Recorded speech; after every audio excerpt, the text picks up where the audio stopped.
Story 1. Hello, I'm a truck driver, and what I found in Alaska in 1998 simply shouldn't exist. My name is Dale, and I haul freight. Back then, I was running a route up to Fairbanks, a long, lonely stretch that tested your sanity even without the monsters. On my way, I picked up a skinny fella named Alex, decked out in hunting gear. He was headed deep into the wilderness, further than I was going, but offered me a decent sum to take him partway. Money talks, so Alex climbed aboard. 2 days later, we were traversing a desolate patch, miles from anything resembling civilization. Mountains clawed at the overcast sky, their peaks clouded in mist.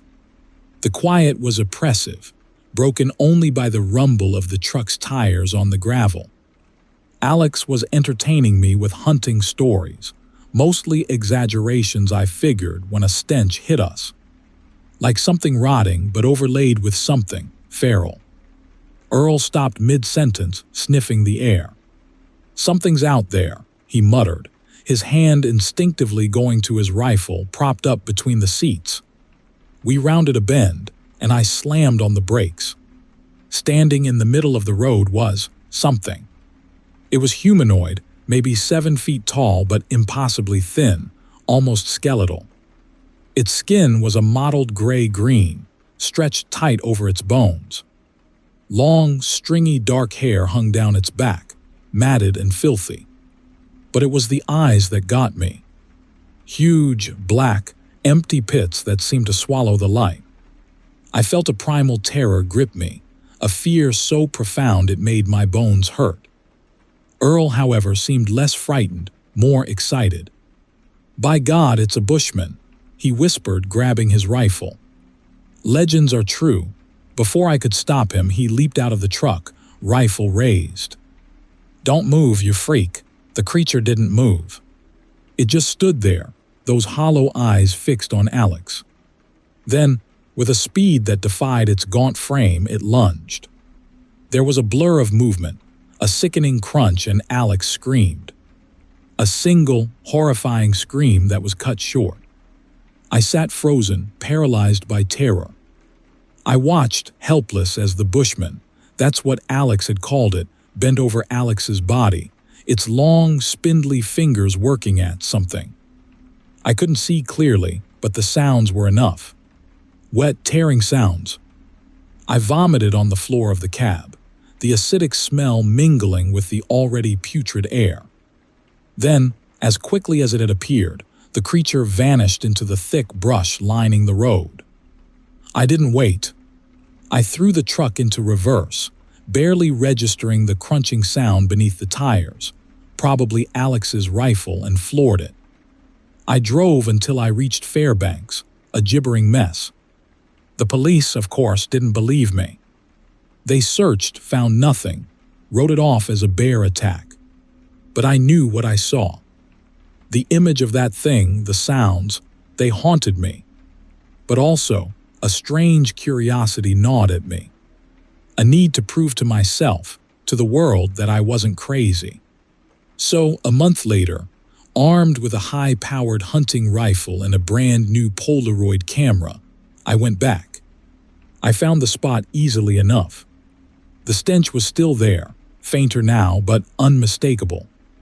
I parked the truck a distance away and approached on foot, my heart pounding in my chest. The forest was eerily silent. I scanned the trees, every rustle of leaves sending a jolt of fear through me. And then I saw it. Standing in the same spot, the bushman. It hadn't moved. It looked exactly as I remembered it, those black eyes staring straight through me. This time I was ready. I raised the camera, my finger trembling on the shutter button. Click! The flash momentarily blinded me, and when I could see again, the creature was gone. I fumbled with the developing picture, my hands shaking so badly I almost dropped it.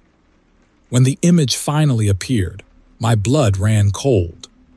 The forest was there, the road, the trees, but the bushman wasn't. The space where it had been standing was completely empty. It hadn't just moved fast, It hadn't been captured by the camera at all. As if it wasn't entirely there. A wave of pure, unadulterated terror washed over me. I understood then. This wasn't just some unknown animal. This was something else. Something that defied the laws of nature. Something that shouldn't exist. And then I heard it. A rustling in the undergrowth behind me. I spun around, rifle raised, but it was too late. A hand, skeletal and impossibly strong, clamped around my throat, lifting me off my feet. I struggled, clawed at the arm, but it was like trying to break free from a steel trap. I could feel my airway closing, the world going dark. I smelled that same putrid odor, stronger now, filling my nostrils. This was it. This was how I was going to die. But then, just as I was losing consciousness, the grip loosened. I crumpled to the ground, gasping for air. I looked up, expecting to see the bushman looming over me, but it was gone. Vanished. I didn't hesitate. I scrambled to my feet, ran back to the truck and drove. I drove until the mountains were nothing but a distant memory in my rearview mirror. I never went back. I quit trucking, sold my rig and moved south. I tried to forget, to bury the memory of that creature deep within my mind. But I can't. It's still there, lurking in the shadows. The image of those empty black eyes, the feeling of its hand around my throat, it haunts my nightmares. And I know, with a certainty that chills me to the bone, that somewhere in the vast, unforgiving wilderness of Alaska, the bushman still walks. Waiting. Watching. Story 2. The polar lights pulsed overhead, painting the Alaskan sky in shifting hues of green and violet. I gripped the steering wheel, the worn leather comforting against the gnawing isolation. Miles blurred into more miles, the only sound the hum of the tires on the icy asphalt. Then I saw her, a flicker of movement at the edge of my headlight's reach. She was huddled by the roadside, a small, dark shape against the vast white expanse. As I drew closer, I could see she was young, maybe early 20s, her face obscured by long, tangled black hair. One arm hung limp at her side, at an unnatural angle. I slowed to a crawl, debating with myself. This far north, help could be hours, even days away. Hesitantly, I pulled over, the crunch of packed snow loud in the stillness. "Hey, you all right?" I called out. She looked up then, and for a fleeting moment I saw her face, pale and drawn with eyes that glittered strangely in the headlight beams. A choked whisper reached me, "Help, please." Against my better judgment, I got out. The biting wind whipped at my exposed skin. As I approached, a coppery tang hit me, a smell I couldn't quite place but that made my stomach churn.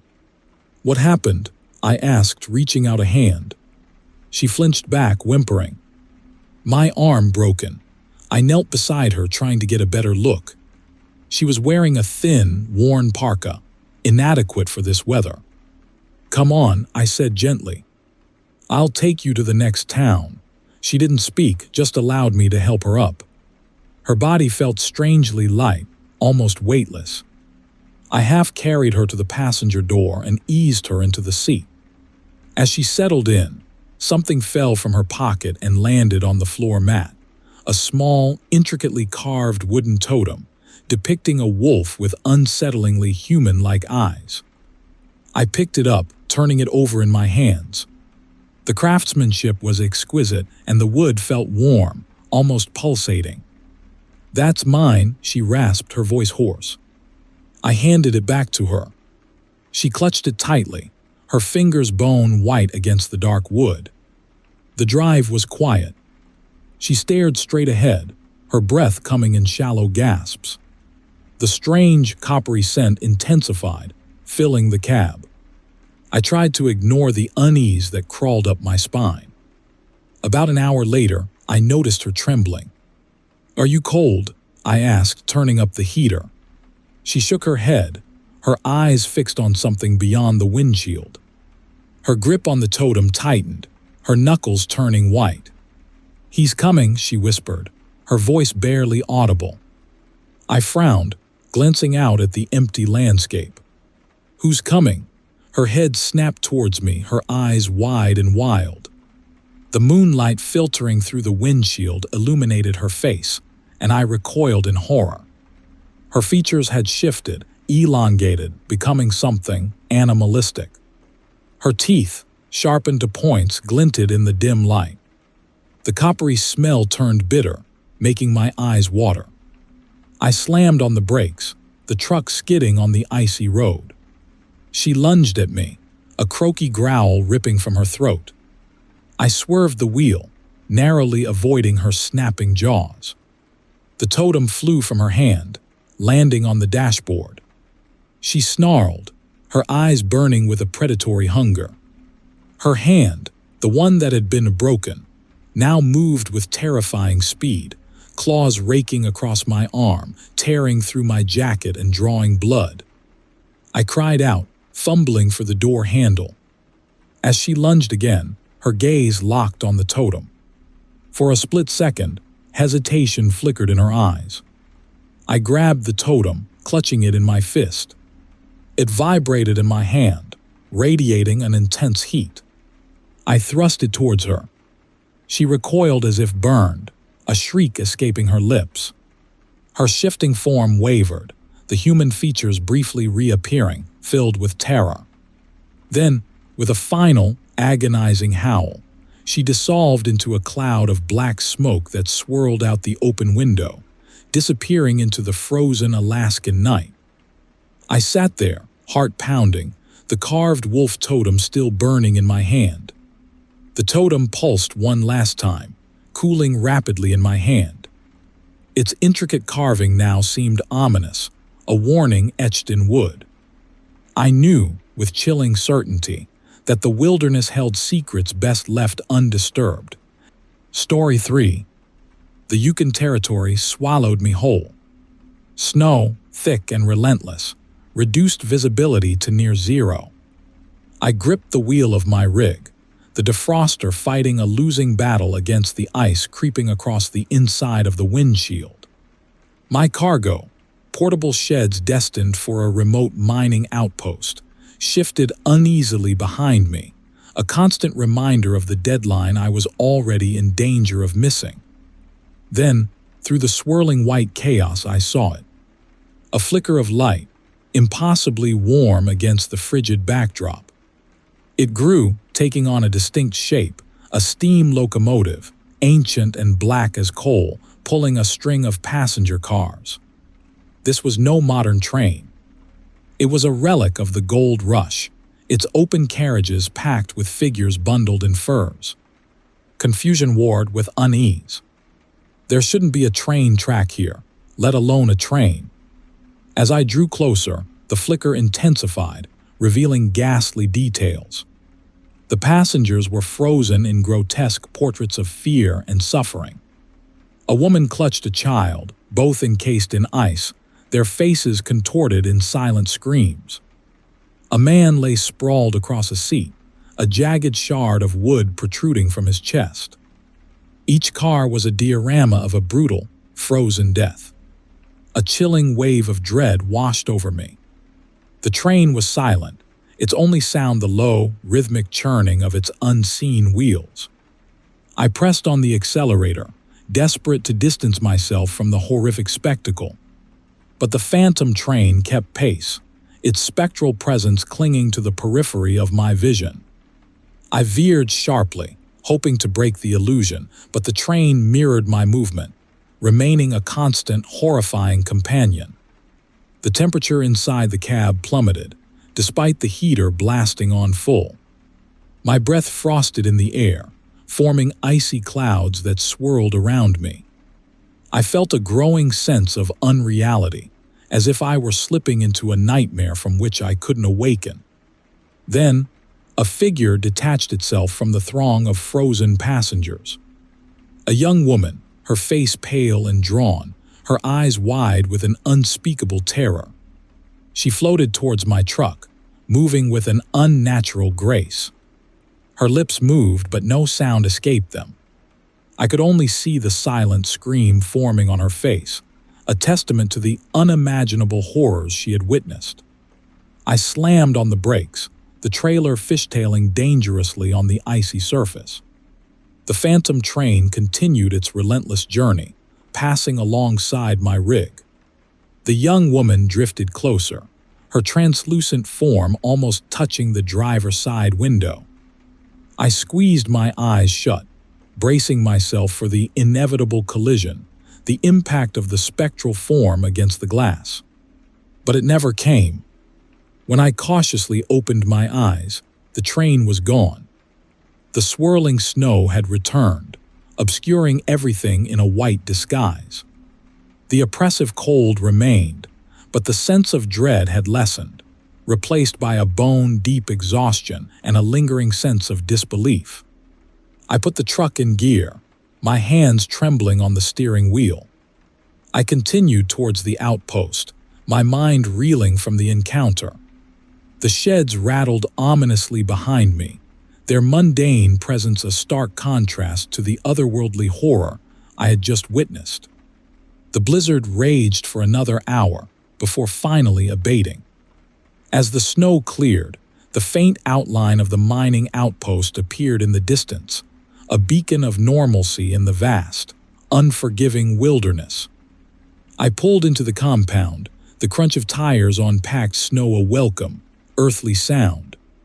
The foreman, a gruff man named Lars, greeted me with a questioning look. "You look like you've seen a ghost," he said, his voice roughened by years spent in the harsh climate. I hesitated, unsure of how to explain what I had witnessed. "Something like that," I finally managed, my voice strained. Lars chuckled. "Heard stories about a ghost train around these parts," he said, dismissing my experience with a wave of his hand. "Old gold rush legend. Folks say it's the spirits of those who perished in the blizzards, searching for their fortune." He continued, his words chilling me to the bone. "They say the train only appears to those who are lost, those who are close to joining them." I felt a shiver crawl down my spine. Lars' words resonated with a terrifying truth. For a fleeting moment, during that encounter with the spectral train, I had felt truly lost, teetering on the edge of the abyss. And for a moment, I had glimpsed the horrifying reality of what lay beyond. I left the Yukon the next morning, the memory of the ghost train forever etched in my mind. I never hauled another load through that desolate territory, forever haunted by the silent screams of the lost souls, eternally reliving their tragic end on the ghost train of the Yukon. Story 4. The Alaskan twilight deepened, staining the snow a bruised purple. My GPS, a usually reliable companion, had gone haywire, diverting me from the Dalton Highway onto a barely there track that wound into a dense thicket of spruce and pine. I cursed the malfunctioning device, the rhythmic thump of my tires against the uneven ground, a metronome marking my descent into the unknown. This forest felt different. Older. The trees, gnarled and twisted, clawed at the fading light, their branches interlaced like skeletal fingers. A hush descended, heavier than the falling snow, broken only by the sigh of the wind weaving through the dense canopy. It sounded like whispers, unintelligible murmurings that prickled the hairs on the back of my neck. Unease settled in my gut, a cold, hard knot. I tried to rationalize it, blaming fatigue and the encroaching darkness, but the whispers persisted, growing louder, more insistent, seeming to emanate from the very wood of the trees themselves. Dark secrets, ancient and unsettling, whispered on the wind. I pushed on, further into the heart of the whispering woods. The GPS display flickered erratically, showing a non-existent road leading deeper and deeper into the wilderness.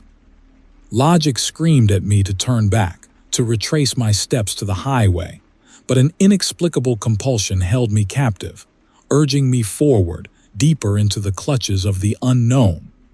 The air grew heavy, thick with an unfamiliar scent, like decaying earth and something faintly metallic. The whispering intensified, becoming a cacophony of voices, swirling around me, pressing against my skull. I felt a presence, vast and unseen, watching me from the shadows that danced beneath the trees. Suddenly, movement. A flicker at the edge of my vision, a fleeting glimpse of something large and dark moving through the undergrowth. My heart hammered against my ribs. I strained to see, but the darkness and the density of the trees obscured my view. The whispers seemed to mock me, laced with a chilling amusement. Panic clawed at the edges of my composure. I floored the accelerator, the truck lurching forward, tires spinning momentarily in the loose snow before finding purchase. The whispers followed, a chorus of disembodied voices pursuing me through the oppressive darkness. I drove blindly, branches scraping against the sides of the truck, a physical manifestation of the unseen forces closing in.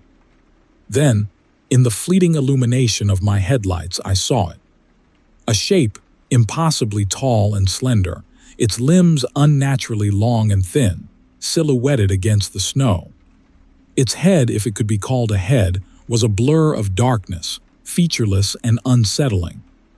The sight of it sent a jolt of pure terror through me. I swerved to avoid it, the truck fishtailing dangerously, barely regaining control before slamming into a thick trunk. The impact threw me against the steering wheel, the air knocked from my lungs. Disoriented, I struggled to regain my senses. The whispers were closer now, almost tangible, pressing against my skin. The metallic scent was stronger, overwhelming. I looked up, expecting to see the creature looming over me, but it was gone. Then I saw them. Eyes. Dozens of them, gleaming in the darkness, encircling the truck.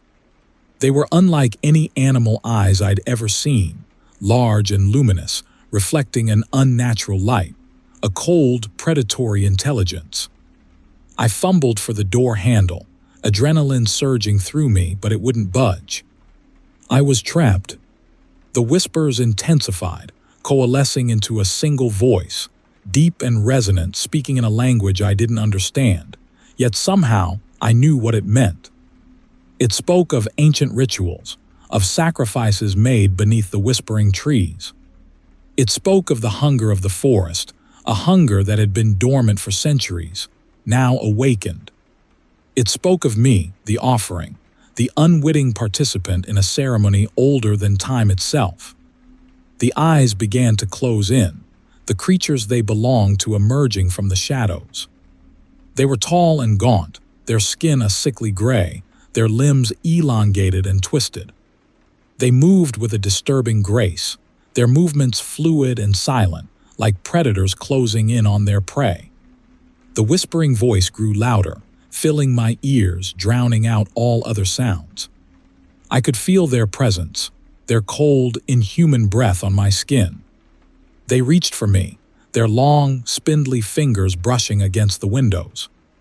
Terror, pure and unadulterated, consumed me. I screamed, a wordless shriek of despair echoing through the whispering woods. Then darkness. My last memory is the chilling sensation of cold, bony fingers closing around my throat, and the whispering voice, now a triumphant roar, echoing in the final moments of my consciousness. The dark secrets of the Alaskan wilderness had claimed me, another victim offered to the ancient hunger of the whispering woods. Story 5. The coffee at the last gas station tasted like burnt battery acid and despair, so I figured another pit stop wouldn't hurt. This place was different. Cleaner, sterile even. Empty, except for a gleaming elevator at the far end, tucked away like an afterthought. My bladder was screaming louder than a banshee in heat, so I didn't question it. The elevator buttons were unusual, polished obsidian, cool to the touch.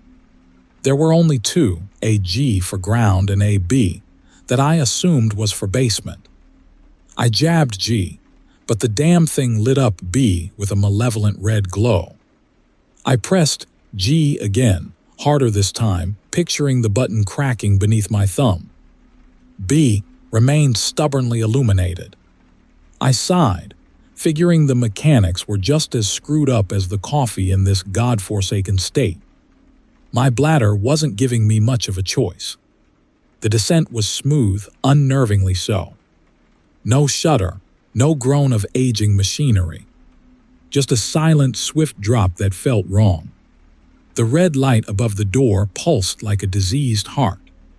When the doors finally parted, it wasn't a basement. It wasn't anything I'd ever seen before. The air was thick, suffocating, with a coppery tang that burned the back of my throat. No windows, just rough rock walls that seemed to absorb all light except for the flickering crimson emanating from, well, I'm not sure. It seemed to come from everywhere and nowhere at once. There were shapes in the gloom, shifting, squirming, things that defied definition. They resembled people, vaguely twisted parodies of human form with limbs too long, joints bent at impossible angles. Their silent movements had a grotesque fluidity, like eels swimming through thick molasses. My bladder abruptly forgot its urgent demands. This was no rest stop basement. This was something else entirely. I backed up against the elevator doors, heart hammering a frantic tattoo against my ribs. One of the shapes detached from the twisting mass, drifting towards me. It moved with an unnerving grace, its elongated limbs swaying like seaweed in a dark tide. As it drew closer, I could make out more details, skin like polished obsidian, reflecting the crimson glow, eyes that burned with an internal fire, and a smile, oh God, that smile. It stretched impossibly wide, revealing rows of needle-sharp teeth. Panic seized me. I slammed my fist against the G button, praying for the sweet release of the ground floor, of sunlight, of anything but this. The button remained stubbornly dark, the red B, mocking me with its infernal glow. The creature was close now, close enough to smell the coppery tang of its breath, a scent that seemed to burrow into my sinuses, invading my very being. It reached out, a hand that ended in impossibly long, slender fingers tipped with what looked like polished bone. Lost little lamb, a voice rasped, emanating from the creature's gaping maw. The sound was like gravel grinding against bone, dry and chilling. "We can help you find your way." I recoiled, desperately pressing every obsidian button on the panel, hoping, praying that one of them would lead me out of this hellhole.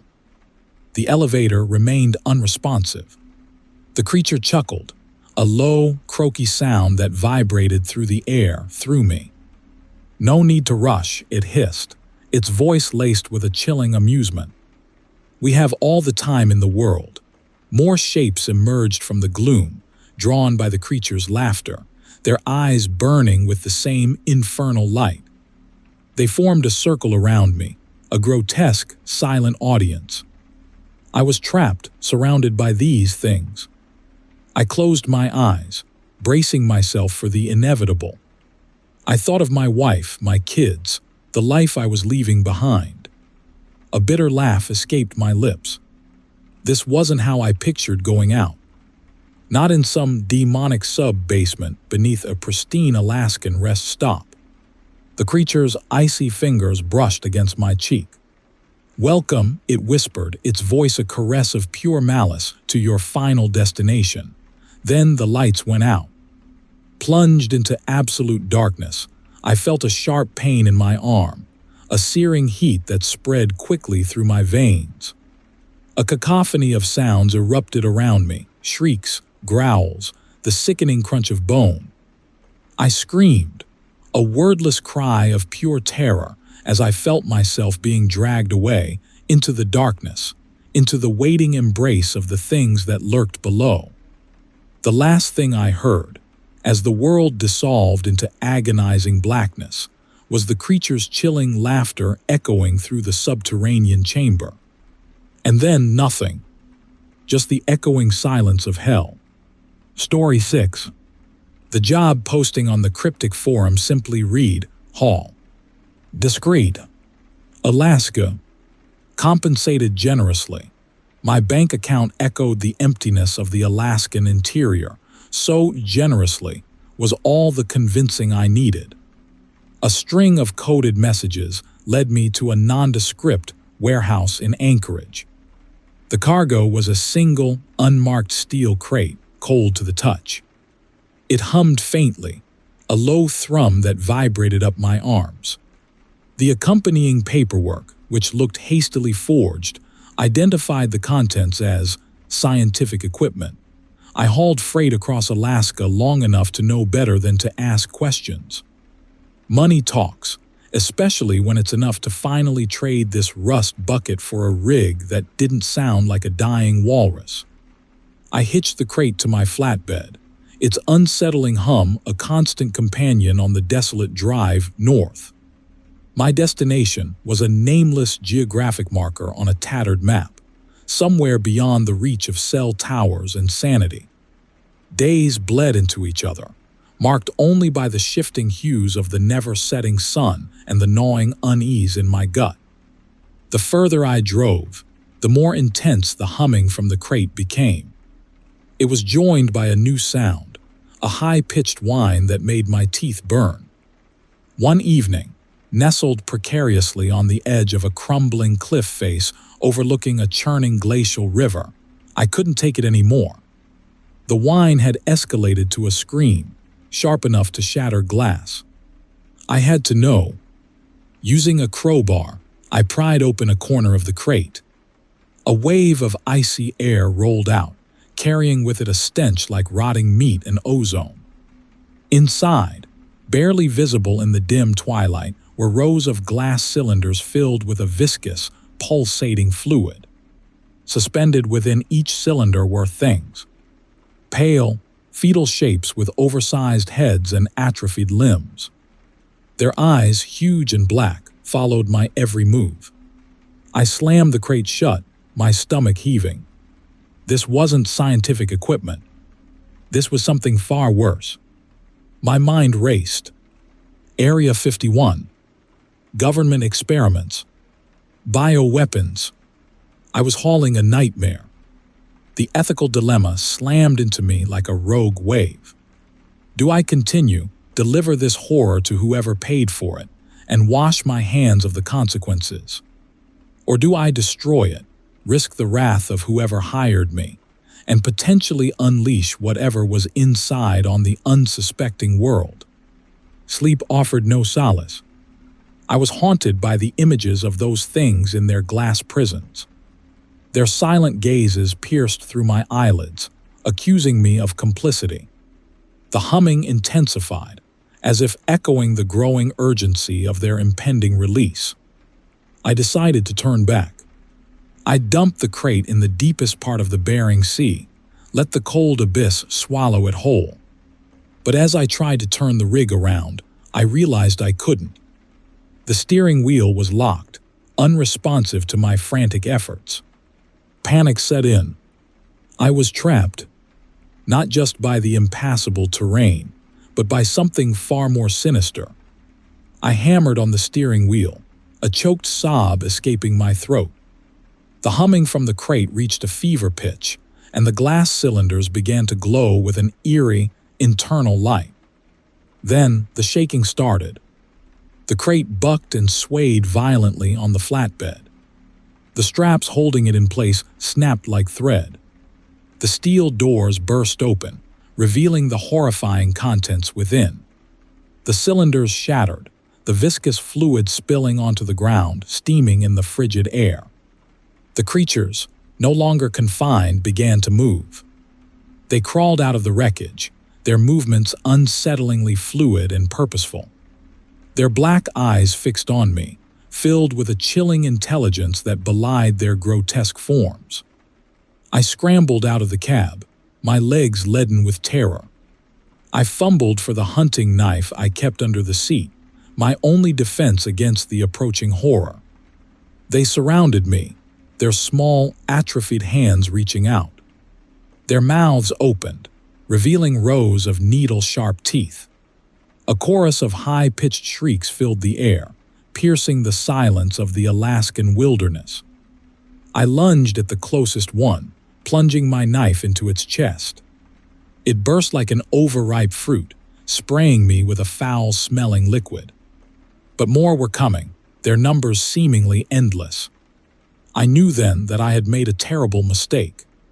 My greed, my curiosity, had unleashed something truly monstrous upon the world. I closed my eyes, accepting the inevitable. I felt their cold, clammy hands on my skin, their shrieks growing louder as the world went dark. My final thought, a bitter echo of regret, was that the money wasn't worth it. Story 7. The carvings leered. Twisted faces, half human, half animal, frozen in a silent chorus of anguish. I'd stumbled upon the totem nestled deep in a copse of spruce just off the Dalton, a detour I justified as a bladder break. Now I wished I'd held it. This place felt wrong, steeped in a quiet menace that prickled my skin. I should have left then, should have climbed back in my rig and put as much distance as possible between myself and those grotesque carvings. But a strange compulsion kept me rooted, a morbid curiosity I couldn't shake. I reached out, tracing the gnarled wood with my fingertips. It felt oddly warm, almost pulsating. That's when the ground trembled. Not a seismic shift, but a localized tremor, as if something massive was stirring beneath the earth. I stumbled back, heart hammering against my ribs. The forest seemed to close in, the trees looming like skeletal giants. The carvings on the totem seemed to move, their hollow eyes locking onto mine. I ran, didn't even bother zipping up, just scrambled back to my truck and slammed the door. The engine roared to life, a welcome sound against the oppressive silence of the woods. As I pulled back onto the Dalton, I glanced in my side mirror. The totem was gone. Vanished. I told myself it was a trick of the light, a figment of my imagination. The endless miles, the isolation, it could play tricks on your mind. But a creeping unease remained, a splinter of dread lodged deep within me. The hallucinations started subtly, flickering movements in my peripheral vision, shapes that dissolved when I turned to face them. I dismissed them as fatigue, the strain of the long haul. Then they became more persistent. Twisted figures danced at the edge of the headlight beams, their limbs elongated and contorted. Faces peered from the shadows of the trees, their eyes burning with an unnatural luminescence. My sleep became infested with nightmares. I saw myself bound to the totem, the carved faces inches from mine, their whispers slithering into my ears, promises of oblivion and rebirth. I woke up screaming, drenched in sweat, the echoes of their voices still ringing in my head. The Dalton stretched before me, an endless ribbon of gray against the vast expanse of white. I tried to focus on the road, on the monotonous drone of the engine, but the hallucinations became a constant torment. The landscape itself seemed to warp and shift, the snow-covered hills morphing into monstrous, undulating forms. The sky pulsed with unnatural colors, swirling vortexes of green and violet that threatened to swallow me whole. I stopped at a remote truck stop, hoping human contact would anchor me back to reality. The place was deserted, save for a lone attendant who eyed me with suspicion. I ordered coffee, my hands shaking so badly I spilled half the cup. The attendant's face shimmered, distorting into one of the carved figures from the totem. Its lips peeled back, revealing rows of needle-sharp teeth. I bolted, leaving the coffee and the unsettling attendant behind. Back on the road, the hallucinations intensified. The cab of my truck became a cage, the windows displaying grotesque scenes of decay and transformation. My own reflection in the mirror twisted and contorted, my skin becoming bark-like, my eyes turning black and hollow. Driven to the brink of madness, I veered off the Dalton, my truck bumping over the frozen tundra. I didn't know where I was going, only that I had to escape, had to put distance between myself and the curse that clung to me. Finally, the truck shuddered to a halt, the engine sputtering and dying. I stumbled out, the frigid air biting at my exposed skin. I was surrounded by a circle of twisted, gnarled trees, their branches interlaced, forming a natural amphitheater. In the center stood the totem, larger than I remembered, its carvings pulsing with an infernal light. The ground trembled again, and a figure emerged from the earth beneath the totem. It was tall and gaunt, its skin the color of dried leaves, its eyes burning with a malevolent light. The bushman. He raised a hand and the hallucinations coalesced, becoming solid, real. The twisted figures from my nightmares surrounded me, their hands reaching, their whispers growing louder. I knew then that there was no escape. The curse had taken hold, and I was destined to join the grotesque chorus of souls trapped in this desolate place, another victim of the bushman's wrath. The last thing I saw, before the darkness consumed me entirely, was the bushman's face, a mask of chilling triumph, as he welcomed me to my eternal prison. Story 8. The Yukon gold rush was a century and a half ago, but fools still chase fortunes up here. My fortune was heavy machinery and drilling equipment, destined for some small mining operation north of Fairbanks. The pay was obscene, good enough to ignore the nagging feeling that the whole gig was slightly off. This stretch of the Dalton was deserted. The sun dipped below the horizon, painting the snow-covered peaks in hues of sickly orange and purple. Then I saw them.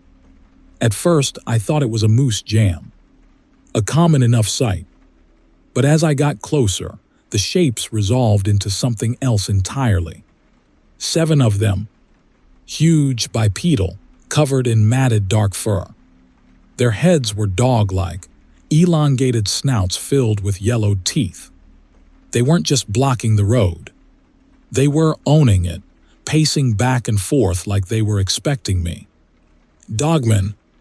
I dismissed the bush pilot's stories as cabin fever, but here they were, flesh and fur and nightmare fuel. I slammed on the brakes, the prefab units behind me groaning in protest. Backing up wasn't an option. The road was too narrow, bordered by a sheer drop on one side and a wall of unforgiving rock on the other. I was trapped. One of the creatures, larger than the rest, let out a croaky howl that vibrated the very metal of the truck cab. The others joined in, a cacophony of barks and snarls that would have made a pack of wolves sound like a choir of angels. My hand fumbled for the tire iron under my seat. It wasn't much, but it was all I had. I flipped on the high beams, hoping to scare them off. It didn't work. If anything, it seemed to enrage them further. Their eyes, glowing amber in the headlights, held no trace of animal fear, only a cold, predatory intelligence. The big one lunged.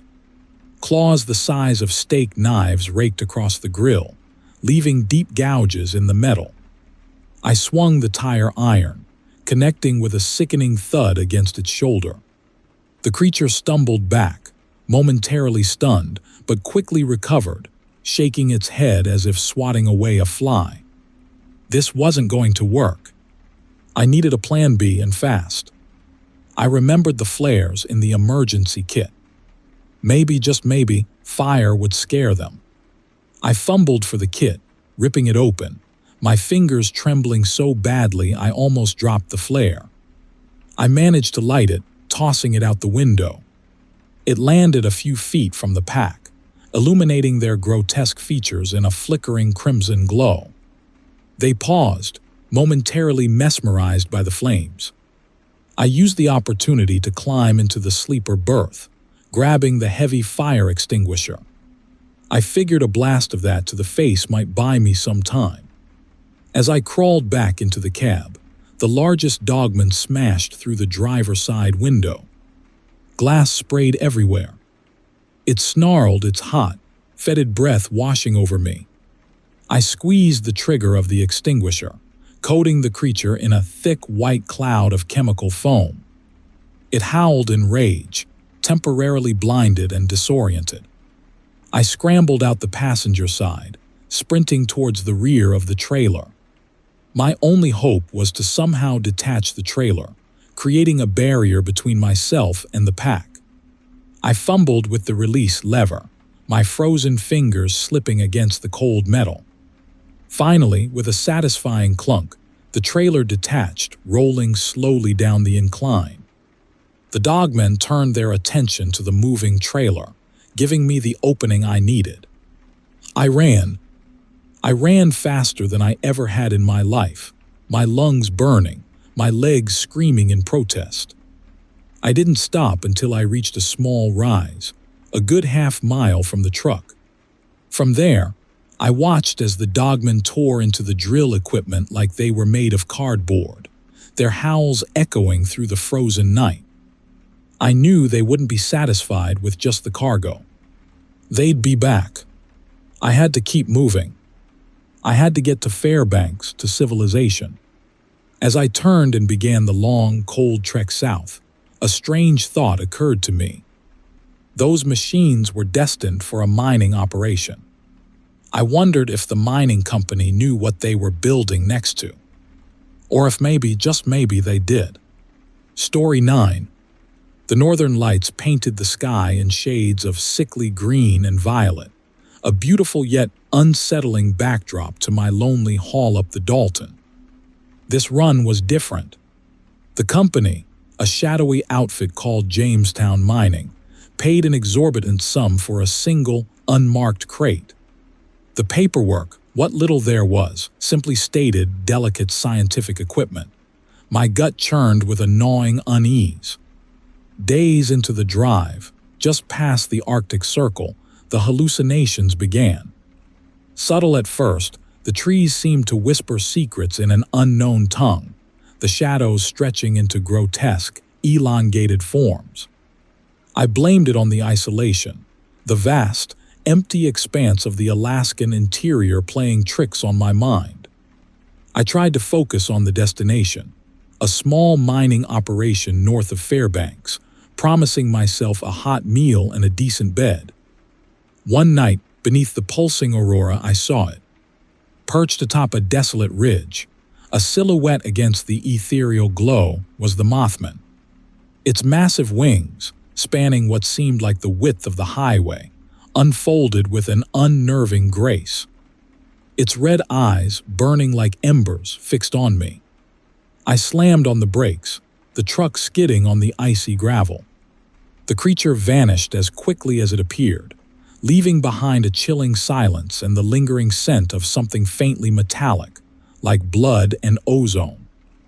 After that, the hallucinations intensified.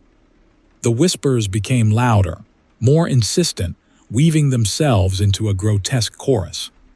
Twisted figures danced at the edge of my vision, their limbs elongated and atrophied, their faces contorted in silent screams. The truck itself seemed to be morphing, the dashboard melting into a squirming mass of organic matter. I tried to tell myself it was cabin fever, sleep deprivation, but deep down, I knew it was something more. The Mothman's presence had unleashed something ancient, something malevolent. The mining outpost appeared as a cluster of housing units nestled precariously against a snow-covered mountain. The place felt deserted. No lights, no signs of life. A single, flickering fluorescent bulb illuminated the main building, casting long, distorted shadows. A man emerged, his gaunt frame almost swallowed by an oversized parka. His face, partially obscured by the hood, was pale and drawn, his eyes hollow and dark. "You brought it," He rasped, his voice barely audible above the howling wind. He didn't bother with pleasantries, didn't even ask my name. He led me to a warehouse, the air inside thick with the coppery scent I'd noticed after seeing the Mothman. The crate sat in the center, almost pulsating with an unnatural luminescence. He handed me a thick wad of cash, his fingers cold and clammy. "Get out of here," he muttered, avoiding eye contact. "Don't look back." As I drove away, a localized tremor shook the ground. I glanced in my rearview mirror and saw the warehouse doors burst open, revealing a blinding white light. The ground split, forming a gaping chasm, and from its depths emerged something. It wasn't human, not entirely. It was a mass of squirming tentacles and pulsating flesh, its form constantly shifting and reforming.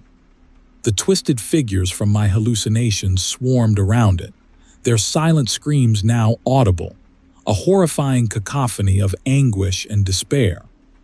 The tremors intensified, the ground beneath me buckling and heaving. The mountain behind the outpost began to crumble, revealing a network of tunnels and caverns that seemed to stretch into the Earth's core.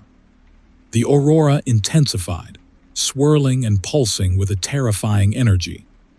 I realized then what the Mothman's prophecy had foretold, not just a natural disaster, but something far worse, an awakening of something ancient and monstrous, something that should have remained buried. I floored the gas pedal, the truck lurching forward, leaving the doomed outpost behind. The ground continued to tremble. The whispers pursued me.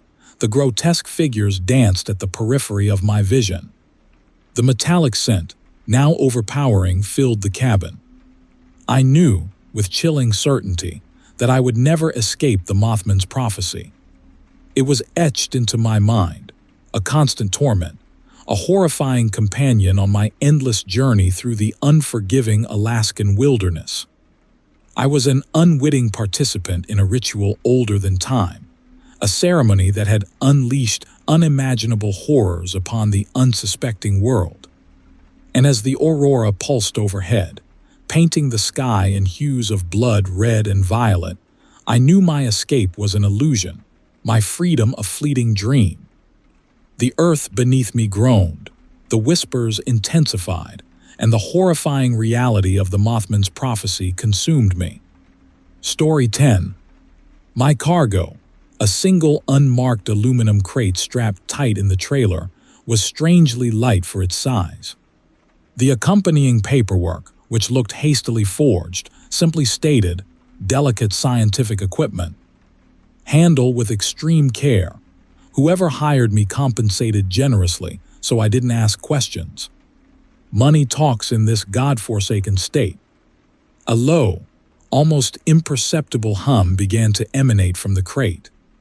I initially dismissed it as a malfunctioning device, but the hum intensified, resonating through the cab of my truck. Then my CB radio, usually silent on these desolate stretches, crackled to life. No voice, just that same droning hum, amplified and distorted. The hum grew louder, vibrating through the truck itself. The hairs on the back of my neck prickled. Then, the world outside my window began to change. The snow, reflecting the aurora's light, took on a sickly green hue. The twisted, gnarled trees lining the Dalton Highway seemed to pulse beneath the unnatural luminescence. Shapes began to coalesce in the periphery of my vision, elongated forms with an unnatural grace. They were drawn to the humming, their movements fluid and unsettling.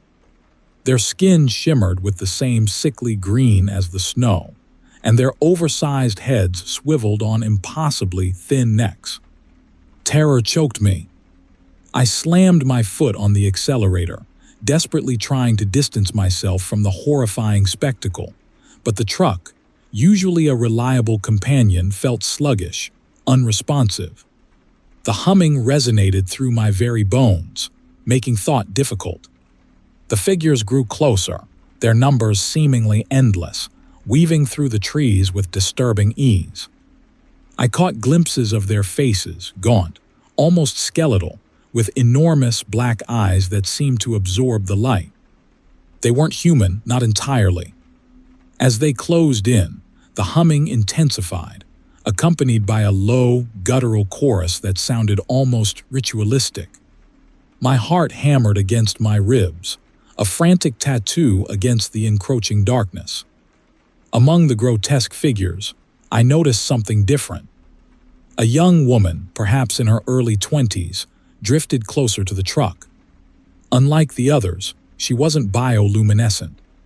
She wore a simple, faded blue dress, and her face, though pale and drawn, held a flicker of recognition. Pity. In her hand, she clutched a small, intricately carved wooden doll. It was no bigger than my thumb, but it pulsed with the same eerie light as the other creatures. As she drew closer, I realized the doll wasn't wood at all. It seemed to be made of some pulsating, organic matter, its small, carved face contorted in a silent scream. The woman raised the doll, and the humming reached a fever pitch. The other creatures stopped their mesmerizing dance and turned their attention to her, their mouths opening in silent, expectant screams. She held the doll aloft, and a beam of intense, malevolent light shot out from it, illuminating the interior of my cab. I squeezed my eyes shut against the blinding glare, but the light penetrated my eyelids, searing my retinas. I felt a chilling numbness spread through my body, a paralysis that gripped me in its icy embrace. When I finally managed to open my eyes, the woman was gone. The grotesque figures had surrounded the truck, their elongated snouts filled with needle-like teeth pressed against the windows. The humming continued, now a deafening drone that vibrated through my very being. The creatures began to press against the truck, their atrophied hands reaching, grasping. The metal groaned under the strain, and I knew it wouldn't hold. My fear gave way to a strange, detached calmness. I knew with chilling certainty that this was the end. The last thing I saw, before the glass shattered and the creatures swarmed into the cab, was the small carved doll lying on the dashboard. It pulsed with a sickly green light, its tiny, screaming face a constant reminder of the horrifying truth. I had been lured, not by the humming humanoids, but by the terrifying power held within that small, unassuming object. And that power, once unleashed, would not be contained. Story 12. The biting frost of an Alaskan, November gnawed at the exposed skin around my collar. Denali loomed ahead, a hulking shadow against the bruised purple sky. I hauled frozen goods fish, mostly down to Anchorage, a job as cold and lonely as the land itself. Tonight, a peculiar fog thick as clam chowder had rolled in, swallowing the familiar landmarks of the park road.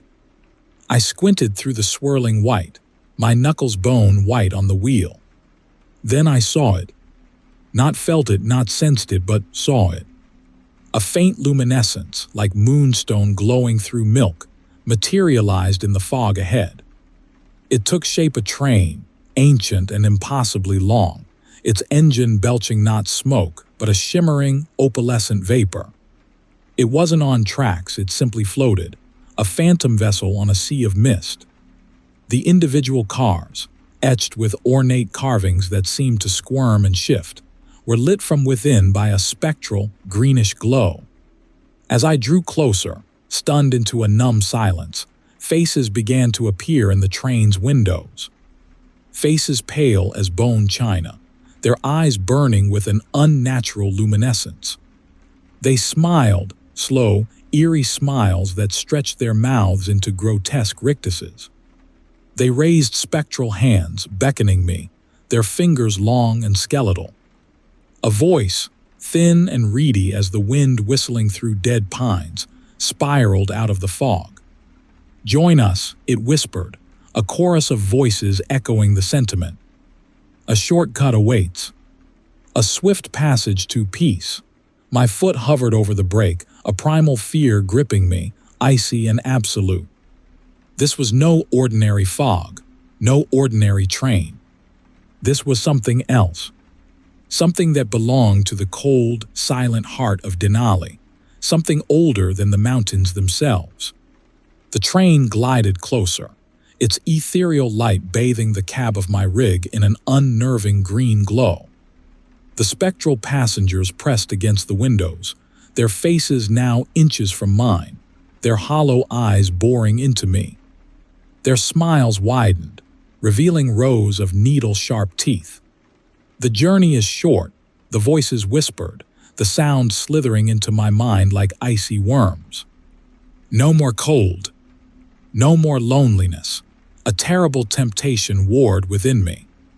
The endless miles of desolate highway, the gnawing isolation, the bone-deep chill, it all seemed to amplify the allure of the train's promise. A part of me, a small, weary part, yearned for the peace they offered, the oblivion. But another part, the part fueled by a desperate instinct for survival, screamed at me to flee, to jam my foot on the accelerator and tear myself away from this nightmare. I glanced at the passenger seat, where a faded photograph of my daughter, bundled in a bright pink snowsuit, smiled back at me. Her bright, innocent eyes were a stark contrast to the hollow sockets of the train's passengers. The image of her face, the thought of her laughter, was a lifeline in the suffocating fog. With a surge of adrenaline, I slammed my foot onto the accelerator, the engine roaring in protest as I veered sharply away from the spectral train. The whispers turned to shrieks, high-pitched and filled with a chilling rage. The faces in the windows contorted into masks of fury, their eyes blazing with malevolent light. The train surged forward, gaining on me, the ghostly engine emitting a low, mournful wail. I gripped the wheel, my heart hammering against my ribs, the image of my daughter burned into my mind. I drove blindly, the fog swirling around me like a cover. I didn't know where I was going, only that I had to get away. Away from the train, away from the whispers, away from the promise of a shortcut I knew would lead only to an icy grave. Then, just as suddenly as it had appeared, the fog began to thin. The ghostly train, now a distant, fading luminescence, seemed to slow, its mournful wail fading into the wind. The spectral passengers, their rage-filled faces receding into the mist, raised their skeletal hands one last time, as if in a silent, chilling farewell. As the last wisps of fog dissipated, I found myself on a familiar stretch of the park road, Denali towering above me, now soaked in the pale light of the rising moon. The world seemed solid again, real. But the memory of the train, the whispers, the faces, remained etched in my mind, a chilling reminder of the darkness that lurked beneath the surface of the beautiful, terrifying Alaskan wilderness. I pulled over, my hands trembling, and took a shaky breath of the frigid air. The world was silent now, save for the gentle whisper of the wind through the pines. But in that silence, I could still hear the faintest echo of the train's mournful wail, a haunting reminder of the shortcut I almost took. A shortcut to the afterlife. Story 13. The snow fell like pulverized bone, swirling and choking the world outside my cab. I'd been a fool to push on, lured by the promise of Fairbanks and a hot meal. Now, stranded and shivering, I gripped the wheel, praying for a miracle. Then, through the blinding white, a faint amber glow appeared. A diner, in the middle of nowhere. Hope surged through me, a frantic, desperate thing. I wrestled the truck toward the light, tires struggling in the deepening drifts. The diner sat close to the road, a squat, solitary building with a flickering neon sign that simply read Yeet. I pulled up as close as I could, the engine sputtering a final protest before dying. Inside, the warmth enveloped me, thick and almost suffocating. It smelled of stale coffee and something indefinably sweet, like overripe berries.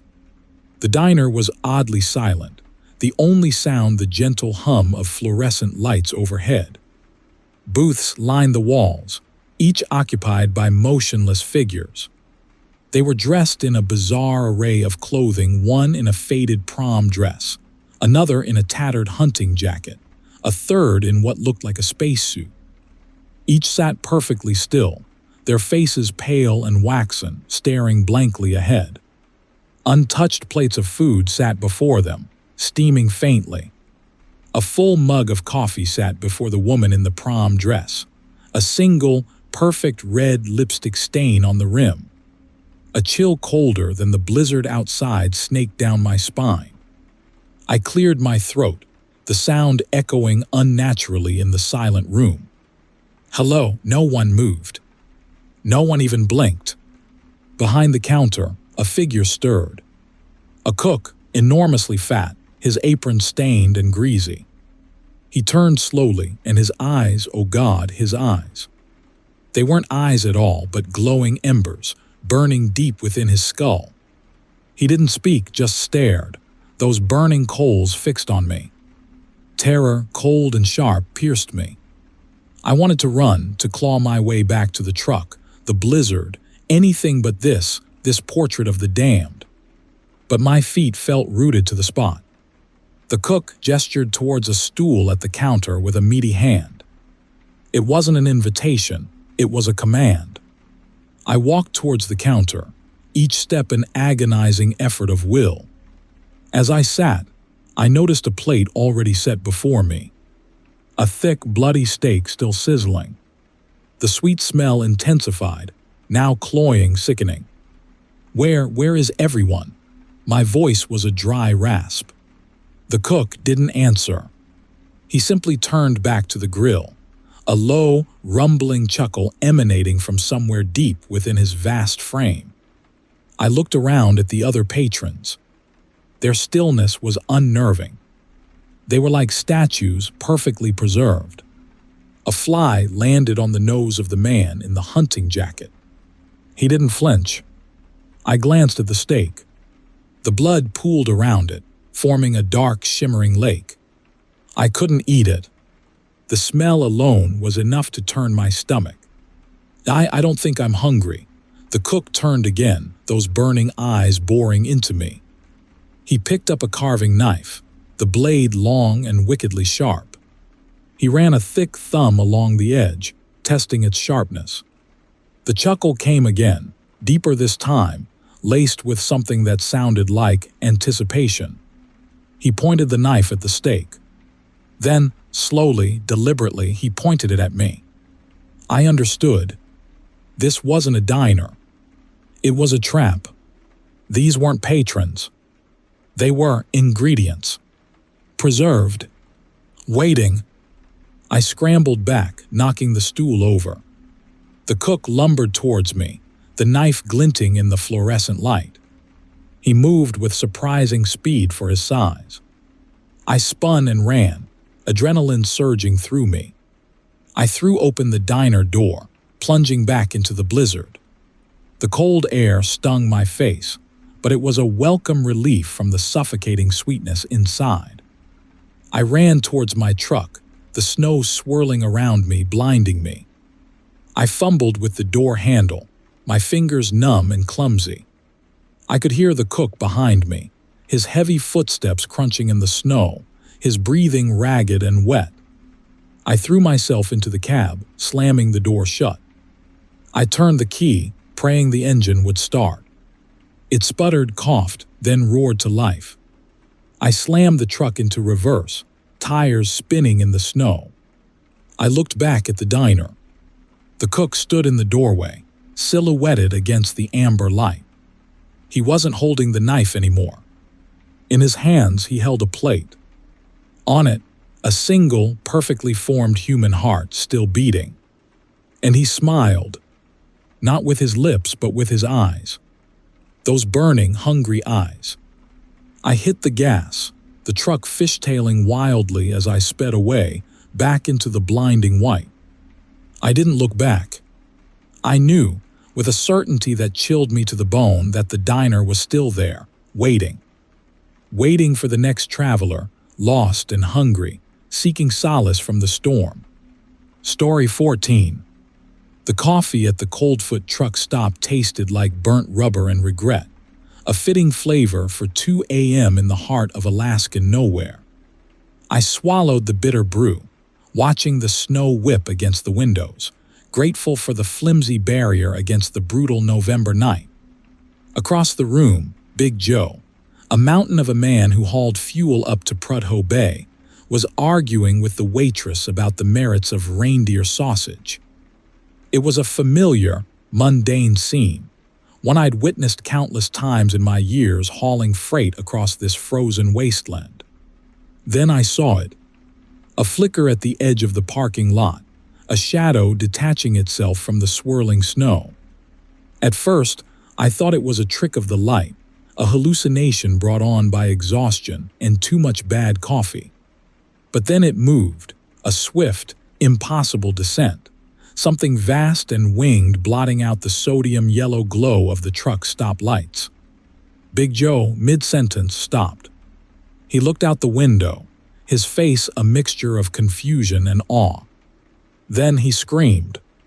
The shadow fell upon him, a blur of darkness and impossibly large wings. There was a sickening thud, the sound of something large and heavy hitting the ground. But when I scrambled to the window, Big Joe was gone. Vanished. Only a single, oversized boot lay abandoned in the snow, a stark testament to what I just witnessed.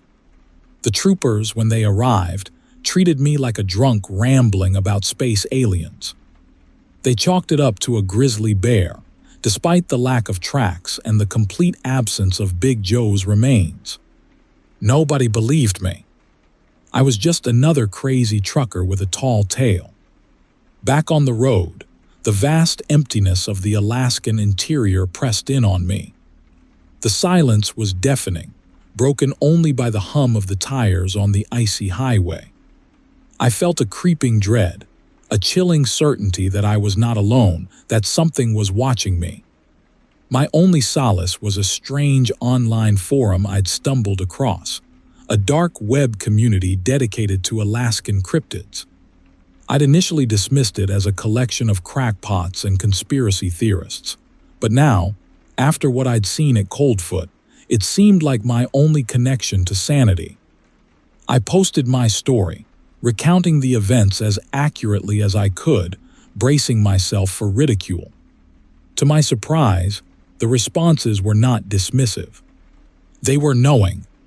Cryptic messages started appearing, veiled warnings and oblique references to the night raven and the frozen ones. Someone posted a grainy image, purportedly taken near Coldfoot years ago, depicting a winged silhouette against the polar lights. Days turned into weeks. I drove, haunted by the memory of Big Joe's disappearance, the cryptic messages on the forum my only lifeline. I started seeing things at the periphery of my vision, fleeting shadows against the snow-covered landscape. The isolation of the Alaskan wilderness, once a source of quiet contemplation, now felt like a suffocating presence.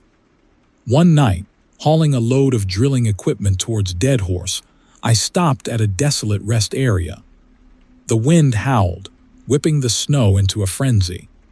As I stepped out of the truck to stretch my legs, I noticed a cluster of ice sculptures near the edge of the clearing. They were oddly shaped, humanoid figures contorted into grotesque postures. As I approached, I realized they weren't made of ice at all. They were frozen bodies encased in a thick layer of frost, their faces twisted in silent screams. And they were all wearing truckers' jackets. A wave of terror washed over me. I stumbled back towards my rig, fumbling for the keys. As I climbed into the cab, I noticed a fresh post on the cryptid forum. A single word, glowing ominously on the screen, soon. I slammed the door, the locks clicking into place, a meager defense against the unseen horror closing in. The engine sputtered to life, a welcome sound in the oppressive silence. As I pulled back onto the highway, I saw a figure standing at the edge of the rest area, silhouetted against the swirling snow. It was tall and gaunt, with impossibly long limbs, and its shadow seemed to stretch out towards me, beckoning me back into the darkness. And then, as the headlights swept across its face, I saw them, vast, leathery wings, unfolding against the backdrop of the polar lights. I floored the accelerator, the truck roaring in protest as I sped away from the rest area, leaving the figure and its silent promise behind. The forum went dark. No more cryptic messages. Just an unnerving void where the whispers once thrived. The landscape blurred past, a terrifying canvas of snow and shadow. I knew, with a chilling certainty, that I was being hunted, that the night raven had chosen its next prey. And this time, there would be no witnesses. The last post on the forum appeared days after my frantic escape. It was a picture, grainy and blurred like all the others. It showed my truck, abandoned on the side of the Dalton Highway, its doors flung open, the cab empty. Beneath the picture, a single chilling caption delivered, Story 15. The mine entrance gaped like a toothless maw, a black scar on the mountainside. Delivery to the abandoned Blackheart copper mine. I hadn't heard of it, but the dispatch paperwork was legit. Payment double my usual rate. Hazardous materials handle with extreme caution, cryptic but lucrative. The air hung thick and cold, tasting of iron and something else, something bitter. The single structure still standing, besides the gaping mine shaft, was a dilapidated shed housing a surprisingly modern, industrial-sized elevator.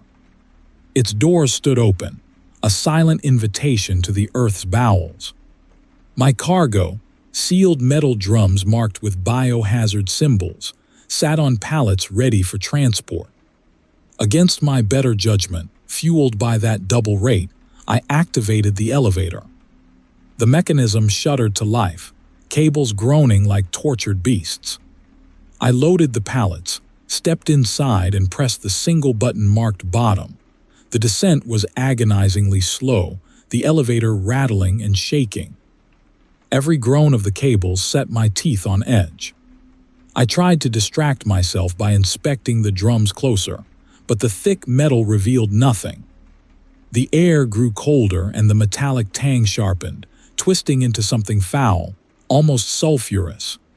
Finally, with a bone-jarring thud, the elevator reached its destination. The doors creaked open to reveal a vast cavern, dimly lit by flickering gas lamps attached to the walls. The air was heavy, oppressive, and the silence deafening. As I stepped out, my boot crunched on something brittle. Bones. Animal bones, scattered across the cavern floor. I shone my flashlight further into the darkness, revealing grotesque cave paintings smeared across the rock face. Twisted figures with elongated limbs, engaged in rituals that turned my stomach. One painting, larger than the rest, depicted a gaping hole in the earth, surrounded by these same figures, seemingly worshipping it. Then I heard it, a faint scream echoing from the depths, a sound of pure, unadulterated agony. It sent a shiver down my spine, prickling the hairs on my neck. Driven by a dreadful curiosity and the gnawing feeling that I'd already come too far to turn back, I followed a narrow tunnel leading deeper into the cavern. More bones lined the path, some human-sized, their shapes distorted and unnatural. The air grew thicker, the smell more pungent, and the screams grew louder, more frequent, a chorus of suffering. The tunnel opened into another, larger cavern. In the center, a massive chasm yawned, its depths disguised in an impenetrable darkness. The screams emanated from this abyss, a constant, horrifying symphony of pain. Peering over the edge, my flashlight beam swallowed by the darkness, I saw nothing but an endless void. Suddenly, a rock dislodged from under my foot and tumbled into the chasm. The sound of it striking the bottom never came. It was as if the hole swallowed sound itself. The screams intensified, becoming a deafening cacophony, punctuated by a new sound, a guttural, rhythmic chanting. I stumbled back, my heart hammering in my chest, a primal fear gripping me. I had to get out. I turned and ran, the screams chasing me, the chanting growing louder. Back in the first cavern, I fumbled for the elevator button, my hands shaking uncontrollably. The elevator doors slid shut, and I pressed the button for the surface, praying for escape. The ascent was even slower than the descent, each groan of the cables a death knell. The screaming and chanting continued even as the elevator rose, fading only slightly as I neared the surface. Just when I thought I was safe, the elevator lurched to a halt. The lights flickered and died, plunging me into darkness. The screaming and chanting stopped. A heavy silence descended, broken only by the creaking of the cables. Then a new sound. A scraping sound coming from above. Something was climbing down the elevator shaft. The cables groaned under its weight. The scraping grew louder, closer. I pressed the button again and again, but the elevator remained stubbornly still. A faint, greenish light appeared above, slowly descending. It revealed a shape, a grotesque silhouette clinging to the cables. It was humanoid but elongated, its limbs too long, too thin. Its head was large and misshapen, and its eyes glowed with an unnatural luminescence. It descended slowly, deliberately, its gaze fixed on me. The elevator lurched again, and the creature dropped the remaining distance, landing with a sickening thud in front of me.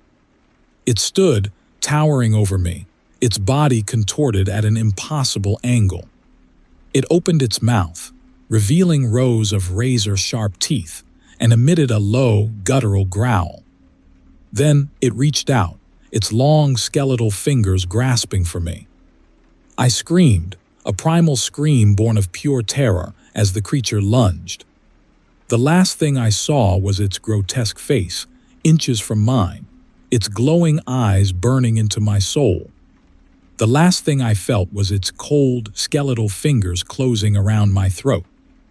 The last thing I heard was the guttural chanting, rising to a deafening crescendo as I was dragged into the darkness. Story 16. The dispatch slip reads simply, "Special cargo.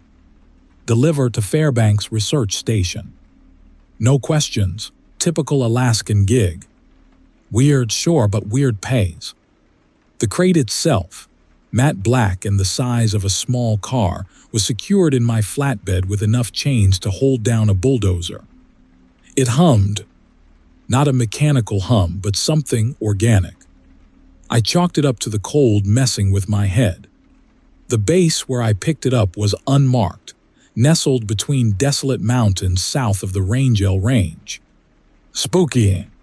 The soldiers there, faces grim and unsmiling, gave off a vibe that screamed, "Get out." I did gladly. Now, halfway to Fairbanks, that organic hum was growing louder, accompanied by a low thrumming that vibrated through the floorboards of my rig. I pulled over at a deserted turnout overlooking the Chitina River. The sun was setting, painting the snow-capped peaks in hues of blood orange and violet. Beautiful but unsettling. The humming intensified. I got out and walked around the crate, trying to pinpoint the source. Touching the cold metal sent a jolt through me, like static electricity, but wrong. A screech tore through the air, followed by a sickening crunch. Metal shrieked. One of the securing chains snapped, the links twisted and broken as if by impossible force. I stumbled back, grabbing the tire iron from behind my seat. Whatever was in that crate was strong. Another chain snapped. Then another. The metal sides of the crate began to bulge outwards, groaning under immense pressure. Panic clawed at my throat. I considered running, but morbid fascination held me rooted to the spot. The top of the crate ripped open. A grotesque, fleshy appendage erupted from within, followed by another and another. These weren't limbs I recognized. They were thick, segmented, covered in pulsating veins and tipped with razor-sharp talons. The creature pulled itself free, a squirming mass of bioluminescent green flesh and chitinous armor. It stood taller than my truck, its form shifting and changing as if unsure of its final shape. Two luminous yellow eyes, devoid of pupils, fixed on me. A shriek, part animal, part machine, ripped from its multiple orifices. I swung the tire iron, a pathetically futile gesture. The creature swatted it aside like a fly, the force sending me sprawling onto the icy ground. It towered over me, its form solidifying. It became vaguely humanoid, but grotesquely distorted, with elongated limbs, a bulbous head, and a gaping maw filled with needle-sharp teeth. It wasn't flesh anymore, but something else, something synthetic and organic, seamlessly blended. The creature lunged, its talons slashing. I rolled away just in time, the icy ground biting into my exposed skin. I scrambled to my feet and ran, adrenaline pumping. I heard the heavy thud of the creature's footsteps behind me, the crunching of snow under its immense weight. I glanced back. It was gaining on me, its form becoming more streamlined, more predatory. It looked like a nightmarish fusion of insect and human, designed for speed and killing. I reached my truck, fumbled with the keys, the metal cold and slick in my trembling hands. The engine roared to life. I slammed the truck into reverse, narrowly missing the creature as it swiped at the cab. I spun the wheel, tires spitting gravel, and floored it, leaving the monstrosity behind in a cloud of exhaust and snow. But the Chitina River Valley is a dead end. The road ended at a small mining outpost, McCarthy, a cluster of buildings barely clinging to life in the frozen wilderness. I raced through the deserted streets, the creature's shrieks echoing behind me. It was faster now, its movements unnaturally fluid, its silhouette a dark blot against the twilight sky. I saw a sign for the abandoned Kennecott mine, a crumbling relic of a bygone era. Desperation drove me towards it. The road was barely more than a track, barely wide enough for my truck. I careened through the derelict buildings, past rusting machinery and collapsed mine shafts. The creature was right behind me, its talons scraping against the metal of my trailer.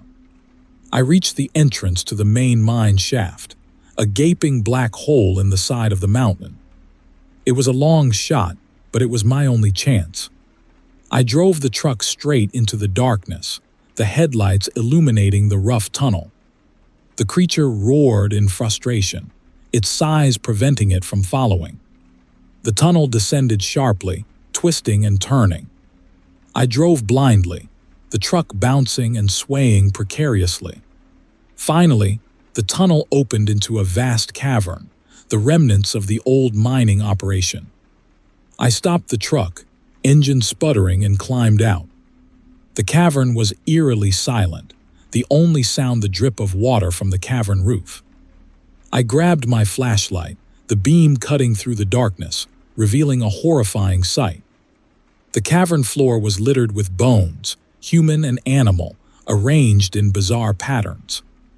In the center of the cavern stood a pulsating mass of green flesh, similar to the creature that had chased me but larger, more mature.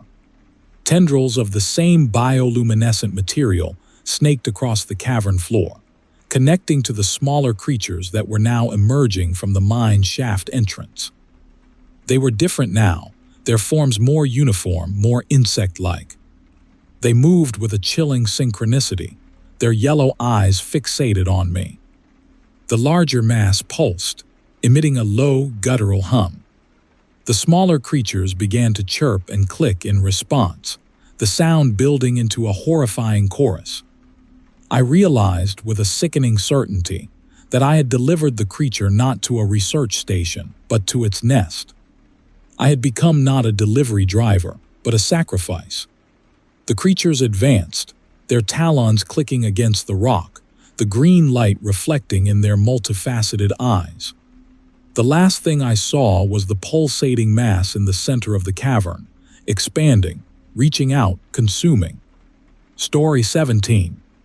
The biting Alaskan wind howled a mournful dirge as I hauled a load of housing units towards Deadhorse. Years hauling freight across this frozen wasteland had hardened me, but this run felt different. A gnawing unease settled in my gut, fueled by the old-timer at the Coldfoot truck stop who'd rambled about the bushman's curse.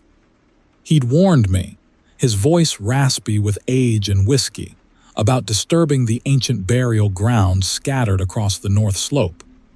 I dismissed it as the usual Alaskan crazy talk, but now, my rig bucked on the uneven ice road, the housing units groaning like restless spirits.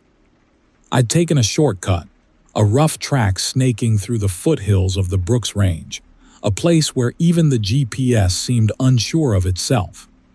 The track, barely more than 2 ruts carved into the frozen earth, skirted a desolate plateau dotted with strange rock formations. It was there I saw them. Cairns, hundreds of them, stretching out in eerie silence under the pale twilight. Ignoring a sudden spike of anxiety, I pressed on, but the feeling that I was being watched intensified. A chill, colder than the November air, settled over me. Then the whispers began. Faint at first, carried on the wind, they sounded like my wife Sarah. Her voice, light and musical, calling my name. I shook my head, trying to clear the cobwebs of fatigue and superstition. It couldn't be. Sarah was back in Anchorage, hundreds of miles south.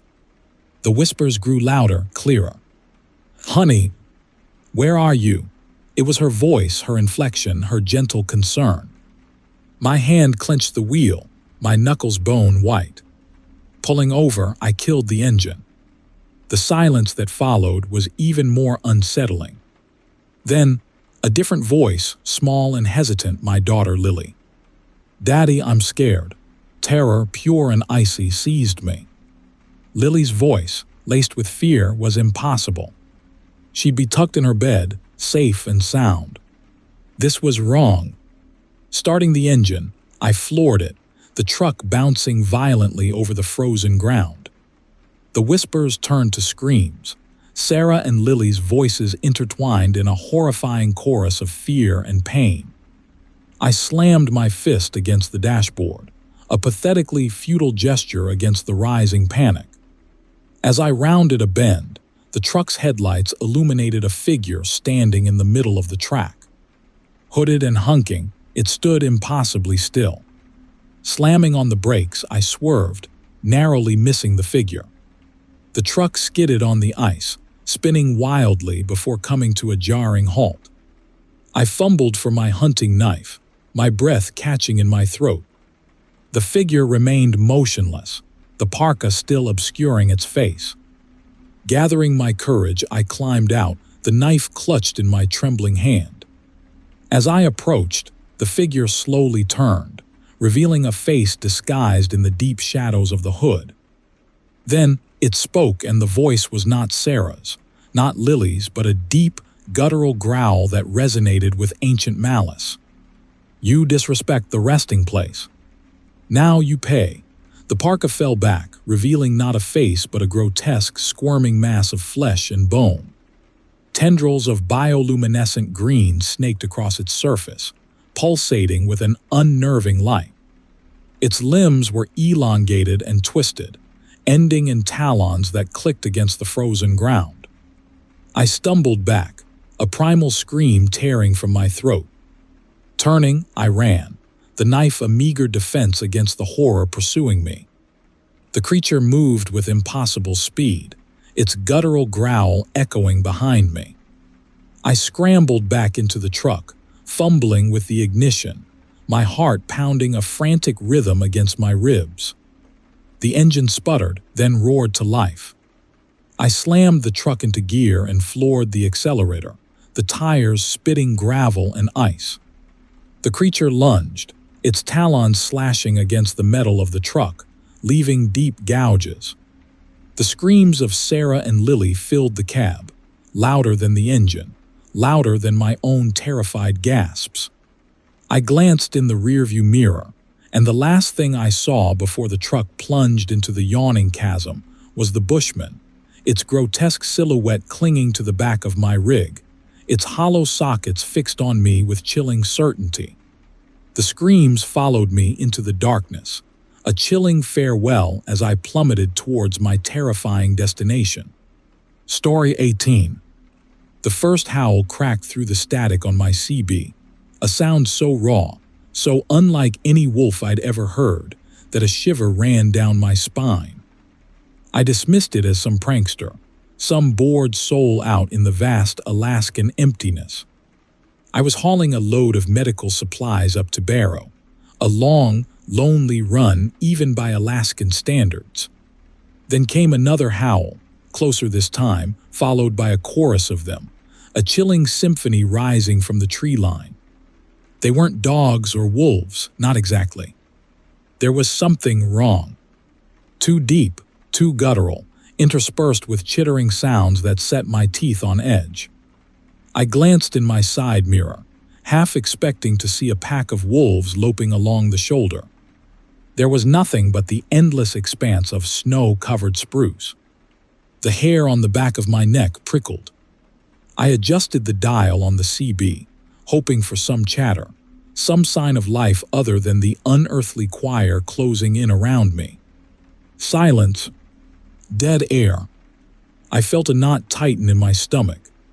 This was more than just some local yokels having a laugh. This was something ancient, something hungry. A flash of movement in the driver's side mirror caught my eye. Something large, moving fast, keeping pace with the truck. I risked a longer glance. It was bipedal, running on two legs, long and lean, silhouetted against the twilight. Its head was wrong. Too large, too human-like. My breath hitched in my throat. I floored it. The truck roared, the speedometer needle pushing past 70. The howls grew louder, closer. Another flash in the mirror, this time two of them, their eyes burning like twin embers in the deepening dusk. They were gaining. My hands gripped the steering wheel, slick with sweat. My heart hammered a frantic rhythm against my ribs. I needed to reach Coldfoot, the next town, 100 miles ahead.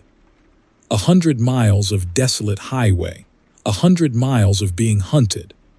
I fumbled for the flashlight I kept in the glove compartment, clicked it on, and aimed it at the mirror. The beam caught their eyes, twin points of malevolent green light. They didn't flinch, didn't slow down. If anything, they seemed to accelerate, their long strides eating up the distance between us.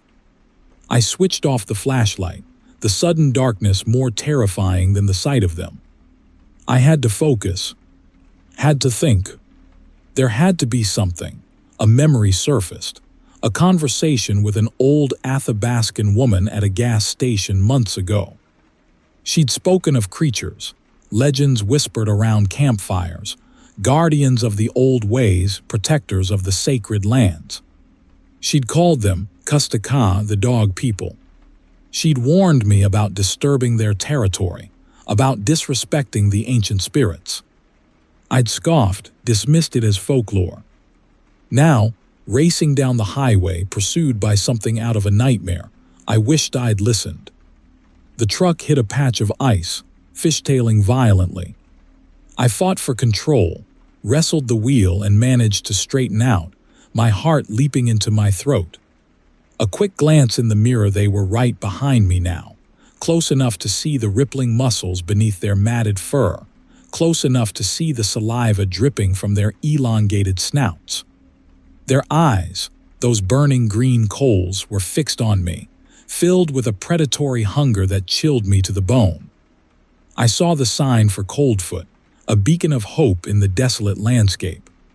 Just 5 miles. Could I make it? The truck strained, the engine screaming in protest as I pushed it to its limits. Suddenly, a heavy weight slammed against the back of the trailer, rocking the entire truck. Another impact, harder this time. They were trying to tip me over. I gritted my teeth, fought to maintain control. The lights of Coldfoot appeared, growing larger with every agonizing second. I was almost there. Almost. Another impact, a bone-jarring crash that sent the truck careening sideways. I slammed on the brakes, the tires screeching in protest. The truck spun, the world a blur of snow and trees. Then silence. I was still alive. The truck was upright, but the trailer was on its side, blocking the highway. I looked in the mirror. They were gone. Vanished. Relief flooded me, so intense it almost brought me to my knees. I fumbled for the door handle, wanting nothing more than to get out, to run, to escape. Then I heard it. A low growl, close, very close. I froze. Slowly, I turned my head. Standing in the doorway of the cab, silhouetted against the lights of Coldfoot, was one of them. Larger than the others, its fur a darker shade of gray, its eyes burning with an almost supernatural intensity. It raised a hand, its claws extended and tapped on the window, a silent, terrifying invitation. The last thing I saw was its smile. A human smile. Story 19. The wind howled a mournful ballad across the desolate flats, whipping snow into frenzied swirls that obscured the already fading twilight. Mile marker 13, a lonely sentinel against the encroaching darkness, materialized out of the blizzard. And perched upon it, like some grotesque gargoyle, was the Mothman. I gripped the steering wheel, my knuckles white against the worn leather. Its eyes, twin embers burning with malevolent red light, bored into me. Not a bird, not a bat, not anything I'd ever seen or even imagined in all my years hauling freight across this frozen wasteland. It unfolded its wings, impossibly vast, eclipsing the already meager light. Then, with a silent, fluid grace, it launched itself into the churning snow and vanished. My heart hammered a frantic tattoo against my ribs. The encounter, brief as it was, left a chilling residue, a premonition of something terrible lurking just beyond the veil of the blizzard. I shook my head, trying to dismiss it as fatigue, the Alaskan wilderness playing tricks on a tired mind. But the unease remained, a cold knot in my stomach. Then the visions began. Flashes of white, not the swirling snow outside, but a solid, impenetrable wall of white. A deafening roar. Twisted metal, buried beneath a mountain of snow.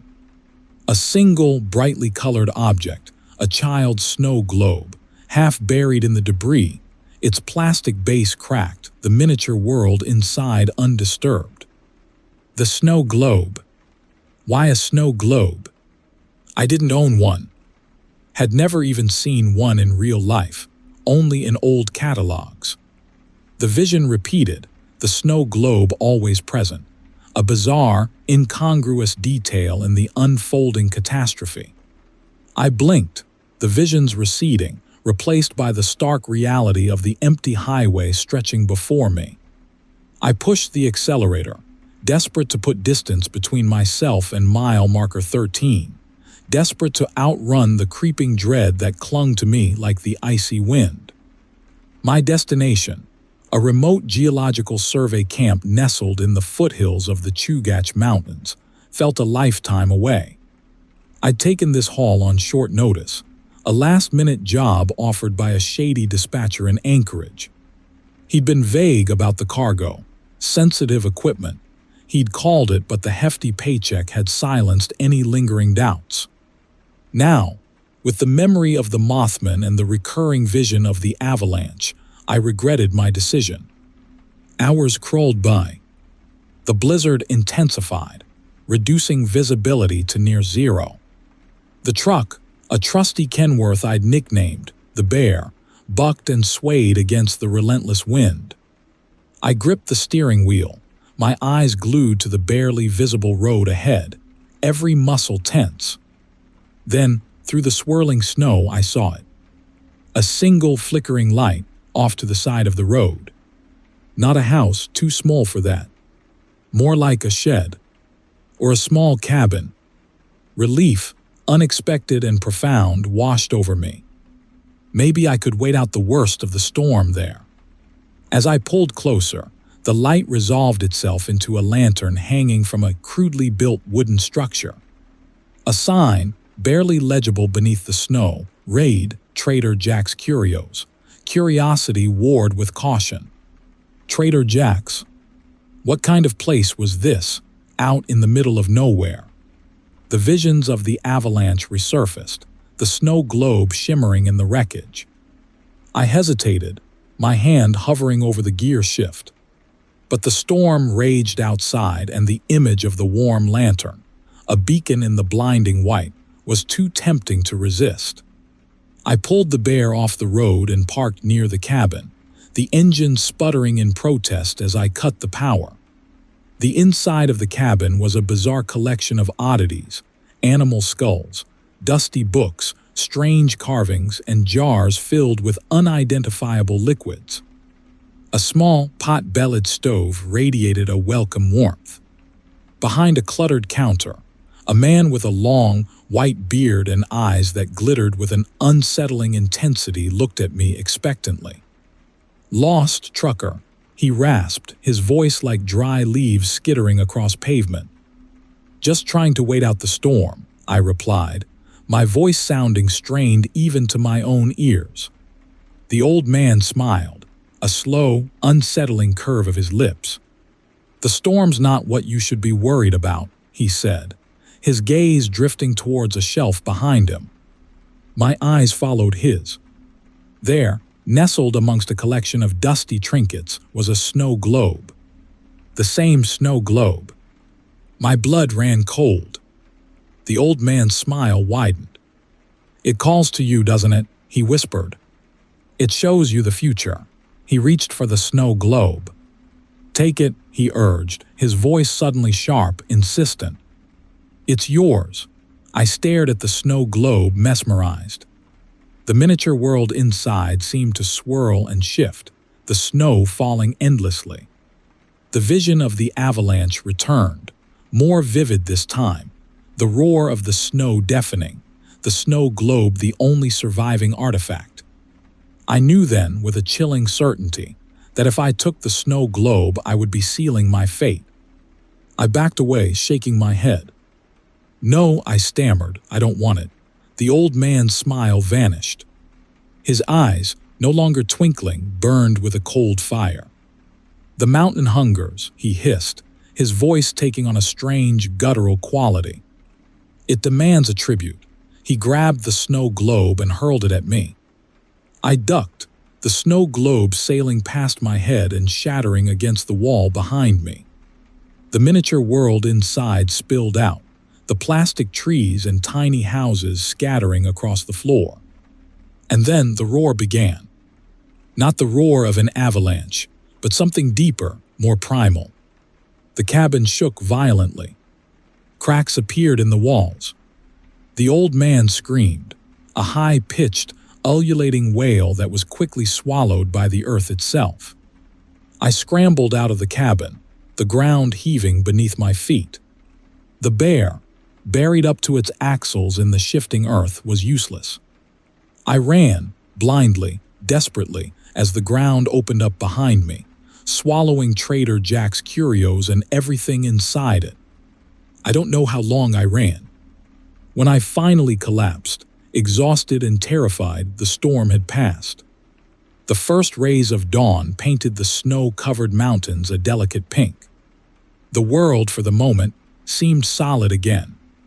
But the image of the snow globe, shattered and broken, remained etched in my mind, a chilling reminder of the horrors that lurk beneath the surface of this beautiful, terrifying land.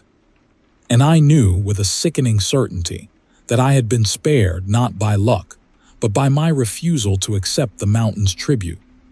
Story 20. The Alaska pipeline snaked alongside my rig, a cold, metal serpent in the November twilight. I was hauling a load of drilling equipment up to Prudhoe Bay, a job that paid well but gnawed at the soul. The endless white expanse and the whistling wind were enough to drive a man to the brink, even without the added company of a hitchhiker claiming to be an escapee from the Anchorage Psychiatric Center. I'd picked her up outside Fairbanks. She looked harmless enough, bundled in a worn parka, a knit cap pulled low over her brow. Small, almost bird-like, she'd given me a shy smile and mumbled a thanks when I offered her a ride. It was against company policy, but up here, leaving someone to freeze solid felt worse than bending the rules. For the first hour, she remained quiet, staring out at the desolate landscape. I tried engaging her in small talk, asking where she was headed, but her responses were short, monosyllabic. Eventually, the silence became more unsettling than the prospect of conversation, so I let it be. It was near Coldfoot, when the sun had fully dipped below the horizon, that she finally spoke. "Do you ever examine the roadkill?" she asked, her voice surprisingly strong. I shifted uncomfortably in my seat. "Not really." I tried to avoid it.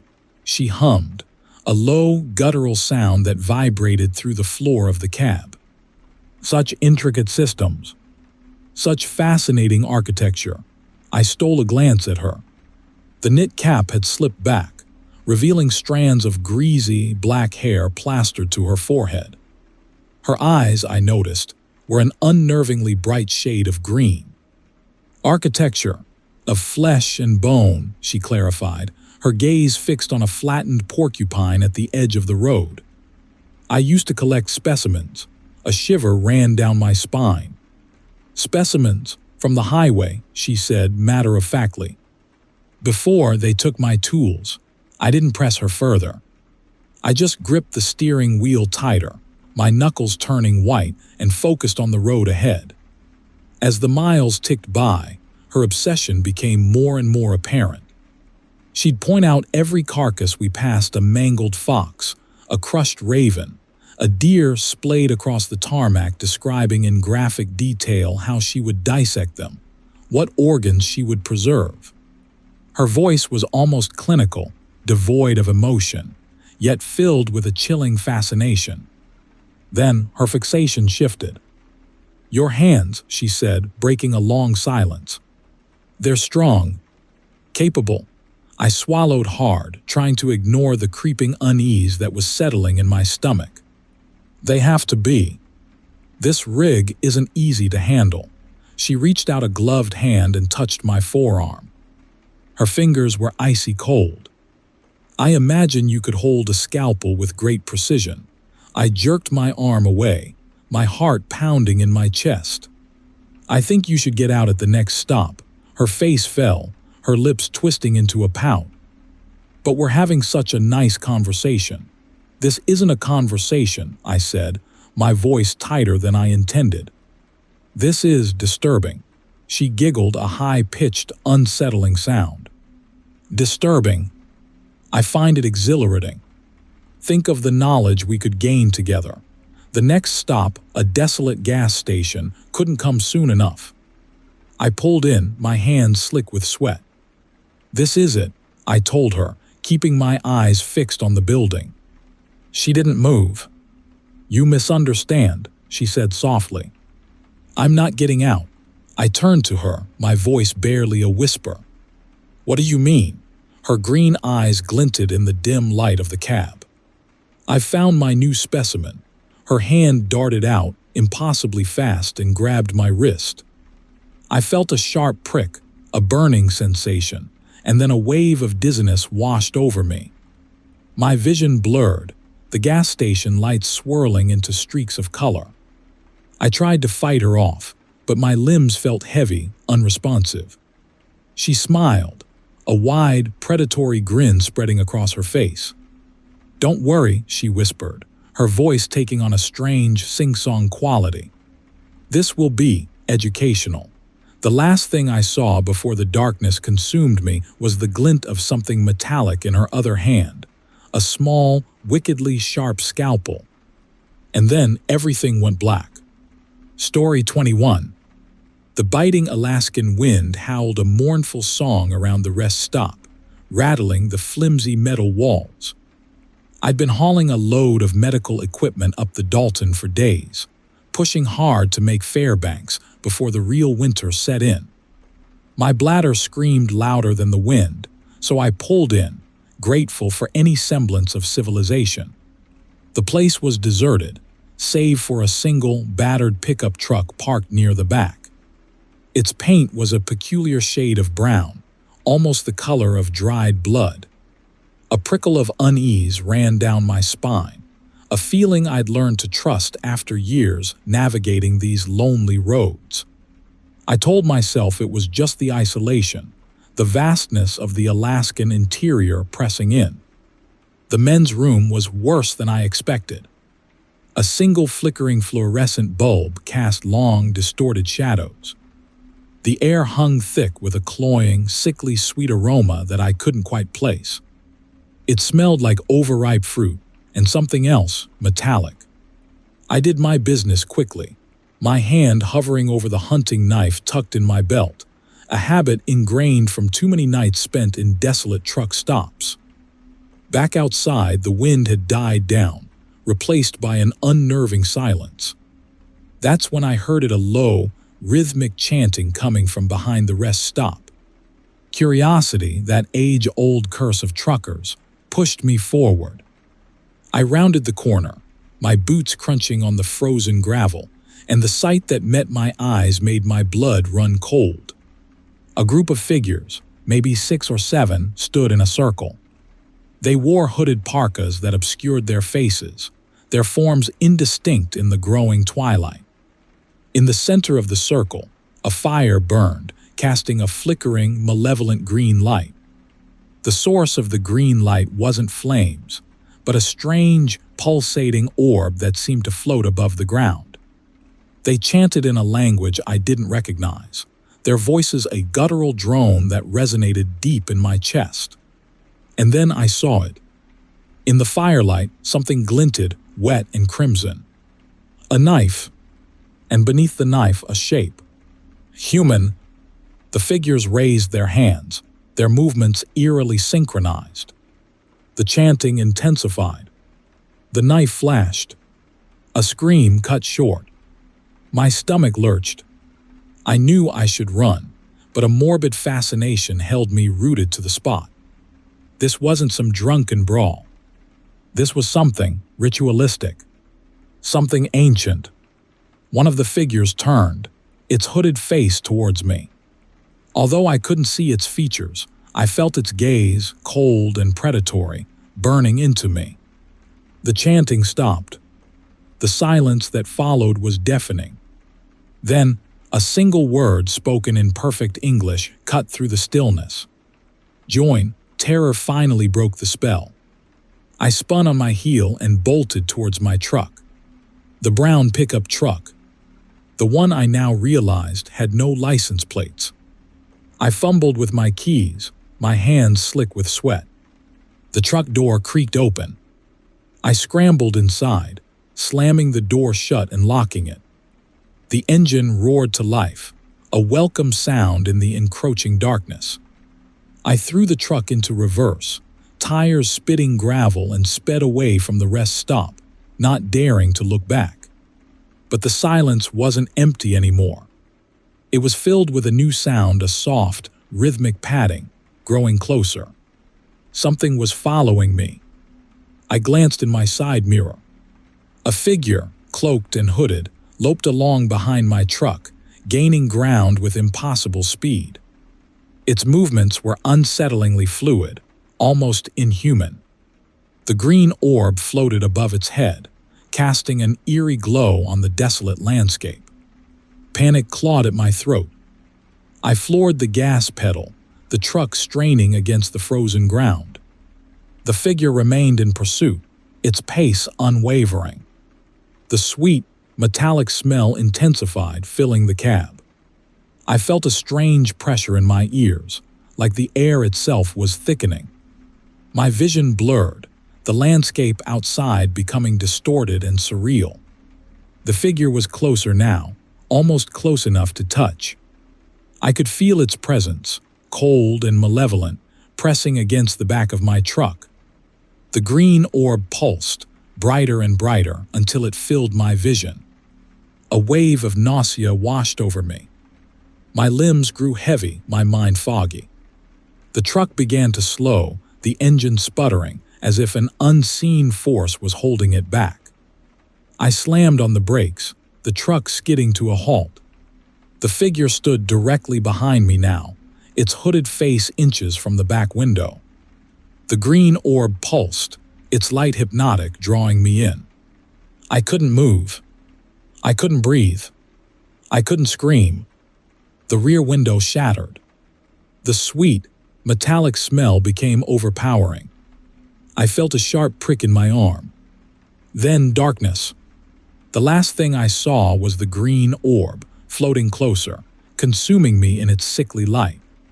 The chanting resumed, the guttural words echoing in my mind as I slipped into oblivion. Join. Story 22. The wind howled like a banshee, tearing at the canvas sides of my rig. Up here on the Hall Road north of Fairbanks, weather forecasts were suggestions, not guarantees. This squall had blown in faster than a politician's promise, blinding white and furious. I pulled over, my tires fighting for purchase on the slick, icy surface. Visibility was next to nothing. I needed shelter and fast. Through the swirling snow, I saw it, a low, dark shape huddled against the mountainside. Not a typical shed. This was old, log-built, something out of another century. An abandoned trapper's cabin. I pulled my rig as close as I dared, killed the engine, and grabbed my heavy parka. The door creaked open with a sound like a coffin lid. Inside, the air was stale and thick with the smell of decay, but blessedly still. A single, soot-stained window looked out on the raging blizzard. A cast iron stove stood in one corner, cold and empty. In the opposite corner, something caught my eye, a stack of leather-bound journals. I pulled one out, wiping the dust from the cover. The script was elegant, almost archaic. Observation log, subject Alpha 7. Curiosity overriding my better judgment, I flipped it open. The first entry spoke of isolating a specific gene sequence, something about enhanced adaptability and regenerative capabilities. Then the handwriting shifted, became frantic, almost illegible. Subject exhibiting unexpected fusion. Bone structure altered. Vocalizations disturbing. I turned the page. A crude sketch stared back at me. It was humanoid but twisted, elongated. A human torso, but with the legs and head of a wolf. My breath hitched. This wasn't some trapper's diary. This was the ravings of a lunatic. Flipping through the subsequent volumes, a horrifying narrative unfolded. A lone researcher, driven by a twisted desire to improve the human species, splicing human and animal DNA. Wolves, bears, the creatures he created became increasingly monstrous, their intellect diminished, their aggression amplified. The final entry sent a shiver down my spine. They've breached containment. God help me. Suddenly, a low growl resonated from outside the cabin. My heart hammered against my ribs. I peered cautiously through the grimy window. Two glowing yellow eyes stared back, reflecting the faint light from within. I stumbled backward, knocking over a rusted kerosene lamp. It clattered to the floor, miraculously remaining intact. Another growl closer this time.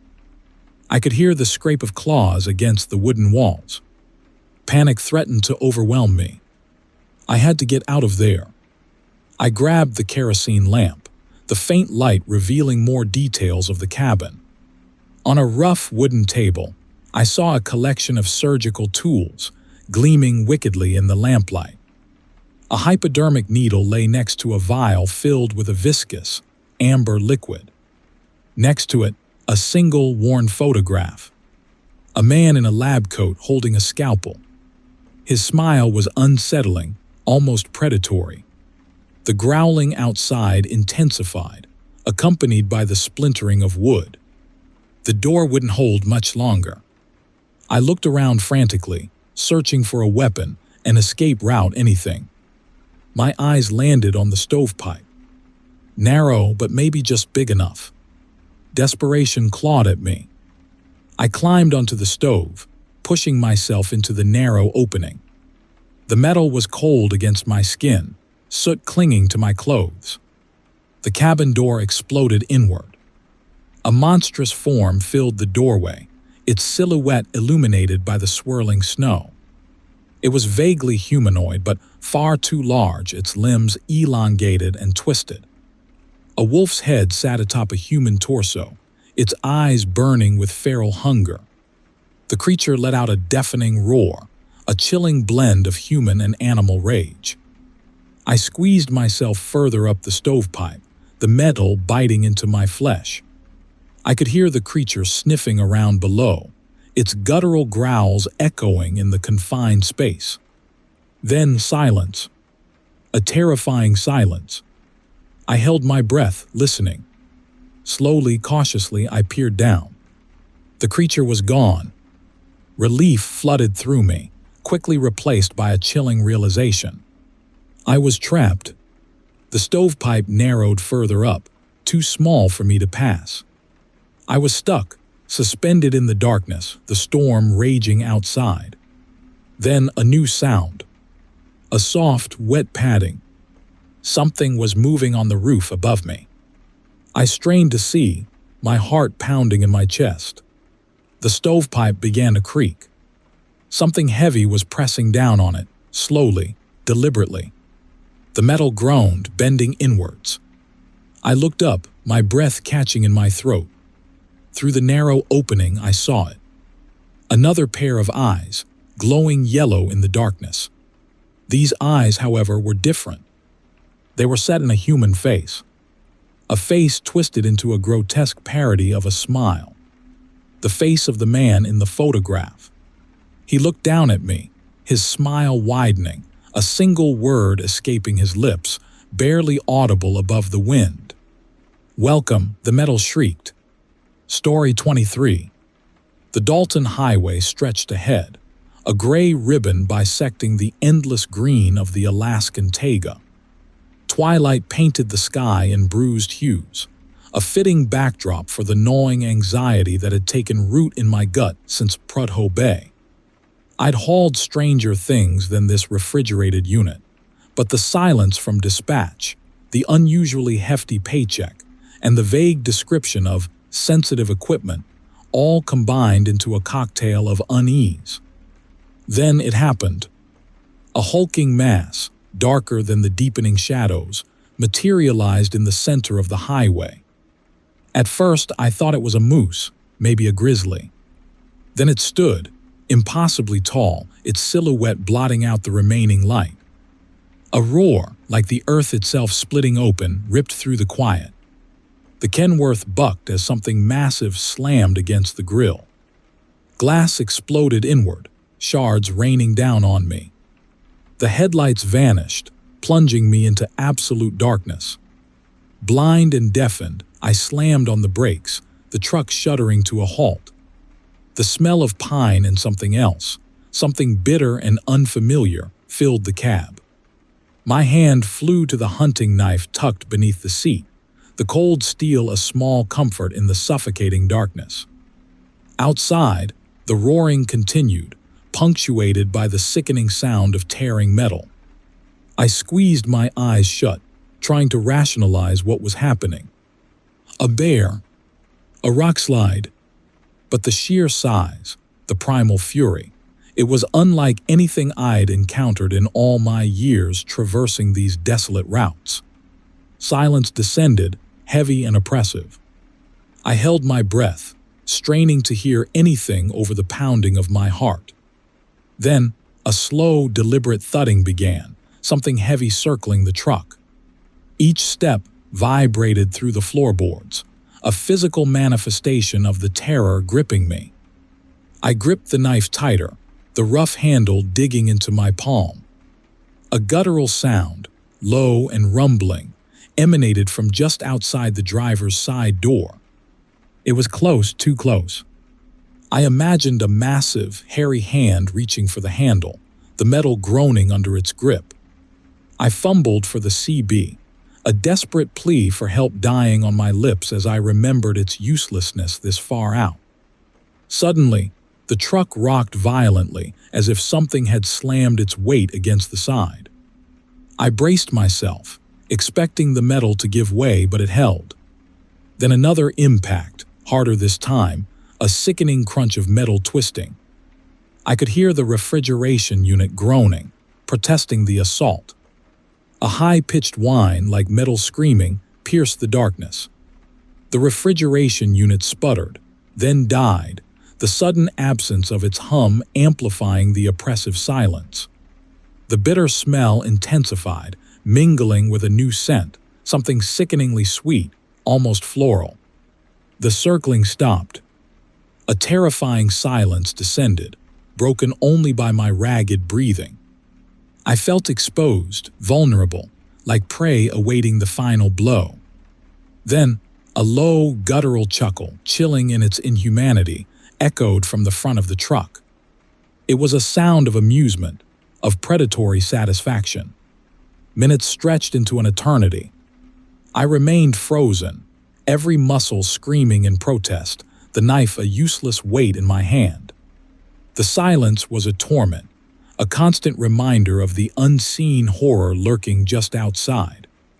My mind conjured images, grotesque and monstrous, each more terrifying than the last. A faint, rhythmic clicking started, like fingernails tapping against metal. It grew steadily louder, closer, tracing a path along the side of the truck. It reached the driver's side door, stopped, and then, with agonizing slowness, the handle began to turn. The door creaked open, revealing a sliver of darkness even blacker than the night. The sweet, floral scent flooded the cab, overpowering, cloying.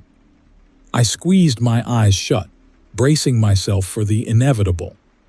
A hand, massive and covered in thick, dark hair, reached into the cab. The fingernails were long, thick and yellowed, like ancient white. It hovered for a moment, then descended, its shadow falling across my face.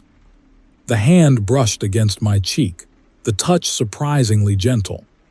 A cold, wet nose sniffed the air, its breath hot and rancid against my skin. Then, a voice, deep and resonant, whispered in my ear, a chilling blend of guttural growls and something disturbingly close to human speech. "You shouldn't be here." The hand tightened its grip, its claws digging into my flesh.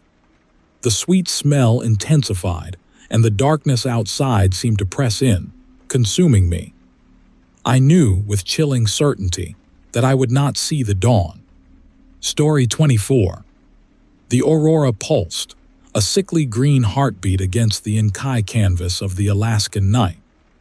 My Kenworth grumbled, a metal beast against the frozen earth, its headlights cutting a meager swat through the oppressive darkness.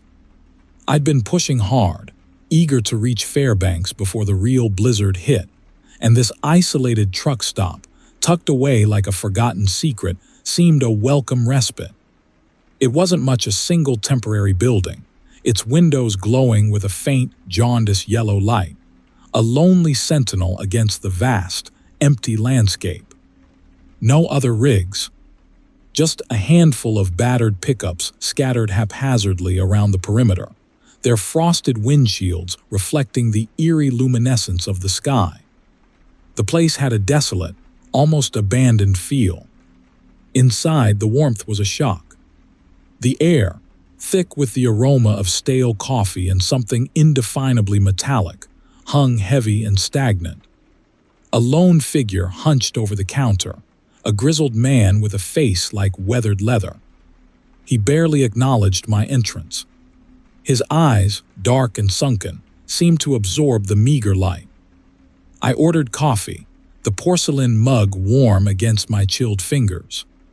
The silence in the room was oppressive, broken only by the low hum of a refrigerator and the distant, rhythmic thumping of something. I couldn't quite place it. It resonated deep within the floorboards, a slow, steady pulse. The other patrons, I noticed now, were all men. Rough-looking, quiet. Each sat alone, their gazes fixed on some unseen point in the middle distance. They wore an unsettling uniformity, dressed in heavy parkas and worn denim, their faces obscured by shadow or the low-brimmed hats pulled low over their eyes. The thumping continued. It seemed to grow louder, a subtle vibration that seeped into my bones. My unease grew into a knot of apprehension. Something was wrong here. Terribly wrong. I finished my coffee, the metallic tang lingering unpleasantly on my tongue. As I stood to leave, the grizzled man behind the counter finally looked at me. Heading north, he rasped, his voice surprisingly strong. "Fairbanks," I replied. He nodded slowly. "Long drive." His gaze lingered on me for a moment, a flicker of something assessment in his eyes. Then he looked away, back to the point in the distance that seemed to hold the collective attention of everyone in the room.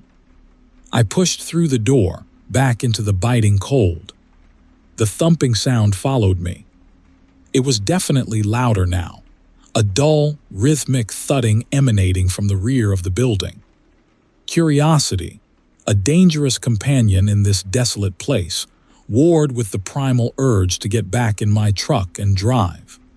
Drive fast. I rounded the corner of the building, my boots crunching on the frozen gravel. And then I saw it. A small, windowless annex attached to the main structure, its metal door half open. The thumping sound was coming from within. Against every screaming instinct, I approached. The metallic smell was stronger here, almost overpowering. It mingled with another scent, something faintly sweet, sickly. I peered inside. The room was dimly lit by a single, bare bulb hanging from the ceiling. The walls were lined with metal shelves, and on those shelves an array of jars. Hundreds of them, filled with a murky, amber liquid. Floating within each jar, suspended in the viscous fluid, were hearts. Perfectly formed human hearts. The thumping, it was the sound of another heart being prepared. On a metal table in the center of the room, the grizzled man from the counter stood hunched over a figure strapped to the surface.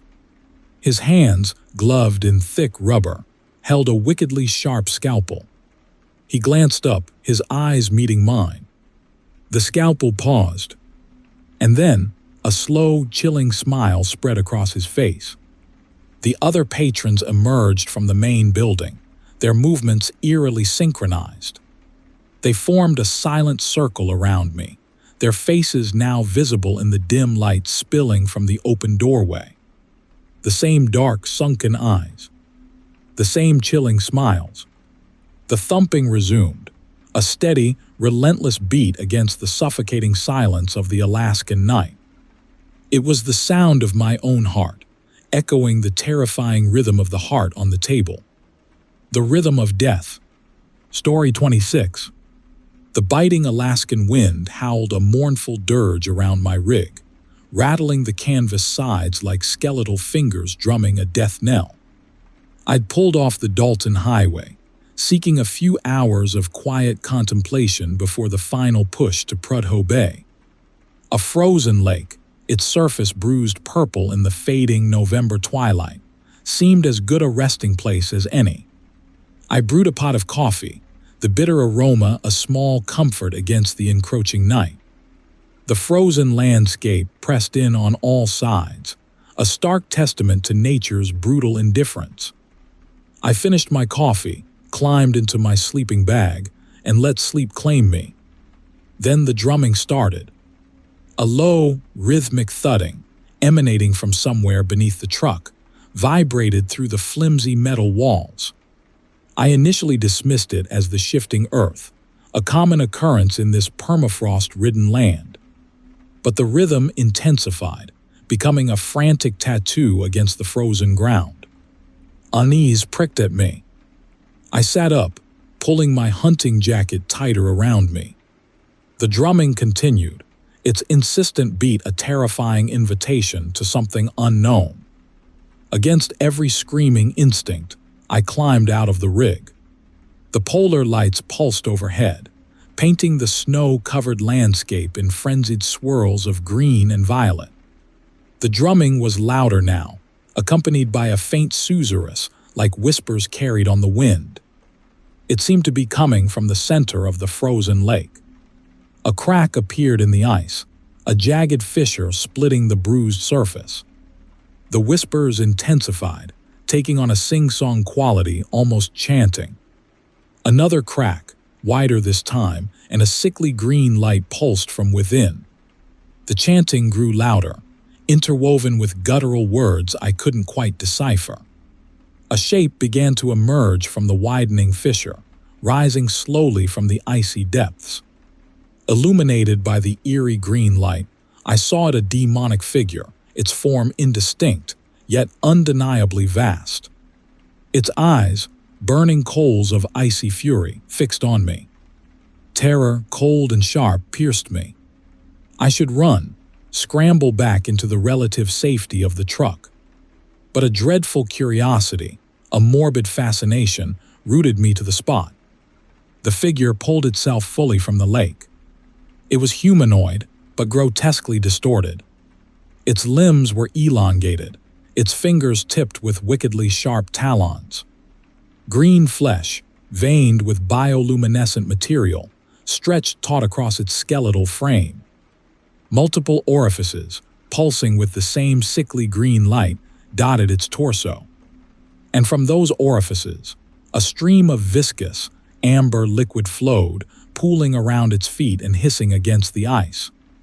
The chanting reached a deafening crescendo, and the creature raised its skeletal hands. In one hand, it clutched something, an object. As it drew closer, I realized what it was. A perfectly formed human heart, still beating, its pulsating veins glowing with the same unnatural luminescence. The creature stopped a few feet from me, its hollow sockets fixed on mine. The chanting ceased, replaced by a low, guttural growl that resonated deep within my chest. It extended the hand holding the heart towards me, an offering or perhaps a challenge. In that moment, a chilling realization washed over me. This wasn't just a monster. It was a collector. And the amber liquid, it wasn't blood. It was a preservative. This creature would dissect me, preserve my organs, add them to its bizarre collection. The thought, the sheer, horrifying banality of it, was worse than any physical pain. My hand instinctively went to the hunting knife tucked beneath my jacket. A meager defense against such a monstrosity, but it was all I had. I pulled it free, the rough handle digging into my palm, a small, desperate thing against the overwhelming terror. But I didn't attack. I looked at the heart, still beating, still pulsing with life. And I looked at the creature, its burning eyes reflecting my own terror back at me. A terrible temptation warred within me. If I offered the creature something else, something it desired even more, could I buy my freedom? A horrifying canvas of possibilities unfurled before me. Could I sacrifice something or someone else to save myself? The creature growled again, its impatience growing. The icy wind howled around us, a silent promise of the horrors to come. And in the heart of that frozen wasteland, beneath the pulsing aurora, I made my choice. Story 27. The dispatch slip read, "Geological survey equipment deliver to designated coordinates." The paycheck was fatter than a hibernating grizzly, and I figured a little off-roading in my trusty Peterbilt wouldn't kill me. Turns out I was almost right. My GPS blinked its confusion at the coordinates, spitting me out onto a barely there track somewhere south of the Arctic Circle. Black spruce clawed at the sky, and the only sound was the whine of my tires against the unforgiving tundra. Then I saw it. A perfect circle, stamped into the moss and lichen, like some giant cookie cutter had been taken to the earth. Inside, the vegetation was flattened, forming swirling patterns that made my stomach churn. Curiosity, that ever-present bane of truckers, piqued. I parked the rig and climbed out, crunching over the frozen ground. The silence in the circle was absolute, broken only by the hammering of my own heart. The swirling patterns seemed to shift and squirm as I looked at them, an optical illusion fueled by too much coffee and not enough sleep. I should have turned back then, but the paycheck flashed in my mind, a beacon of monetary salvation. A low hum started, barely audible at first but steadily growing. The ground vibrated beneath my boots. The hair on my arm stood on end, prickling with a sudden, inexplicable dread. The sky above the circle shimmered, then twisted. A shape descended, not with the dramatic flourish of a Hollywood UFO, but with the unsettling slowness of a tumor growing. It was matte black, almost organic looking, with pulsating veins of sickly green light. It settled onto the ground with a soft thud, the earth shuddering beneath its impossible weight. A section of the thing peeled back, revealing an opening that pulsed with an unnerving green light. It wasn't an invitation, it was a command. My legs, seemingly operating independently of my brain, carried me towards it.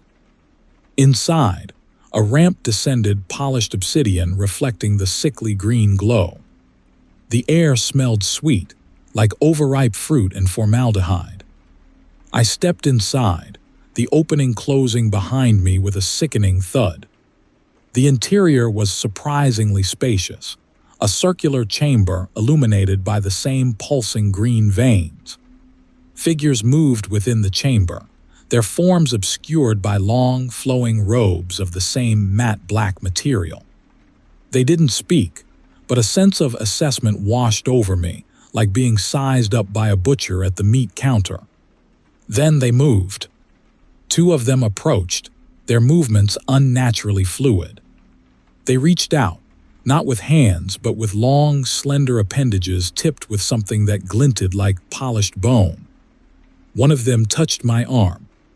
A searing pain shot through my body, and I screamed, the sound swallowed by the unnatural silence of the chamber.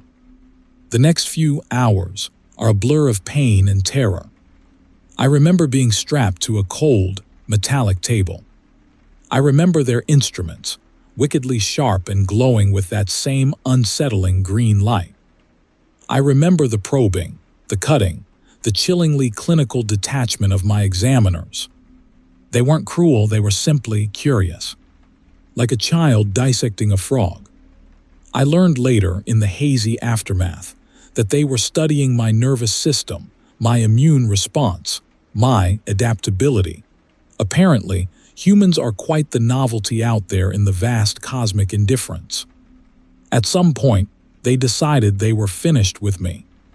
I was deposited back in the circle, the ship ascending with the same unsettling slowness.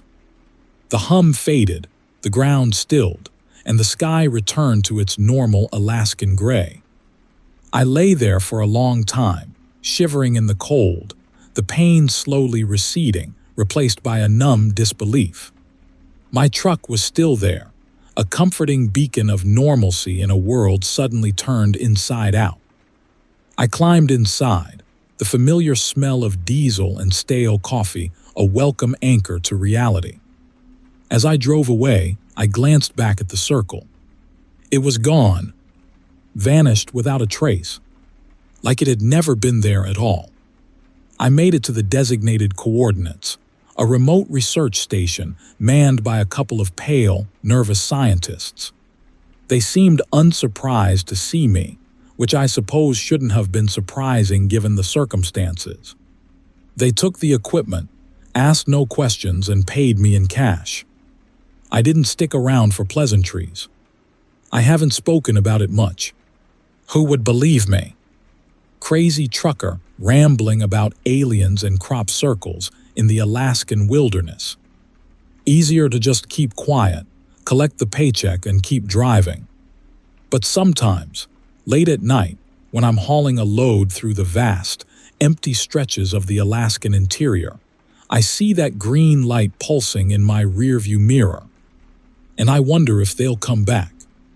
Not to hurt me, just to study. And that, perhaps, is the most terrifying thought of all. Story 28. The scalpel, wickedly sharp and surprisingly modern, hovered over my chest. I could feel the cold steel through the thin fabric of my shirt. Above me, a single fluorescent light flickered, casting grotesque shadows across the figure hunched over me. Its face, thankfully, remained obscured by a thick, hooded parka. How had I ended up strapped to this metal table, miles from civilization, my life in the hands of a dark web hitman? The answer, like a chilling Alaskan wind, cut through the fog of my fear. It had started innocently enough, with a delivery request flagged urgent on my trucking app. A hefty bonus attached, naturally.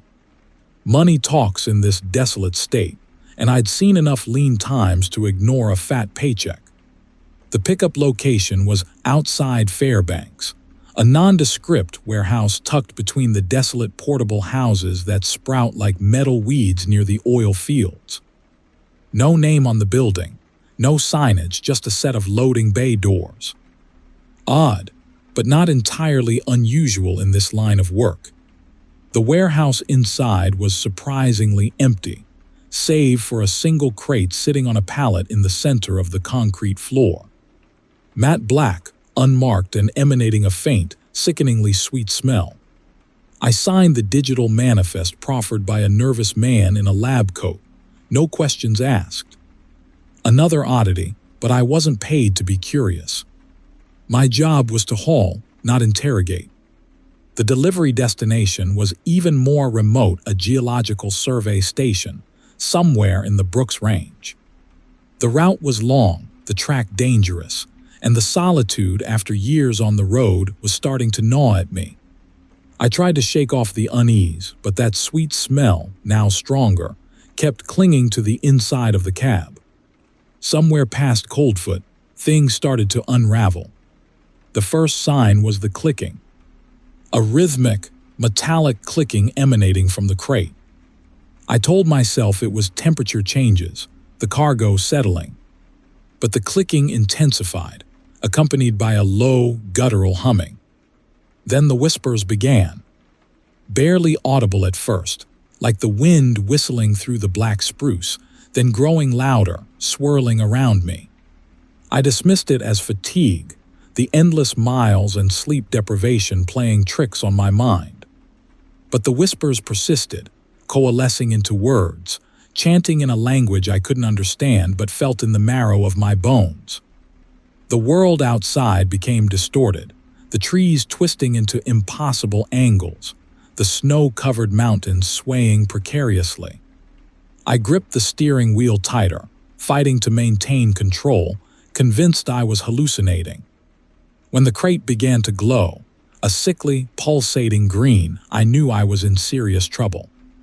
I pulled over, my heart hammering against my ribs, considering abandoning the truck, fleeing into the frozen wilderness. But where could I go? I was hundreds of miles from anything resembling civilization. I grabbed my hunting knife, my only defense against whatever was brewing in that crate, and cautiously approached the back of the truck. The humming was now a deafening drone, the green light blindingly bright. With trembling hands, I unlatched the doors. The crate was empty. A wave of dizziness washed over me. Relief, quickly replaced by a deeper, more profound terror. The chanting stopped, the light vanished, and a heavy silence descended, broken only by the pounding of my heart. Then a voice. Deep, guttural, and right behind me. Looking for something, driver. I spun around, my knife clutched uselessly in my hand. The figure stood directly behind me, its parka still obscuring its face. It raised a gloved hand, and in its grasp, I saw it a small, intricately carved white globe, pulsating with the same unnerving green light. The figure stepped closer, the hood falling back to reveal nothing. No face. Just smooth, unbroken skin where a head should have been. Then, from the smooth surface, multiple orifices opened, revealing strands of pulsating green flesh. The creature, if it could be called that, stretched its mouth. Towards me, a horrifying smile spreading across its featureless face. And now, here I am, the scalpel inches from my chest.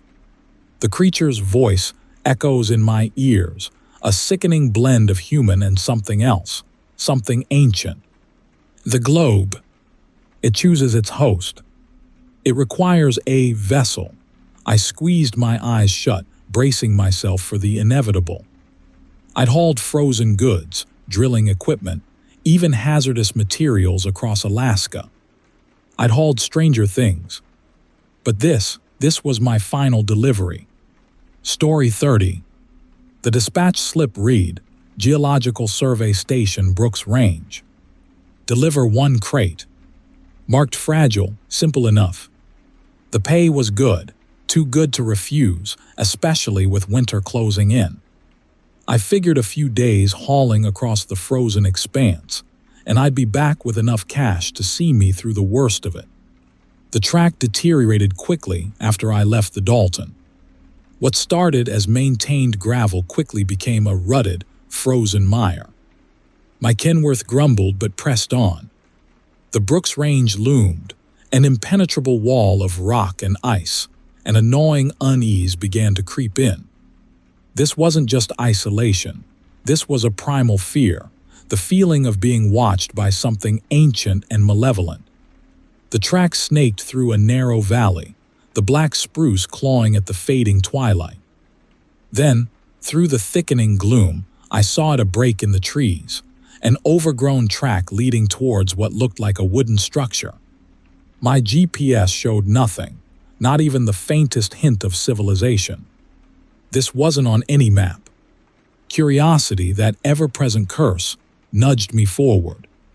I told myself it was the promised station, a welcome refuge from the encroaching night. But a deeper part of me, the part ingrained after years traversing these desolate routes, screamed at me to turn back. The structure was crude, almost archaic.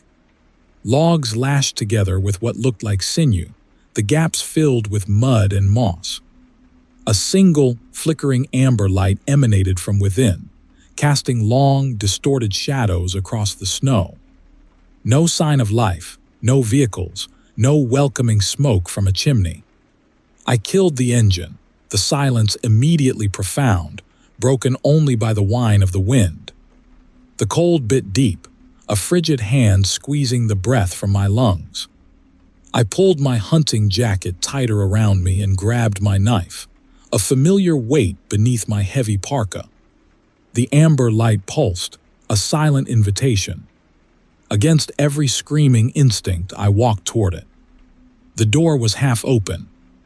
I pushed it open, the hinges emitting a sound like fingernails scraping across bone. The smell hit me first sickeningly sweet, like overripe fruit, and something indefinably metallic.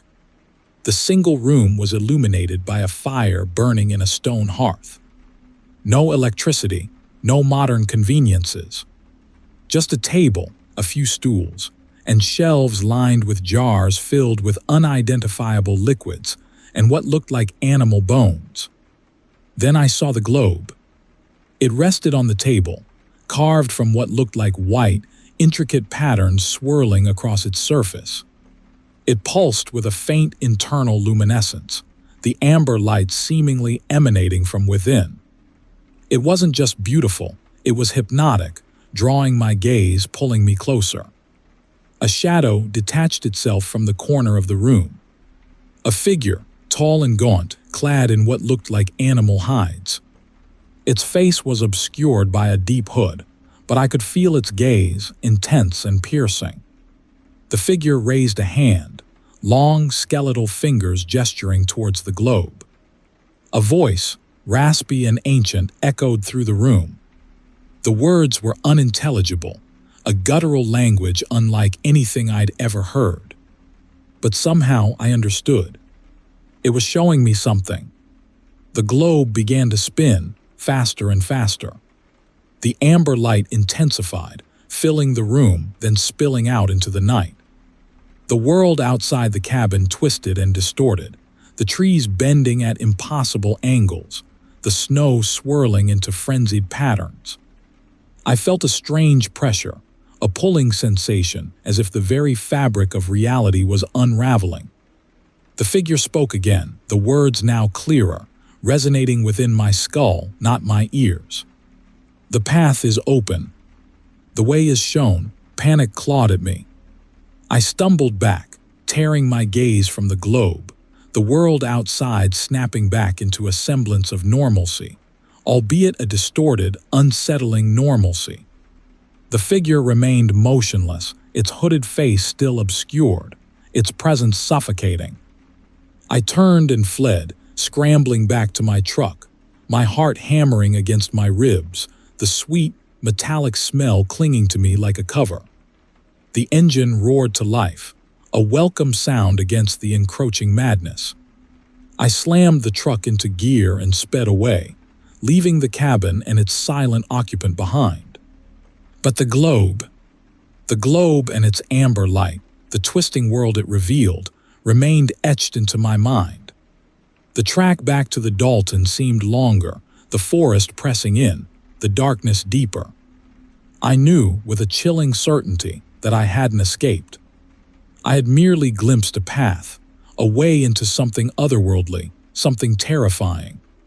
And I knew, with a dread that settled deep in my bones, that it had seen me too. The path was open, and something on the other side was waiting. Story 31.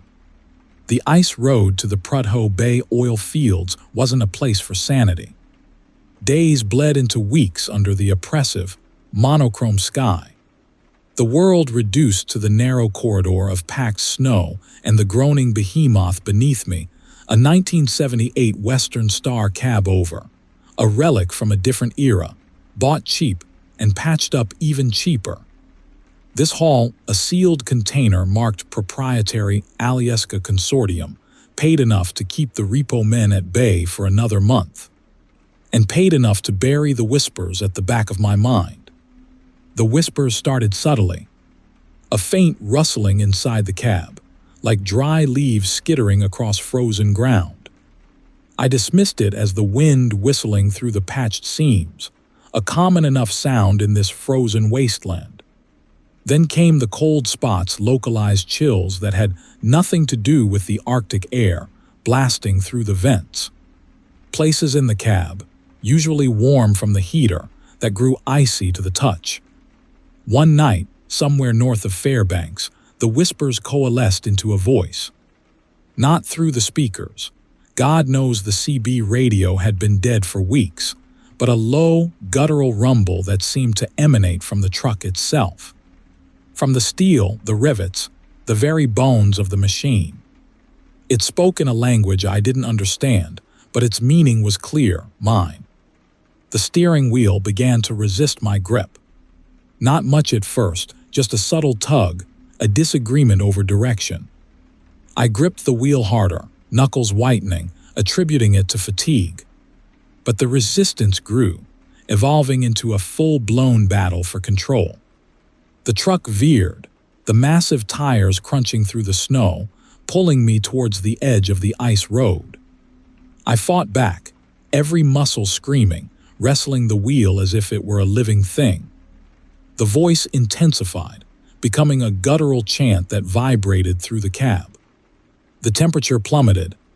Frost bloomed on the inside of the windows, forming swirling patterns, ancient glyphs I swear I'd seen carved on stones in a museum somewhere. The glyphs pulsed with a sickly green light. And then the Western Star stopped fighting. My truck, accelerated. Not just accelerated, but surged forward, the speedometer needle slamming into the red. The ice road blurred beneath me, a white streak under the sickly green glow of the cab. I was a passenger in my own rig, hurtling towards an unknown destination chosen by the malevolent entity that now controlled my metal beast. Fear, raw and primal, clawed at me. I tried the brakes, the gear shift, the ignition, anything to regain control. Nothing. The pedals were unresponsive, the shifter frozen solid. The Western Star roared in defiance, a metallic scream against the silent, frozen landscape. The ice road ended. I saw it too late. A gaping chasm, a black void against the white, rushing towards me with terrifying speed. I braced myself for the inevitable, squeezing my eyes shut, waiting for the crushing impact, the icy embrace of the Arctic waters. But it didn't come. I opened my eyes. The truck was gone. Vanished. I stood on the edge of the chasm, the icy wind whipping around me. There was no sign of the Western Star, no twisted metal, no shattered glass. Just the endless expanse of the Arctic wilderness, and the chilling echo of the guttural chant resonating within me. I was alone, stranded, hundreds of miles from civilization, with no explanation for what had happened. The only evidence was the lingering green glow on my hands, the same sickening green that had pulsed within the cab, and the unshakable certainty that the Western Star, now fully possessed, was continuing its journey, driven by a malevolent force towards some terrifying, unknown destination. A destination I was meant to reach, a fate I had narrowly escaped. For now, Story 32. The job was simple enough. Haul a single, sealed crate from Anchorage to a research station somewhere north of Fairbanks. The paycheck flashed before my eyes, a monetary salvation in the bleak Alaskan November. Money talks, even when every fiber of your being screams against a job this far north, this late in the season. I didn't see him at first. Dusk was clinging to the mountains, that in-between time where the world holds its breath before plunging into full darkness. I was pushing 60, eager to reach Fairbanks before the real cold set in. Then, a flicker of movement. A shape huddled against the encroaching night. Against every screaming instinct, I pulled over. He looked harmless enough by Alaskan standards. Tall, lanky, bundled in a faded parka. His face remained obscured by the hood. He mumbled a thanks as he climbed in, the scent of something faintly sweet, almost floral, clinging to him. He didn't offer his destination, and ingrained Alaskan courtesy kept me from asking. The silence stretched, broken only by the hum of the tires and the whine of the wind. It started subtly. A shift in the air, a prickling unease at the back of my neck. The sweet smell intensified, becoming cloying, sickening. I glanced at him, and for a fleeting moment I saw it. Beneath the parka, a flicker of something not human. A glimpse of elongated limbs, of something pulsing beneath the fabric. I dismissed it as fatigue, the Alaskan wilderness playing tricks on my mind. But then he spoke. His voice, a low, guttural rumble, vibrated through the cabin. "Cold tonight," he said, and the words seemed to hang in the air, thick and heavy. "Getting there," I replied, my voice tighter than I intended. He chuckled, a low, rasping sound. And that's when the parka shifted. I saw it clearly then. A clawed hand, the flesh a sickly, bioluminescent green, resting on his knee. My heart leaped into my throat. "You know," he said, his voice taking on a sing-song quality. "The old stories are true." My hand tightened on the wheel. I didn't want to hear this. I wanted to turn around, to dump him on the side of the road and floor it back to Anchorage. But something held me back. A morbid fascination, a dreadful curiosity. "The stories about skinwalkers," he continued, the green light pulsing beneath the parka, "about how they crave the warmth of human skin." The truck swerved. I fought to maintain control, my eyes fixed on the road ahead. "You're talking crazy," I managed, my voice a strained whisper. He laughed again, the sound echoing unnaturally loud in the confined space of the cab. The parka fell open, revealing his true form. Elongated limbs, tipped with wickedly sharp talons.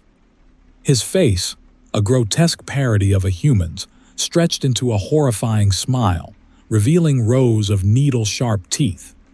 The green light pulsed, emanating from within him, casting grotesque shadows across the cabin. "Not crazy," the creature hissed, the sweet, floral scent now almost overpowering. "Hungry." Terror, pure, unadulterated terror, flooded through me. I stomped on the gas, the truck roaring in protest. But it was too late. He moved with impossible speed, his talons slashing, ripping through the fabric of my seat inches from my leg. I slammed on the brakes, the truck skidding violently. The creature lunged, its grotesque face inches from mine. Its breath, hot and rancid, washed over me. I saw its eyes then, burning green coals fixed on me with predatory hunger. "Your skin," it whispered, its voice a guttural growl. "It looks so warm." I screamed, a primal scream torn from the depths of my being. I fought, kicking and punching, but it was like fighting a mountain. It pinned me against the seat, its weight crushing, suffocating. Its claws dug into my arm, tearing through my jacket, through my shirt, grazing my skin. I felt a searing pain and then a chilling numbness. He began to chant, a low, rhythmic drone in a language I couldn't understand. The green light intensified, bathing the cabin in an unholy glow. The creature's smile widened, revealing more teeth than should be possible. It leaned closer, its hot breath against my ear. Soon, it whispered, "You will be empty." My vision blurred. The chanting intensified, resonating within my skull. I felt a strange pulling sensation, a dizzying disorientation. My skin felt cold, numb. I could feel it, the creature's terrible desire, its hunger for my flesh, my very essence. And then darkness. I woke with a gasp, lying on the frozen ground beside the truck. The cab was empty, the door flung open. The air was thick with that sickeningly sweet, floral scent. My arm throbbed, the wound a deep, ragged gash. But the strangest thing, my skin felt loose, too big. I looked down at my hands. They were pale, almost translucent. I stumbled to my feet, a horrifying realization washing over me. The creature hadn't just wanted my skin. It had wanted everything. It had taken something from me, something essential. I was hollow, empty. A shell. I looked back at the truck, the green light fading in the distance. And then I heard it. A low, guttural chuckle echoing through the trees, followed by the sound of footsteps, heavy and slow, growing closer. Story 33. The dispatch ticket reads simply, "Biosamples Coldfoot to Fairbanks." Bonus pay. Hell, bonus pay could convince me to haul a load of nitroglycerin through a kindergarten during nap time. I wasn't asking questions. My Kenworth, affectionately nicknamed the Moose, rumbled towards the Brooks Range. November in Alaska. The world a bruised purple, the sky the color of a frozen lung. The perfect setting for a horror movie, ironically enough. Coldfoot materialized out of the gloom, little more than a gas station, and a scattering of buildings clinging to the Dalton Highway like barnacles. The pickup location was a nondescript metal shack. A guy with a white beard that looked like it had trapped several generations of small rodents met me. He didn't speak, just pointed a gnarled finger towards a steel crate sealed with enough biohazard symbols to suggest it contained the bubonic plague, weaponized smallpox, or maybe just a really aggressive strain of athlete's foot.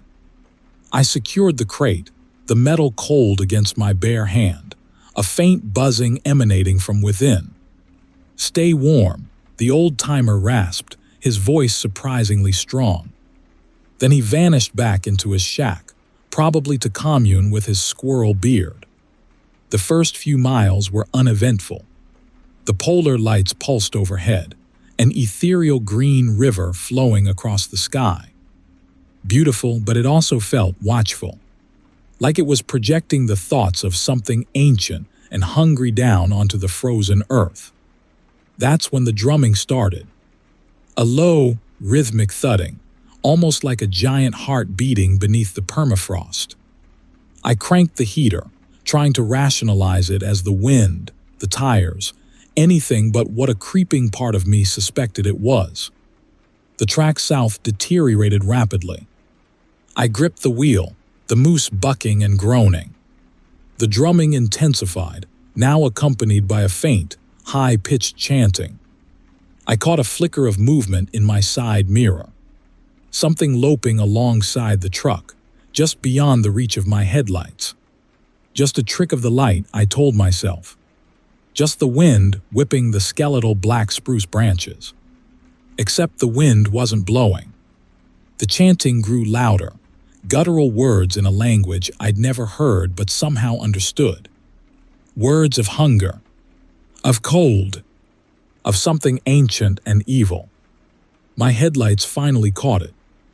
A gaunt figure, impossibly tall, limbs elongated and skeletal.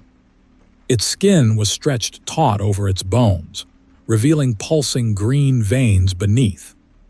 Its eyes, burning coals of emerald fire, were fixed on me, radiating a predatory hunger that chilled me to the bone. It was a Wendigo. I knew the legends. Whispers around campfires. Stories of a malevolent spirit born of cannibalism, forever cursed to wander the frozen wastes, driven by an insatiable hunger for human flesh. I'd always dismissed them as folklore, but the horrifying reality unfolding before me shattered those comforting illusions. The Wendigo quickened its pace, its long strides eating up the distance between us. The drumming and chanting intensified, vibrating through the very metal of the truck. I stomped on the gas, the moose roaring in protest, tires spitting gravel. But the creature was faster, gaining on me with terrifying ease. The scent hit me then, sickeningly sweet, like overripe berries and decay. The smell of the Wendigo's hunger. I slammed on the brakes, a desperate maneuver. The truck skidded, fishtailing wildly. For a precious second, I lost sight of the creature. I fumbled for the hunting knife tucked beneath my seat, my only defense against this nightmare. My hands shook so badly I almost dropped it. When I looked up, the Wendigo was standing directly in front of the truck, its skeletal fingers drumming against the hood. Its burning gaze pierced through the windshield, a silent promise of what was to come. The crate in the back began to rattle violently. A low growl echoed from within, followed by a sickening crunch. A horrifying realization washed over me. The biosamples weren't samples at all. They were bait. The Wendigo smiled, a grotesque rictus that stretched its skin, revealing rows of needle-sharp teeth. It reached a skeletal hand towards the crate, its talons scraping against the metal. Then, in perfect English, it spoke. "Dinner is served, story 35. The globe called to me. Not audibly, not with words but with a pull, a resonance deep in my bones. I'd picked it up in a gnome pawn shop tusks, intricately carved with spiraling glyphs I couldn't decipher. The shopkeeper, a wizened woman with eyes like chips of glacial ice, had warned me against it. Said it was a place between things. I, a man of science and dubious spiritual inclinations, scoffed, paid the exorbitant price and strapped it to my dashboard. Now, beneath the unearthly glow of the polar lights, I understood. The Dalton Highway stretched before me, a black ribbon bisecting the endless white. The northern lights, usually a welcome sight on these lonely hauls, pulsed with an unsettling intensity, their shifting colors painting the snow in hallucinatory shades of violet and emerald. The globe on my dashboard thrummed, vibrating in time with the aurora's pulsations. Then the highway ahead shimmered. The asphalt rippled like water, the blacktop turning a luminescent green, matching the globe's eerie glow. My rational mind screamed optical illusion, exhaustion, but a deeper, older instinct urged me forward. I drove into the shimmer. The world dissolved. The familiar Alaskan wilderness vanished, replaced by a desolate landscape of twisted, metallic trees and jagged obsidian mountains. The sky, once alive with the aurora's dance, became a stagnant pool of deep violet. The air, thin and cold, carried the metallic tang of blood. The globe on my dashboard pulsed steadily, a sickly green heartbeat in this alien world. Then I saw them. Humanoid but elongated, their limbs impossibly thin, tipped with claws of polished obsidian. Their skin was a pulsating green, mirroring the light of the globe and the sky. They were gathered around a fire of burning green coals, their faces obscured by hoods of some dark material. They didn't speak, but a low, guttural drone emanated from the group, a chilling hymn to some unknown deity. Fear, raw and primal, seized me. I slammed on the brakes, the truck skidding on the strange metallic ground. The figures turned, their hidden faces now revealed elongated snouts filled with needle-sharp teeth, their eyes burning with a malevolent green fire. The drone intensified, becoming a guttural chant, and the figures began to move towards the truck. My hand instinctively went to the hunting knife tucked beneath my seat. Years of hauling freight across Alaska had taught me to be prepared. But what good was a knife against these things? I slammed the truck into reverse, tires spinning uselessly on the slick ground. The chanting grew louder, the figures gaining ground. Their movements were unnervingly fluid, almost inhuman. Then I noticed something new, a path, barely visible against the dark ground, leading away from the figures, towards a massive fissure splitting the earth. It seemed to pulse with the same sickening green light as everything else in this nightmare world. Escape, my instinct screamed. I spun the wheel, the truck fishtailing wildly as I fought for control. The creatures shrieked, their claws scraping against the metal of the truck, leaving deep gouges. I floored the accelerator, the engine roaring its defiance against this alien world. The truck bounced along the dangerous path, the chasm yawning before me like a gateway to hell itself. The chanting of the creatures echoed behind me, a terrifying promise of pursuit. The chasm grew closer. It was impossibly deep, the bottom lost in a swirling vortex of violet and green. My rational mind rebelled, screaming at me to stop, to turn back, but the primal urge to escape, to survive, overruled all other thoughts. I closed my eyes, gripped the wheel tighter, and plunged into the abyss. The fall was endless. The truck tumbled through the swirling void, the chanting of the creatures echoing around me. The globe on the dashboard pulsed with a blinding green light, the only illumination in the suffocating darkness. Then, just as suddenly as it began, the fall stopped. The truck landed with a bone-jarring crash, the world snapping back into focus. I was back on the Dalton Highway. The familiar Alaskan wilderness surrounded me, the polar lights still dancing across the sky, but now its beauty seemed tainted, a constant reminder of the horrors I had witnessed. The globe on the dashboard was gone. I checked my watch. Only a few minutes had passed since I had entered the shimmer, but those few minutes had felt like an eternity. I sat there, trembling, the silence of the Alaskan wilderness pressing in on me. I wanted to believe it had all been a hallucination, a trick of the light and the long, lonely miles. But the deep gouges in the side of my truck, the lingering metallic tang in the air, and the unshakable terror that gripped my heart told a different story. I put the truck in drive and continued north. I never spoke of what I saw, knowing that no one would believe me. But the globe, the creatures, the chasm, they remain etched in my memory, a chilling testament to the horrors that lurk just beyond the veil of reality, waiting for the unwary traveler, drawn in by the mesmerizing dance of the polar lights gateway. Story 36. The white globe pulsed in my lap. Not a heartbeat, more like a tide, a slow ebb and flow of luminescence.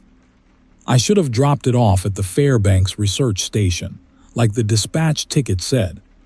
But the paycheck, the money was enough to finally buy back Nana's land, the land the consortium swindled from her.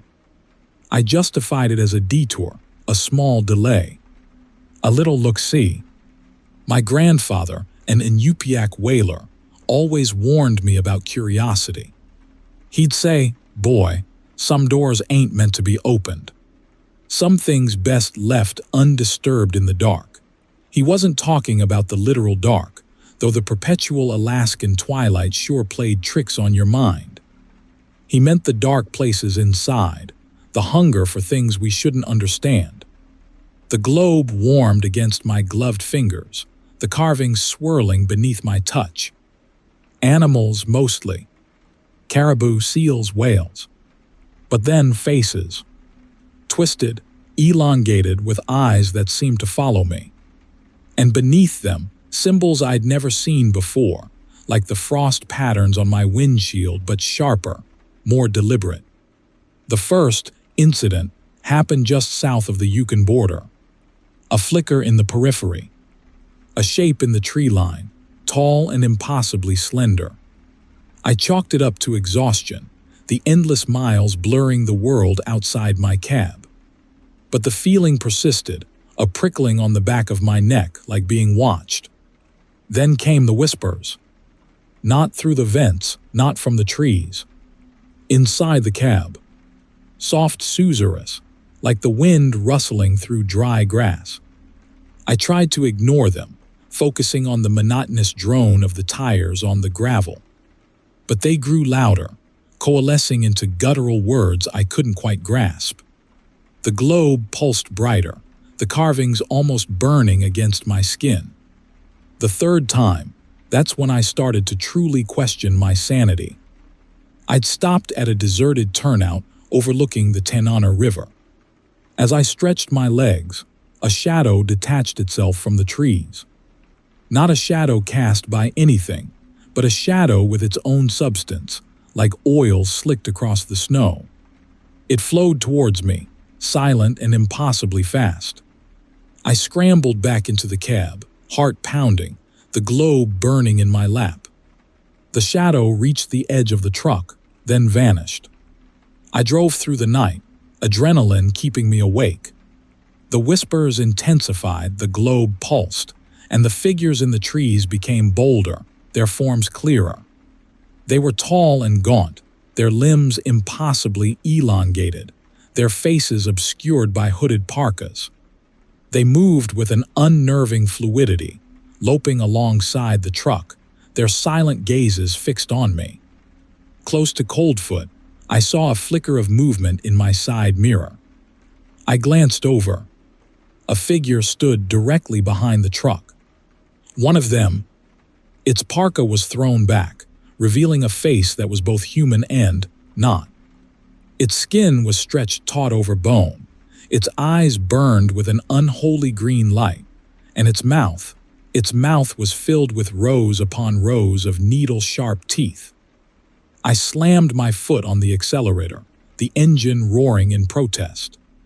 The figure remained in the mirror, its horrifying smile widening as I sped away. The globe pulsed with a terrifying intensity, the carvings now shifting and squirming beneath my fingers.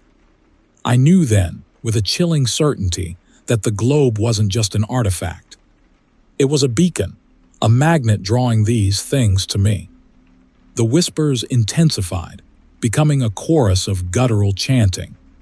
The figures surrounded the truck, their skeletal hands reaching out, their talons scraping against the metal. The globe burned hotter, the carvings twisting into monstrous, unrecognizable shapes. The truck began to shake violently, the ground heaving beneath me. A massive fissure opened in the earth, splitting the highway in two. The truck plunged into the chasm, tumbling endlessly into the darkness. The chanting intensified, becoming a deafening crescendo of inhuman voices. The green light from the globe filled the cab, blindingly bright.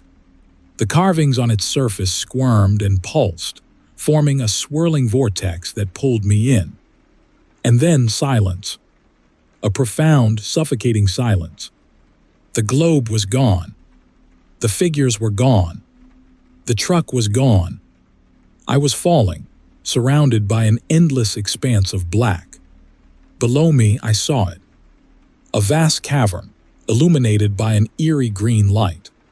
Figures moved within, their forms indistinct in the swirling mist. At the center of the cavern, pulsing with a sickening green light, was a massive heart, beating slowly, rhythmically. The figures gathered around the heart, their chanting resuming, a low, guttural drone that resonated within my very being.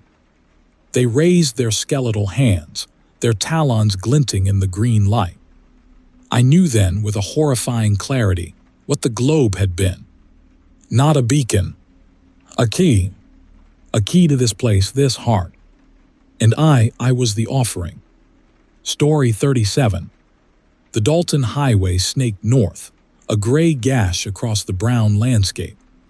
A late November twilight bled across the sky, painting the snow-dusted peaks a bruised violet.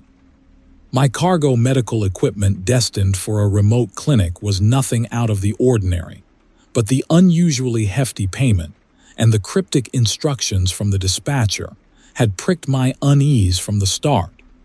When the first flakes began to fall, thickening into a swirling white curtain, I knew I wouldn't make Coldfoot before nightfall. I cursed my luck and scanned the desolate landscape for any sign of shelter. Then, through the swirling snow, I saw it. A rough track veered off the highway, leading towards a dark shape nestled against the base of a mountain. A cabin. I pulled off the highway, the truck groaning in protest as I wrestled it down the barely maintained track. As I drew closer, I saw the cabin was crudely constructed, logs lashed together with thick rope. An unsettling array of animal bones adorned the porch, bleached white by the elements. A single lantern hanging from a hook cast a sickly yellow light, revealing strange symbols carved into the doorframe. Symbols I couldn't quite place, but which seemed to twist in my peripheral vision. Hesitancy warred with the growing cold. I needed shelter. Taking a deep breath, I climbed out of the truck, the biting wind instantly numbing my exposed skin. The snow crunched under my boots as I approached the cabin, a faint metallic smell clinging to the air. I knocked on the heavy wooden door, the sound swallowed by the swirling snow. No answer. I tried the handle. It turned. The cabin's interior was dimly lit by the flickering lantern and a dying fire in a stone hearth. The air was thick with the aroma of dried herbs and something else, something bitter, almost metallic. Animal hides covered the walls, interspersed with disturbing trophies the elongated snout of some unknown dog-like creature, the clawed foot of a massive bird, a collection of skulls arranged in a bizarre, almost ritualistic manner. My gaze fell upon a shelf laden with jars containing unidentifiable liquids, some faintly luminescent. This wasn't the cabin of a trapper. This was the lair of a cryptid hunter. In the center of the room stood a heavy wooden table, upon which lay a scattering of tools: a wickedly sharp scalpel, forceps, a small saw. Beside them lay a tattered journal, its pages filled with a spidery handwriting. I picked it up, my fingers tracing the faded ink. The entries spoke of strange creatures lurking in the Alaskan wilderness, of hunts and close calls, of a growing obsession with documenting the unknown. One entry in particular caught my eye. It described a creature with burning green coals for eyes and limbs that bend at impossible angles. The entry ended abruptly, mid-sentence. A sudden sound from the adjoining room made me jump. A scraping sound, like metal against stone. My heart pounded in my chest. Gripping the hunting knife I'd instinctively pulled from my belt, I cautiously approached the doorway. The room beyond was small, barely illuminated by the flickering light from the main room. It contained a single metal table, upon which lay a figure strapped down with thick leather restraints. The figure was humanoid, but its limbs were impossibly long and thin, its fingers tipped with wickedly sharp talons. Its skin was a sickly green, pulsing with an internal luminescence. Its head was obscured by a thick, matted hood. The metallic smell was overwhelming in here. As I watched, a darker shade began to separate itself from the wall behind the table.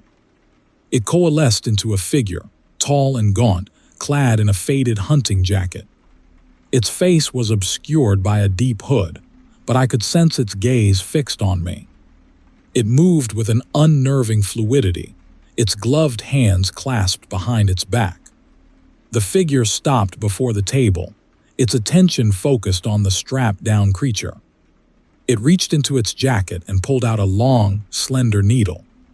The creature thrashed against its restraints, a low, guttural growl resonating within the small room. The hooded figure paid it no mind. With a chillingly clinical detachment, it brought the needle closer to the creature's pulsating green flesh. A terrifying realization washed over me. This wasn't a rescue. This was an experiment. The hunter had become the hunted, and I had stumbled into his horrific laboratory. My breath hitched in my throat. I had to get out. I backed away slowly, my eyes fixed on the hooded figure. As I reached the doorway, my boot knocked against a loose floorboard. The sound, though small, echoed unnaturally in the tense silence. The figure froze, its head snapping towards me. The hood shifted slightly, revealing a glint of something metallic, a single, burning green coal fixed on me with predatory intensity. I turned and ran. I didn't look back. I burst out of the cabin and scrambled into my truck, fumbling with the keys. The engine roared to life, the sound a welcome defiance against the oppressive silence of the wilderness. I slammed the truck into reverse, tires spitting gravel as I careened back up the track. As I reached the highway, I risked a glance in my rearview mirror. The cabin stood silhouetted against the dying light, a single burning green coal fixed on my retreating form. I knew then, with a chilling certainty, that I would never truly escape that place. The image of that pulsating green flesh, those burning coals, and the sickeningly sweet metallic smell would forever be etched into my memory, a constant reminder of the terrifying secrets lurking within the Alaskan wilderness. The truck roared north, carrying me further into the deepening darkness, but I knew I wasn't alone. Something was watching. Something was following. Story 38. The Dalton Highway stretched before me, a gray ribbon unspooling through the brown landscape. I'd taken this haul on short notice, a hefty bonus attached delivering some drilling equipment towards Deadhorse. The dispatcher was vague about the specifics, just a cryptic, sensitive equipment, extreme caution advised. Money talks, though, and my curiosity, always a dangerous companion, was piqued. I picked him up just south of Coldfoot. He was bundled in a heavy, faded parka, hood pulled low, obscuring his face. Didn't offer much by way of conversation, just a grunt when I asked where he was headed. Figured he was another roughneck heading to the oil fields, quiet contemplation before the hard work ahead. Alaska breeds that kind of stoicism. As we drove, the silence became oppressive. The usual soundtrack of my Kenworth, a comforting rumble against the gnawing isolation, seemed strangely muted. The twilight deepened, painting the snow-covered mountains in hallucinatory shades. I glanced at the figure in my rearview mirror. The parka had shifted slightly, revealing a glimpse of pale, almost translucent skin beneath. A prickling unease settled in my gut. He finally spoke as we approached Adigun Pass. His voice was a raspy whisper. "You know about the gift," I chuckled, assuming it was some local joke. "Gift? What gift?" The whisper intensified. "The earth whispers secrets here. It offers a gift if you sacrifice something essential." My hand tightened on the wheel. The small hairs on my neck stood on end. This wasn't a yokel anymore. This was something else. I dismissed it as fatigue, sleep deprivation playing tricks. Still, the unease remained. I kept my eyes fixed on the road, willing the miles to melt away. A few hours later, the truck started making a strange, rhythmic thudding. I pulled over, cursing under my breath. The thumping continued, seemingly emanating from the back. I grabbed my hunting knife, the rough handle digging into my palm, and cautiously approached the trailer. The thumping intensified, a frantic tattoo against the metal walls. I yanked open the doors. The crate I was hauling, sealed and marked with enough biohazard symbols to make a nervous scientist sweat, stood slightly apart from the other cargo. The thumping sound seemed to be coming from within. "What in the?" I muttered, stepping closer. As I reached for the crate, a hand shot out from underneath, grasping my wrist. The hand was skeletal, the skin stretched taut over bone, glowing with an unnerving green luminescence. I recoiled, dropping my knife. A voice, raspy and strained, emerged from beneath the crate. "The earth accepts your offering." I stumbled backward, my heart hammering against my ribs. The crate began to shake violently, the metal groaning under immense pressure. A crack appeared, then another and another, until the entire side ripped open, revealing not what I was expecting. It wasn't flesh anymore. It was a swirling vortex of black, pulsing with that same unsettling green light. A terrifying silence descended, broken only by the faint susurrus emanating from the vortex. The unseen force within seemed to be pulling me closer, a terrible temptation I couldn't resist.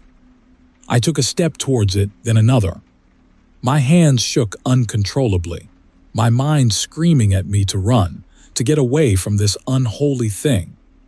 But the pull was too strong. It whispered promises of power, of knowledge, of becoming something more.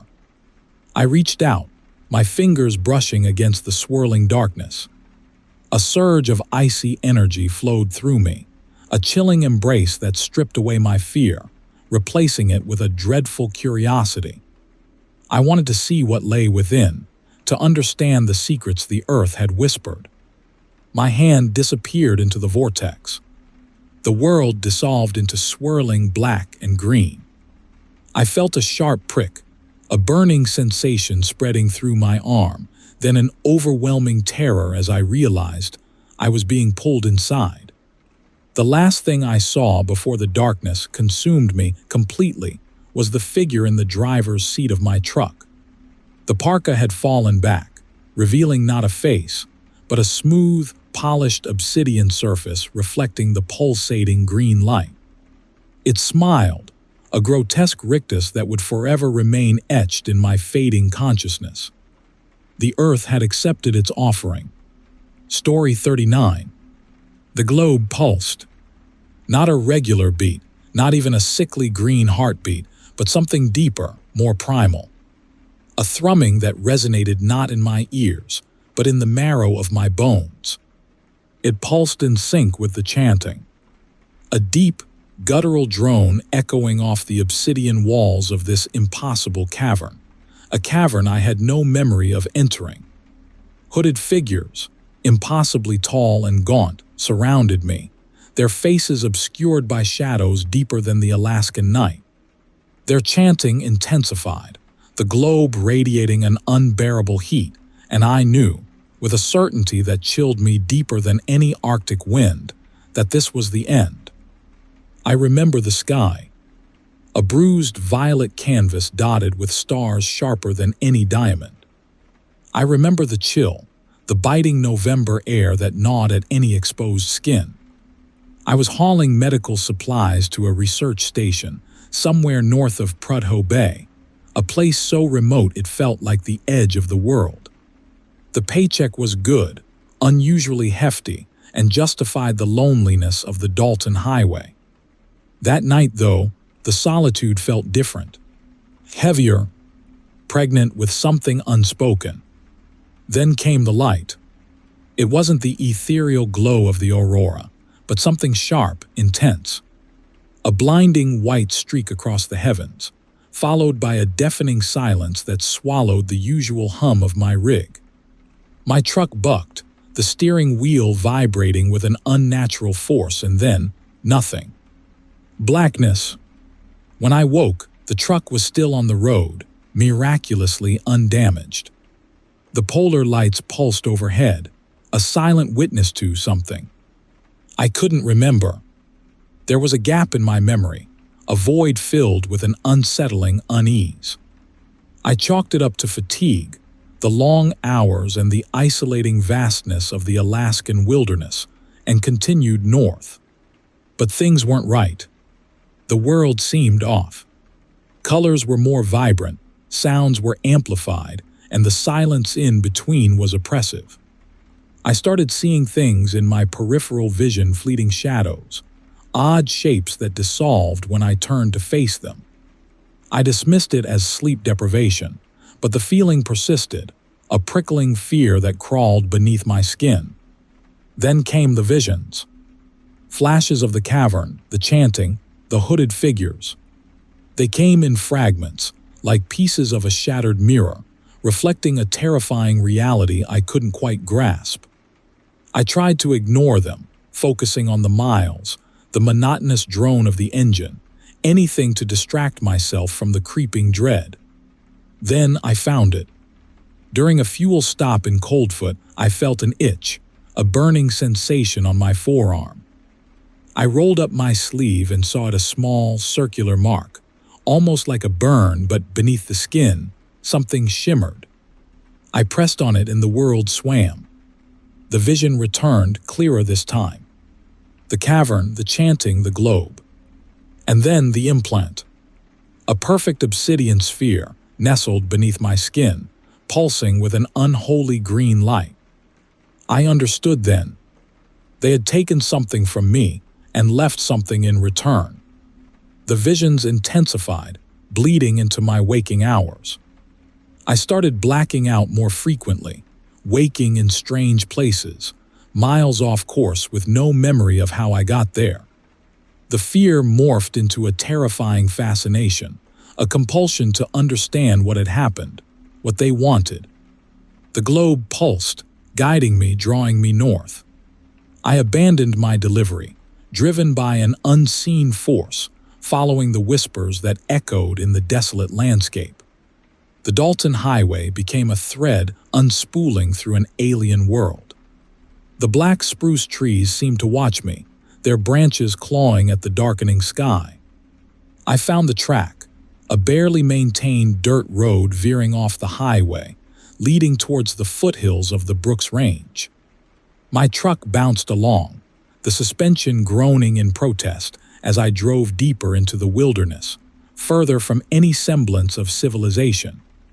I found the structure, a crudely constructed wooden building, almost swallowed by the encroaching forest. It wasn't on any map, and yet I knew I was in the right place. A single, flickering fluorescent light illuminated the interior. I stepped inside, my heart pounding against my ribs, a primal fear clawing at my throat. The smell hit me first. Metallic, sweet, and sickeningly familiar. The room was sparsely furnished, a metal table, a shelf laden with dusty books and jars filled with unidentifiable liquids. A figure stood in the corner, covered in shadow.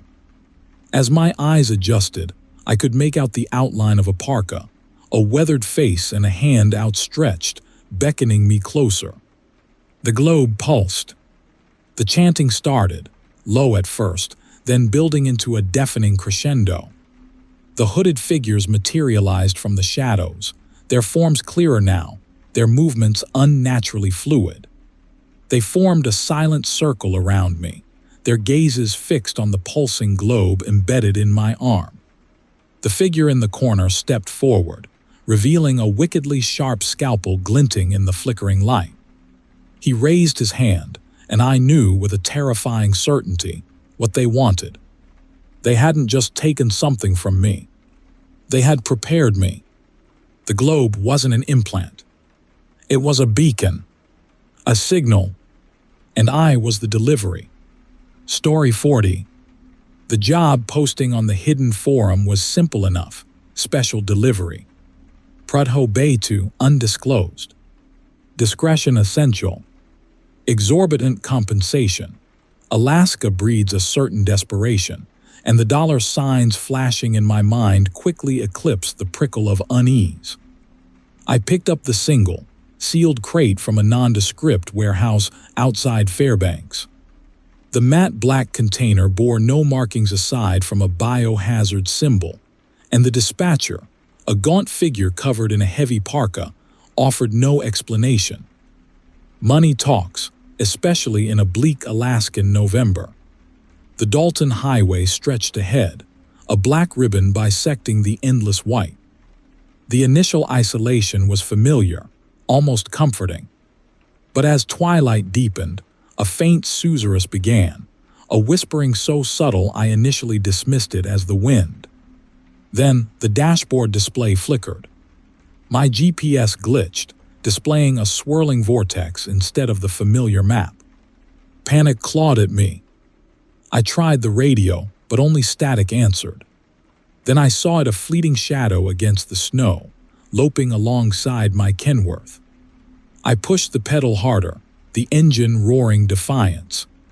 The whispering intensified, becoming a guttural chant that seemed to vibrate through the flimsy metal walls of the cab. The shadow grew larger, resolving into a vaguely humanoid shape, limbs impossibly elongated, its form flickering in and out of existence like a bad reception. I grabbed my hunting knife, the rough handle a small comfort against the growing terror. A chilling realization washed over me. I wasn't delivering the crate. I was the delivery. The GPS suddenly snapped back to life, displaying a new route, a sharp detour off the Dalton towards a place marked only as destination.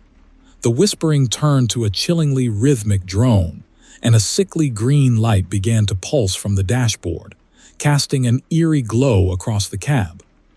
My truck seemed to drive itself, pulled by an unseen force, the steering wheel vibrating under my white-knuckled grip. The off-road track was barely maintained, the Kenworth bouncing violently. Twisted black spruce trees clawed at the sky, their branches like skeletal fingers reaching out. Then, in the middle distance, a light appeared. A single, factory-made building perched precariously on the edge of a frozen chasm. As I approached, the building resolved itself into a crudely built wooden structure, its windows glowing with an unnerving green luminescence. Hooded figures emerged, their forms indistinct in the swirling snow. They formed a silent circle around my truck, their chant resonating through the frozen air. I tried to reverse, but the tires spun uselessly in the deepening drifts. I was trapped. The figures moved closer, their faces finally illuminated by the sickly green light. Their features were grotesque, twisted into horrifying rictuses, their eyes burning with an unholy fire. They raised their skeletal hands, their fingers tipped with wickedly sharp talons, and began to close in. I fumbled with the door handle, but it wouldn't budge. The whispering intensified, turning into a deafening cacophony that seemed to bore into my skull. The figures were almost upon me, their breath cold against the glass. I slammed my fist against the window, a pathetically futile gesture. Then, the crate behind me began to rattle. A low growl echoed from within, a sound so guttural it seemed to shake the very earth. The figures stopped, their chanting abruptly ceasing. A terrible silence descended, broken only by the rhythmic thumping coming from the crate. The hooded figures turned towards the sound, their attention now focused on the cargo. A single, gloved hand reached out from within the crate, tearing through the canvas sides. The hand was impossibly large, its fingers tipped with claws that glinted in the green light. The growling intensified, followed by a horrifying screech that pierced through the night. The figures scattered, their screams echoing through the desolate valley. Something was emerging from the crate, something massive and monstrous, its form still obscured by the canvas. The thumping grew louder, the earth itself seeming to vibrate beneath its weight. I watched in horrified fascination as the creature pulled itself fully from the crate, its form finally revealed in the flickering green light. It was a nightmarish fusion of human and animal, its flesh a pulsing green, its limbs elongated and twisted, its multiple orifices opening and closing in a sickening rhythm. The creature turned its gaze upon me, its eyes burning with a predatory hunger. I knew in that moment that my role in this dark web game was far from over. I was not the only prey. I was the bait. The creature roared, a sound that swallowed the screams of the fleeing figures, and lunged towards the shadows where they had disappeared. The last thing I saw before the darkness consumed me was the chilling smile spreading across the creature's grotesque face, and the pulsing green light reflecting in its hungry eyes. Story 41. The Dalton Highway stretched before me, a gray ribbon unspooling through the brown landscape. This haul was different. The dispatch paperwork, slipped to me with a wink and an unusually hefty paycheck, spoke vaguely of sensitive equipment destined for a remote geological survey station somewhere north of the Arctic Circle. My curiosity, always a dangerous companion on these long hauls, warred with a prickling unease. Days blurred into a monotonous drone of rumbling tires and the endless expanse of black spruce. The sun, a meager swat of pale yellow in the perpetual Alaskan twilight, offered little comfort. I found myself increasingly drawn to the crate secured behind me, its matte black surface and biohazard symbols a constant, silent accusation. I tried to distract myself. I named the ptarmigans I saw along the way, imagined their tiny lives unfolding against this vast, indifferent backdrop. Then the whispers started. Subtle at first, like the rustling of leaves in a phantom wind, barely audible above the thrum of the engine. I initially dismissed them as fatigue, the gnawing isolation of the Alaskan interior playing tricks on my mind. But they persisted, growing closer, weaving through my waking hours, insinuating themselves into the quiet contemplation I usually found on these desolate stretches.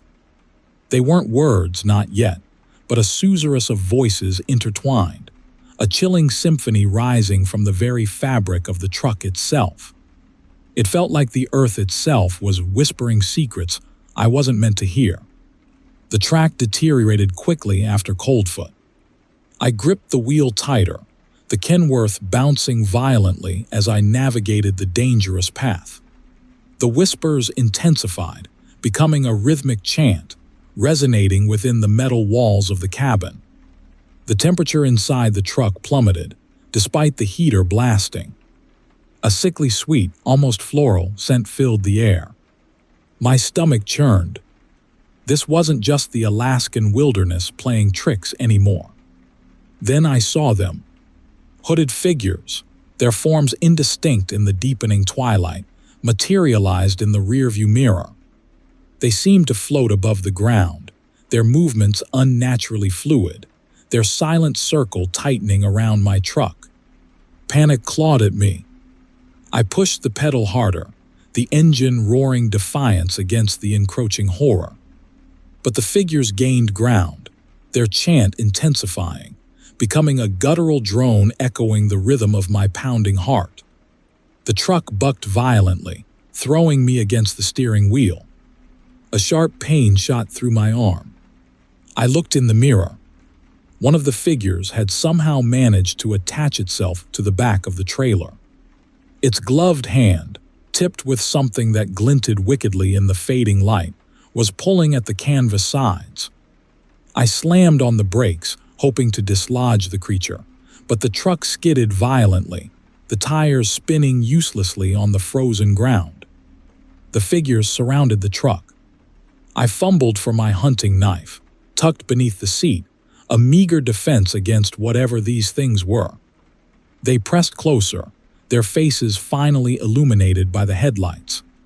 Their features were human, almost unsettlingly normal, but their eyes burned with an unnerving green luminescence.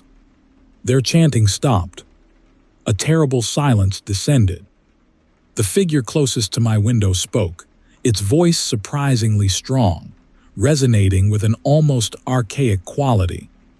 "You carry precious cargo. It calls to us." I tried engaging, asking questions, anything to break the terrifying stillness. They remained silent, their gazes fixed on the crate behind me. Their silence was more terrifying than any scream. It spoke of an ancient understanding, a chilling certainty that I was nothing more than a vessel, a means to an end. Another figure stepped forward, its gloved hand reaching for the door handle. I squeezed myself further into the corner, my knuckles white against the steering wheel, my breath catching in my throat. I knew, with a sickening certainty, that I wouldn't escape this. This wasn't just another story whispered around campfires. This was a different kind of horror, something older, something woven into the very fabric of this desolate land. The door handle began to turn. A crack appeared in the window, spreading like a spider web across the glass. The sickly sweet smell intensified, becoming almost suffocating. I closed my eyes, bracing myself for the inevitable. A raspy whisper, chillingly close to my ear, pierced through the growing cacophony. "The earth hungers, and you have brought it a feast." The window shattered. A gloved hand reached inside, its fingers closing around my arm. The world snapped, twisting into a vortex of swirling green light and guttural chants. Then darkness. I remember flashes, being dragged from the truck, the biting Alaskan November air against my skin, the horrifying smiles of the hooded figures, the rhythmic thudding of something heavy being moved inside the crate. I remember the earth shuddering beneath me, the ground opening up, a yawning chasm rushing towards me. And then, a chilling realization washed over me. The crate wasn't carrying something to the north. It was bringing something back. Something ancient. Something hungry. And I was the delivery. Story 43. The Fairbanks dispatcher, a woman whose name I've conveniently forgotten, offered me a haul up north, to a research station somewhere past Deadhorse. Double the usual rate, cash in hand. Seemed straightforward enough. My bank account whispered sweet nothings of solvency, overriding any niggling doubts about the cryptic delivery instructions. Handle with extreme spiritual awareness. I figured some nervous scientist was worried about his Petri dishes. Money talks, especially in the bleak Alaskan November. The totem caught my eye at a roadside trading post south of Coldfoot. It wasn't fancy, just weathered wood, crudely carved, maybe 3 feet tall. But the price was right $5. It seemed like the perfect addition to my cab's decor, a splash of local color amidst the fast food wrappers and empty coffee cups. The old Athabascan woman running the place didn't seem too keen on selling it, muttering something about disturbing its resting place. I flashed a 10, figuring she could use a break, and she clammed up. Ignorance is bliss, right? Wrong. Dead wrong. The first sign of trouble was the smell. Sickly sweet, like overripe cantaloupe mixed with something metallic. It clung to the cab, no matter how many pine-scented air fresheners I used. Then came the visions. Flickering images in my peripheral vision, twisted humanoid shapes, glowing with an unnerving green luminescence, their faces obscured by shadows. I blamed it on the endless miles of unchanging monochrome blurring past my windshield, the sleep deprivation, the questionable reindeer jerky I'd bought at the last truck stop. But the visions grew more vivid. I'd see them reflected in my side mirrors, loping alongside the truck, their movements unnervingly fluid. Their chanting started subtly, a low, guttural drone, almost lost in the rumble of my tires on the gravel. But it grew steadily louder, a horrifying chorus weaving its way into my waking hours. The words were unintelligible, but the malice was clear. They were coming for me. The track deteriorated rapidly north of Coldfoot, becoming little more than a frozen scar across the tundra. My GPS blinked frantically, claiming I was off course, even though there was only one track north. The temperature plummeted. Frost bloomed across the inside of my windshield. The sweet, metallic smell intensified, almost suffocating. I started seeing things in the rearview mirror that weren't there, a spectral train, its engine emitting a ghostly whistle, gaining on me. By the time I reached the research station, a collection of portable buildings clinging precariously to the permafrost, I was a wreck. The humming and chanting filled my head, a deafening cacophony. The figures were everywhere, their faces now visible, grotesque rictuses, their eyes burning with an unholy green light. They were no longer just shadows, they were real. The station itself was deserted. A single fluorescent light flickered in the main building, casting long, distorted shadows. The delivery instructions were taped to the door. Leave package inside. Do not engage. Subject Alpha exhibits enhanced adaptability. Beneath, scrawled in what looked like dried blood, was the word run. Inside, the sickly sweet smell was overpowering. The room was a horrific laboratory, filled with strange equipment, bubbling vials and cages containing things. Things that shouldn't exist. On a metal table in the center of the room sat a single, sealed crate, marked with a biohazard symbol. My cargo. Suddenly, the chanting stopped. The silence was more terrifying than the noise. A figure emerged from the shadows. Tall, gaunt, covered in a heavy parka. Its face was hidden, but I could feel its gaze, cold and calculating. It raised a gnarled finger, pointing not at the crate but at me. Then I understood. This wasn't a delivery. It was a sacrifice. They hadn't paid me to bring something to the station. They'd paid me to bring myself. The parka fell open, revealing not flesh, but pulsing green light, woven into a grotesque parody of a human form. The creature, the thing, smiled, and from the depths of its being, a voice emerged, speaking in perfect, chillingly polite English. "Thank you for the totem," it said. "And thank you for yourself." The creatures surged forward. I screamed, a pathetically futile gesture against the encroaching horror. I remember flashes, the pulsing green light, the sickeningly sweet smell, the terrifying smiles. Then darkness. I woke up strapped to the metal table, the crate now open beside me. The totem sat inside, pulsing with an unholy green light. The creatures surrounded me, their chanting resuming, their faces inches from mine. The creature in the parka held a wickedly sharp scalpel, its blade glinting in the eerie light. "You see," it said, its voice a chilling whisper, "we needed a catalyst. Something to focus the totem's power. Something human." The scalpel descended. Story 44. The Dalton Highway snaked its way through the oppressive November twilight, the frozen ground biting at my tires. My cargo, a sealed crate marked with enough biohazard symbols to make a nervous scientist sweat, was destined for a remote geological survey station somewhere north of the Arctic Circle. The paycheck, unusually hefty, had flashed before my eyes like monetary salvation, quickly eclipsing any better judgment. I needed the cash, and this run promised to deliver.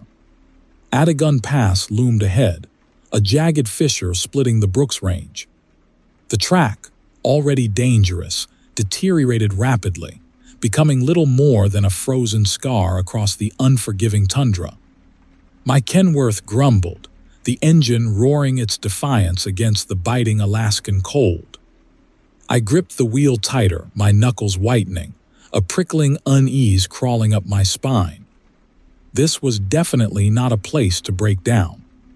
Then it happened. A sickening crunch, followed by the truck careening sideways, tires spinning uselessly against the slick ice. I swore under my breath. Stranded, in the middle of Alaskan nowhere. Just me, my cargo of unknown biohazards, and the encroaching darkness. My initial isolation soon morphed into a growing terror. Something felt off. The silence wasn't the normal Alaskan quiet. This was a suffocating absence of sound, as if the earth itself held its breath. Then the whispers started. Subtly at first, like the wind whistling through the stunted black spruce, but quickly escalating into a chilling chorus weaving through the deepening gloom. They spoke in a guttural language, unlike anything I'd ever heard, the words seeming to vibrate beneath my skin. I squinted through the frosted windshield, trying to pierce the thickening gloom. Hooded figures materialized from the swirling snow, their forms indistinct, their movements unnervingly fluid.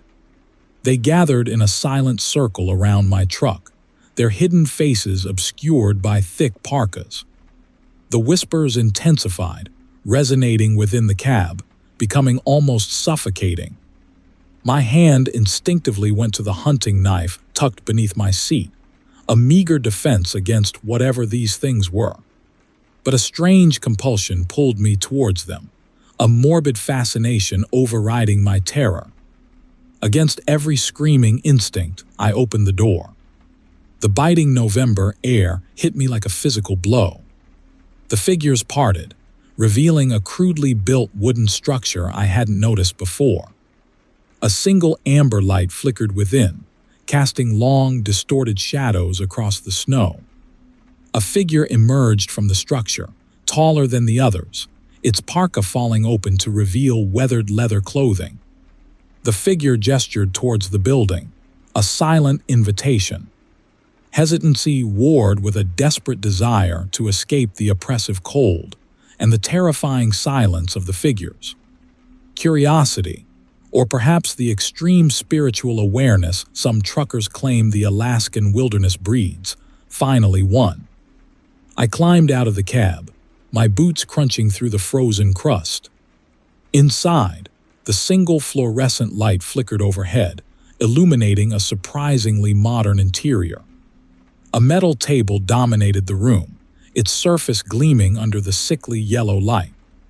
Shelves lined the walls, laden with an unsettling array of jars, vials, and instruments I couldn't quite place.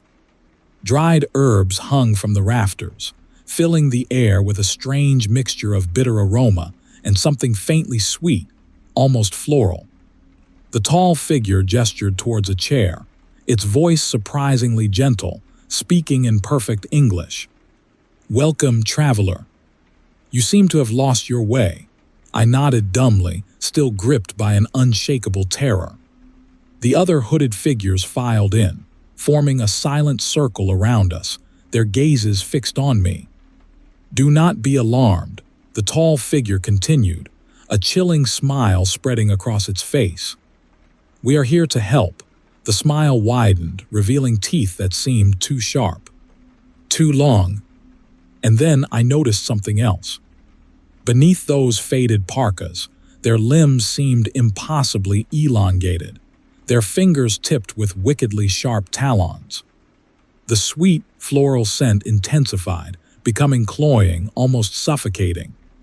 It was then, as I looked at the shelf laden with jars containing unidentifiable liquids and something pulsing beneath translucent membranes, that the horrifying realization washed over me.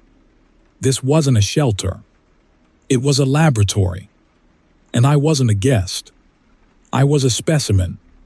The tall figure reached behind him, picking up a wickedly sharp scalpel glinting in the flickering light. "We have been expecting you," he said, his voice taking on a guttural quality I'd heard in the whispers outside. "We always appreciate fresh material." The circle tightened. The chanting started again, low and guttural, rising in a terrifying crescendo. I scrambled backwards, knocking over a chair, my hand desperately searching for my knife. But it was too late.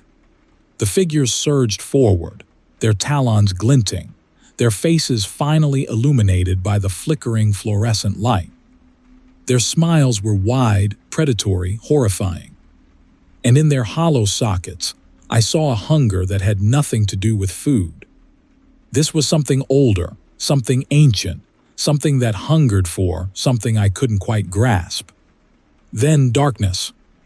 Story 45. The endless Alaskan tundra stretched before me, a monochrome canvas of white and gray under the oppressive November sky. I'd been hauling pharmaceuticals up to Prudhoe Bay for years, a job as monotonous as the landscape itself, but this run felt different. A bone-deep chill, unrelated to the biting wind, settled in my gut as I passed mile marker 247. It started subtly, a flicker at the edge of my vision, like heat rising from the frozen ground. I dismissed it as fatigue, the perpetual twilight playing tricks.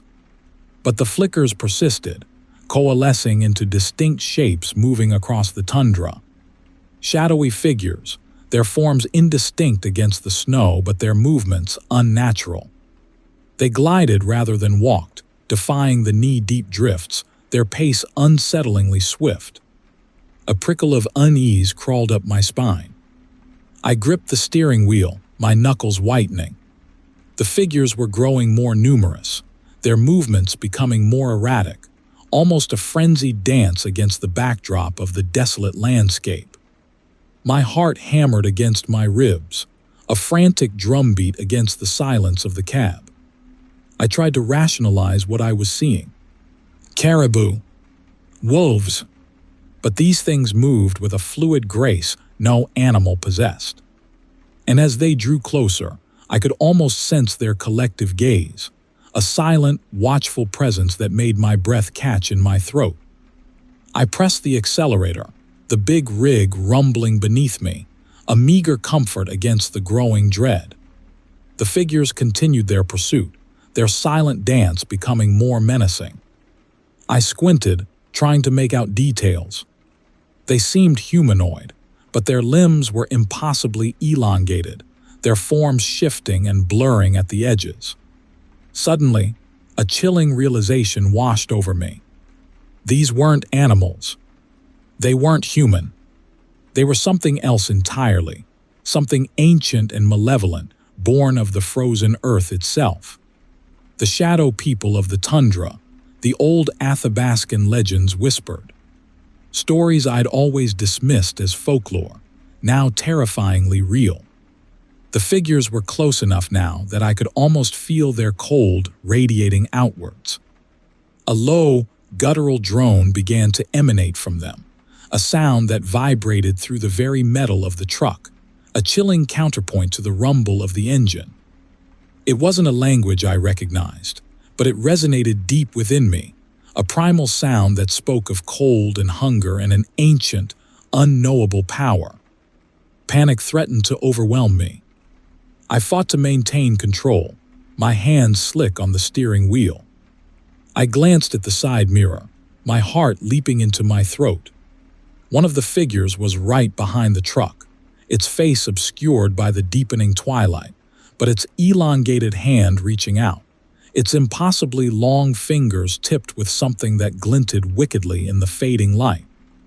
I slammed my foot down on the accelerator, the truck roaring in protest. The speedometer needle climbed, but the figures kept pace, their drone intensifying, their shadows stretching across the snow, reaching for me. The world outside the truck began to distort, the landscape blurring into a swirling vortex of white and gray. The figures were everywhere now, surrounding the truck, their chant reaching a fever pitch. I could feel their cold pressing against the windows, their shadows engulfing me. The cab itself seemed to shrink, the metal walls closing in, a coffin on wheels hurtling through a nightmare. I closed my eyes, a silent scream trapped in my throat. The drone intensified, resonating within my skull, a symphony of ice and death. I felt a cold hand brush against my cheek, its touch like dry ice, burning and numbing at the same time. Then silence. A profound, suffocating silence that was somehow more terrifying than the chanting.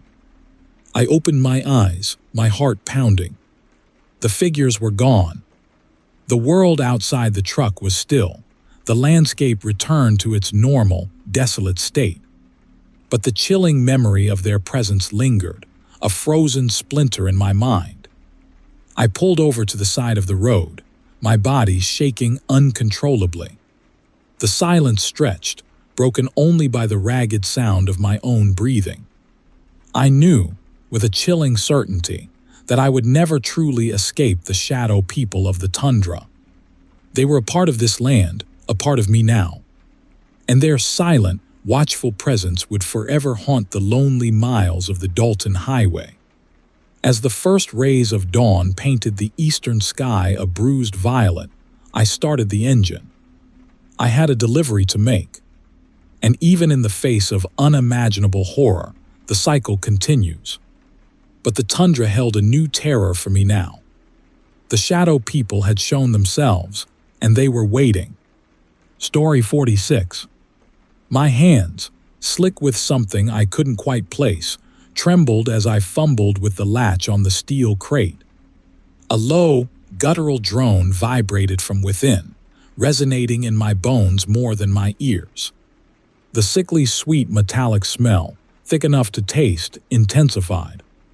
The pounding in my chest wasn't entirely from exertion. A primal, instinctive fear clawed at my throat.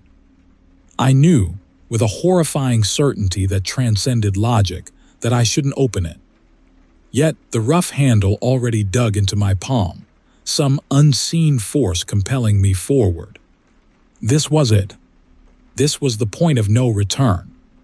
Just hours before, this abandoned mine shaft had seemed like an interesting diversion. A detour from the endless monotony of the Dalton Highway, a brief respite before the long haul to Deadhorse.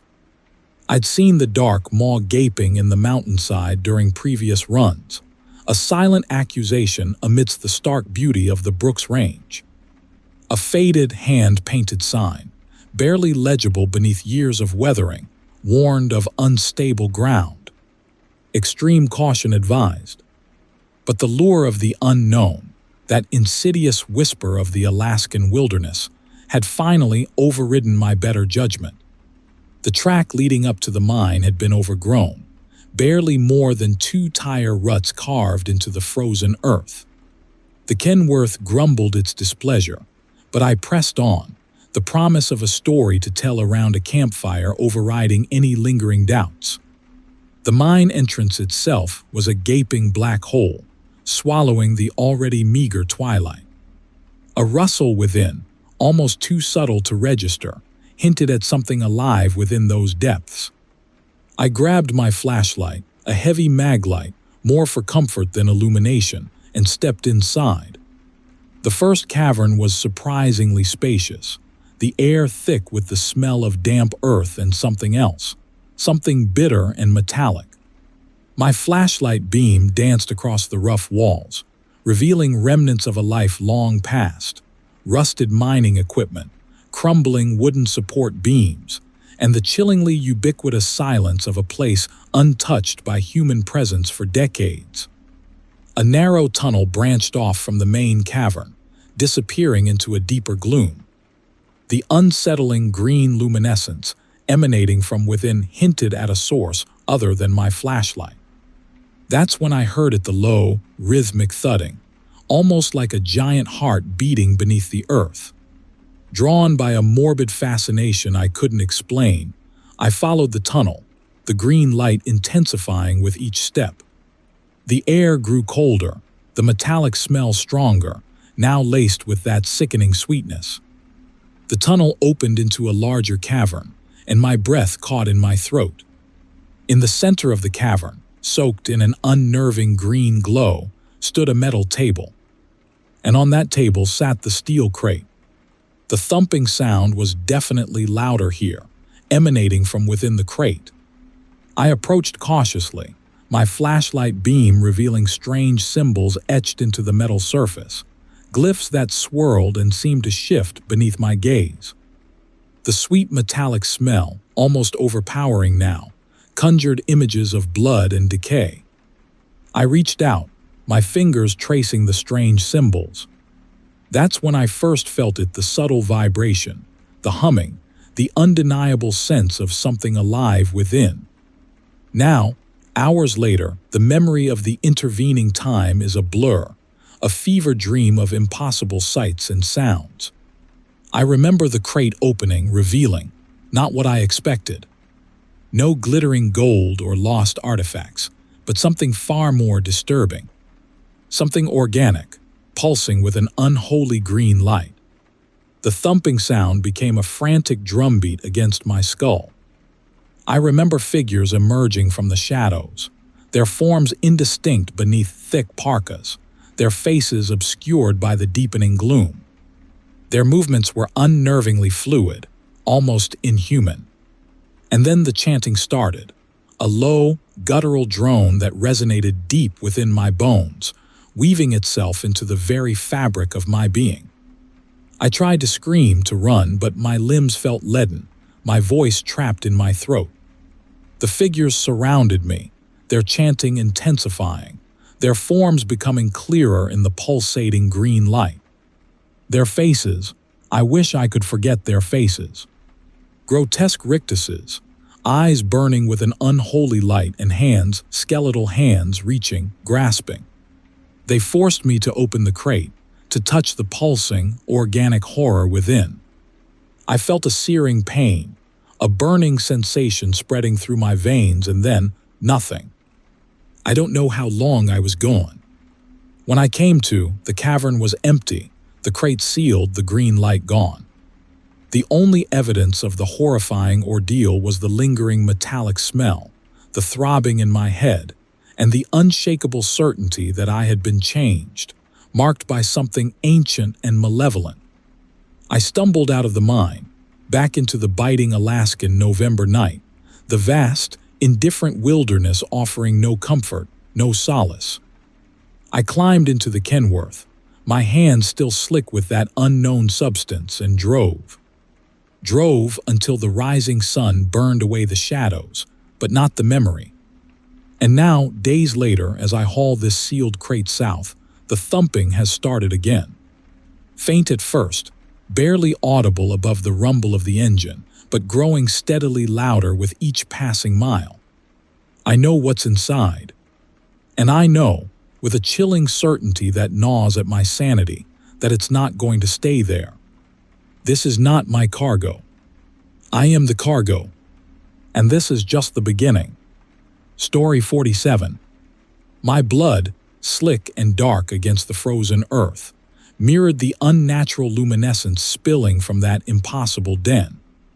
They surrounded me, their snouts dripping, not with saliva, but with that same sickly green liquid that pulsed beneath their translucent skin.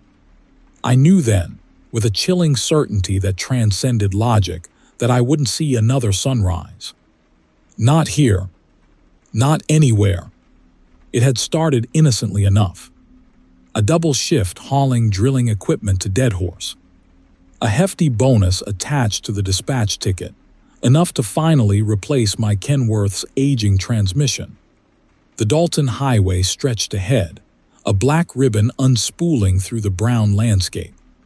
The polar lights pulsed overhead, a mesmerizing dance of spectral color against the deepening twilight. Hours later, after Coldfoot appeared and vanished in my rearview mirror, the track deteriorated quickly. Biting Alaskan November gnawed at the edges of the road, the encroaching darkness seeming to press against my cab.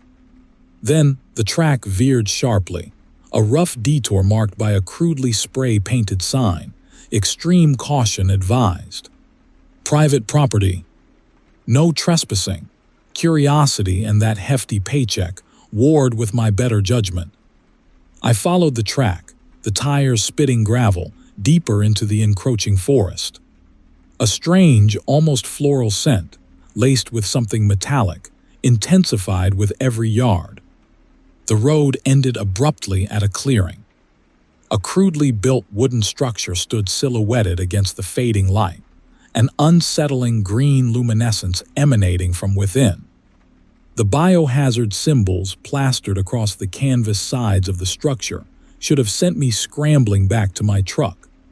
But that same morbid fascination, the one that keeps truckers on these desolate stretches long past their sanity's expiration date, held me rooted to the spot. A low, guttural drone emanated from the building. A rhythmic thumping followed, slow and deliberate, like a giant heart beating beneath the frozen earth. I approached cautiously, my hand instinctively reaching for the hunting knife tucked beneath my seat. The main door stood half open, revealing a larger cavern within. A single fluorescent light flickered overhead, casting grotesque shadows across the walls. Shelves lined the walls, laden with jars containing unidentifiable liquids, and dusty books bound in what looked like human skin. Animal bones adorned every surface. In the center of the room, a metal table dominated the space. Upon it rested an intricately carved white globe, pulsing with that same unnerving green light. Hooded figures surrounded the table, their forms indistinct beneath thick parkas. Their chanting, low and guttural, resonated within the cavern, weaving itself into the rhythmic thumping that seemed to emanate from the globe itself. I could occasionally glimpse beneath their hoods, catching flashes of elongated snouts and pulsing green flesh. They weren't human. Not entirely. A smaller creature, its limbs impossibly slender, scurried across the floor carrying a bloody stake. It placed the offering before the globe, and the chanting intensified. The figures parted, revealing a darker shape nestled against the pulsating orb. It was smaller than the others, its form still developing, yet the malevolent power radiating outwards from it chilled me to the core. Their offspring. Then the chanting stopped. The figures turned, their hidden faces finally illuminated by the flickering fluorescent light. Their eyes, burning with an unholy green fire, fixed on me. The thumping sound became a frantic tattoo against my ribs. I knew I'd been seen. They moved with an unsettling fluidity, their elongated limbs carrying them across the cavern floor with surprising speed. Their whispers, a language unlike anything I'd ever heard, turned to snarls as they closed in. I stumbled backward, my hand clutching uselessly at my knife. I ran. I remember the crunch of frozen gravel beneath my boots, the frantic drumbeat of my heart against my ribs, the guttural growls echoing behind me. I scrambled into my truck, the engine roaring defiance against the encroaching horror. I slammed the truck into reverse, tires spinning uselessly against the frozen earth. Then, an impossible force slammed against the back of my truck, lifting the massive tires clear off the ground. The chanting intensified, a terrifying lullaby as my world turned upside down. I remember the shattering glass, the crushing impact, the sickening crunch as the metal twisted around me. And then the darkness. Now I lie here, broken and bleeding, surrounded by those things. The globe pulses before me, radiating an almost comforting warmth. The small one, their offspring, approaches. It holds a wickedly sharp scalpel, the green light reflecting off its polished obsidian surface. It reaches out a slender, clawed finger, tracing the lines of a fresh incision across my chest. This is their den, their territory, and their expansion plans, I now understand, involve more than just land. They're collecting specimens, and I, it seems, am the latest addition to their horrifying collection. Story 48. The globe pulsed. Not a steady beat, not a mechanical flicker, but a sickening throb, like a diseased heart struggling to maintain its ghastly rhythm. Emerald light filled the cab, painting the frozen landscape outside in a ghastly, alien hue. The chanting reached a fever pitch, guttural and inhuman, resonating deep within my bones. My fingers, slick with something cold and viscous, tightened around the white sphere. I knew, with chilling certainty, that holding this artifact was a terrible mistake. But letting go was no longer an option. It started innocently enough. A cryptic post on a forgotten forum dedicated to Alaskan cryptids. The whispers foretell, followed by a grainy image of an intricately carved white globe. The subsequent comments devolved into the usual mix of pseudoscience and paranoid ramblings, but something about that image, about those spiraling glyphs, hooked into my mind. A terrible fascination, a morbid curiosity overriding any sense of self-preservation. I'd been hauling freight across Alaska for years, seen my share of strange things. Blizzards that twisted the landscape into impossible shapes. The polar lights painting the sky in hallucinatory shades. Enough eccentric characters to populate a dozen Stephen King novels. I always dismissed the stories whispered around truck stop diners, tales of wendigos and skinwalkers and creatures with eyes that burned like green coals, as the product of long hours, isolation, and questionable moonshine. But this was different. The whispers started subtly. Not actual voices, but an impression, a sense of being watched, of being studied. I dismissed it as sleep deprivation, the usual side effect of double shifts hauling drilling equipment to the North Slope. But the feeling persisted, growing stronger with each passing mile. Then came the visions.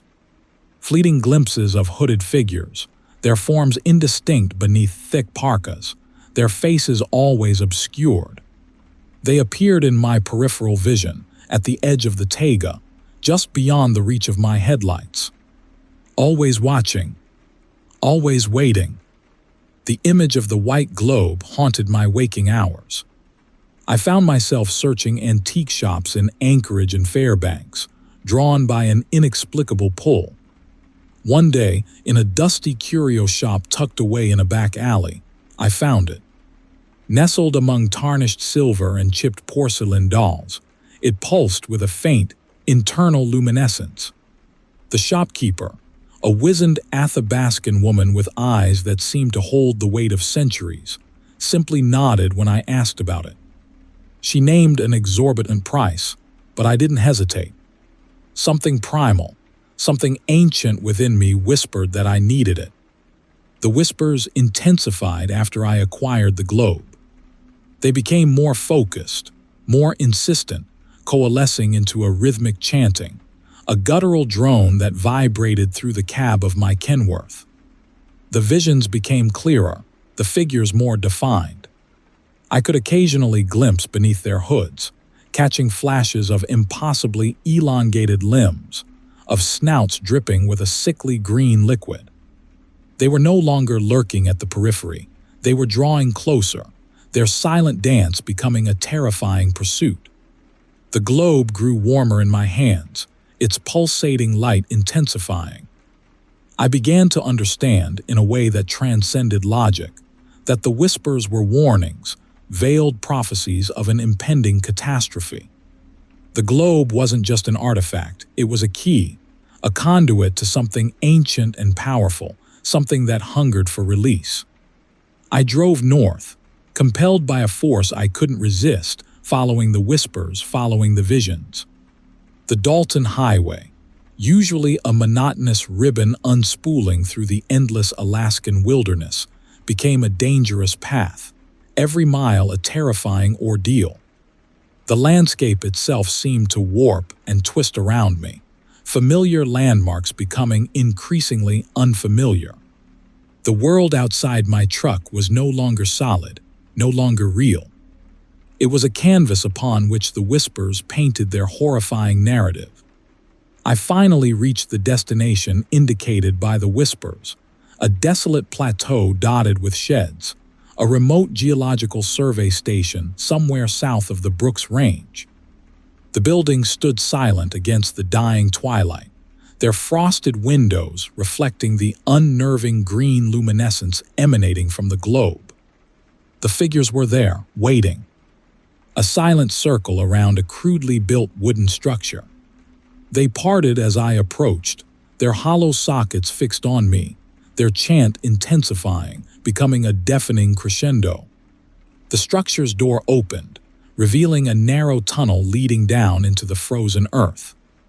The globe pulsed brighter, almost blindingly so. I knew, with a certainty that chilled me to the bone, that this was the point of no return. I stepped inside. Story 49. The Fairbanks dispatcher, a woman whose name I've conveniently forgotten, had handed me the delivery slip with a dramatic flourish. Special delivery, she'd said, her lipstick a violent slash of crimson against her pale skin. Hazardous materials. Discretion essential. And honey, there's a hefty bonus attached. Money talks, especially in this bleak Alaskan November, so I took the job. Even if the pickup location, a remote geological survey station somewhere south of the Arctic Circle, gave me the heebie-jeebies. The station was, well, less a station and more a collection of buildings clinging precariously to the mountainside like barnacles on a whale's belly. A single flickering fluorescent light illuminated the inside of what I assumed was the main office. A metal table dominated the sparsely furnished room, its surface littered with dusty trinkets and what looked suspiciously like dried herbs. An older Inupiaq woman, her face half hidden beneath a thick parka, sat behind the counter. She didn't offer the usual Alaskan pleasantries, just a silent nod towards a steel crate sealed with enough biohazard symbols to make a nervous scientist sweat. "This it?" I asked, trying for some semblance of normalcy in this place that felt distinctly not normal. She simply pointed a gnarled finger towards the crate. Extreme caution advised. Her voice was surprisingly gentle, like a kindergarten teacher during nap time, but there was a definite edge to it, a warning about disturbing something. I secured the crate in my Kenworth, the metal cold against my gloved hands. The old woman offered a chipped enamel plate piled high with what I hoped was reindeer sausage, but the smell alone suggested overripe cantaloupe mixed with something indefinably metallic. I politely declined, my stomach already churning. As I pulled away, I could have sworn I saw movement in the shadows of the surrounding spruce trees, tall, slender figures, but I dismissed it as fatigue. Sleep deprivation and the perpetual Alaskan twilight can play tricks on the mind. Hours later, after Coldfoot materialized like a welcome oasis in the endless white expanse, the whispers started. Subtle at first, a faint susurrus like leaves skittering across frozen ground but steadily growing louder. I initially dismissed it as the wind whistling through the cab, but the air was still. Then, the thumping started, a rhythmic thudding emanating from the crate behind me. It sounded like a giant heart beating beneath my floorboards. I pulled over, my heart hammering against my ribs like a trapped raven. I considered opening the crate, morbid curiosity battling with a primal scream of self-preservation echoing in my head. Sanity surprisingly won. I grabbed my hunting knife, the rough handle digging into my palm, and continued north, my foot heavier on the pedal, the miles blurring into a monochrome canvas. Just south of Atagun Pass, the whispers intensified, coalescing into distinct voices, chanting in a guttural language unlike anything I'd ever heard. The thumping from the crate resonated in time with their chant, a horrifying symphony building to a deafening crescendo. The figures I'd glimpsed earlier were now undeniably real, loping alongside my truck, their forms becoming clearer in the fading twilight. Tall, impossibly slender, with elongated limbs and faces always obscured by thick parkas. Their hands weren't hands at all, but skeletal claws that clicked against the frozen gravel as they ran. They were gaining on me. Panic clawed at my throat, a desperate thing against the rising tide of terror. I pushed the pedal harder, my Kenworth roaring defiance against the encroaching horror, but the truck seemed to be moving slower, as if an unseen force was holding it back. Then the road ended. Not in a gradual tapering off, but a sudden, gaping chasm, a black ribbon unspooling through the white landscape. I slammed on the brakes, tires screaming in protest as the truck skidded violently, stopping inches from the precipice. The chanting stopped. The figures surrounded me, their silent circle tightening, their hidden faces finally illuminated by the eerie green luminescence emanating from the crate. The crate was opening. Inside, nestled amongst what looked suspiciously like medical equipment, was a polished obsidian sphere, pulsing with an unnerving green light. The sphere seemed to call to me, a terrible temptation overriding my terror. I reached for it, my fingers brushing against its smooth, cold surface. As I touched it, the world turned inside out. I remember flashes, impossible sights, distorted shadows, the figures' faces finally revealed, grotesque rictuses filled with needle-sharp teeth. I remember a sickeningly sweet smell, like overripe berries and something metallic. I remember being strapped to a metal table, a wickedly sharp scalpel glinting in the flickering fluorescent light. And I remember their voices, no longer chanting but speaking in perfect, chillingly polite English, asking questions about my kidneys. Apparently, they were a perfect match for someone. It started innocently enough. A delivery, a bonus, a chance to escape the biting Alaskan November. Now, I'm part of their collection. The irony isn't lost on me. The joke, as they say, is on me. And the punchline?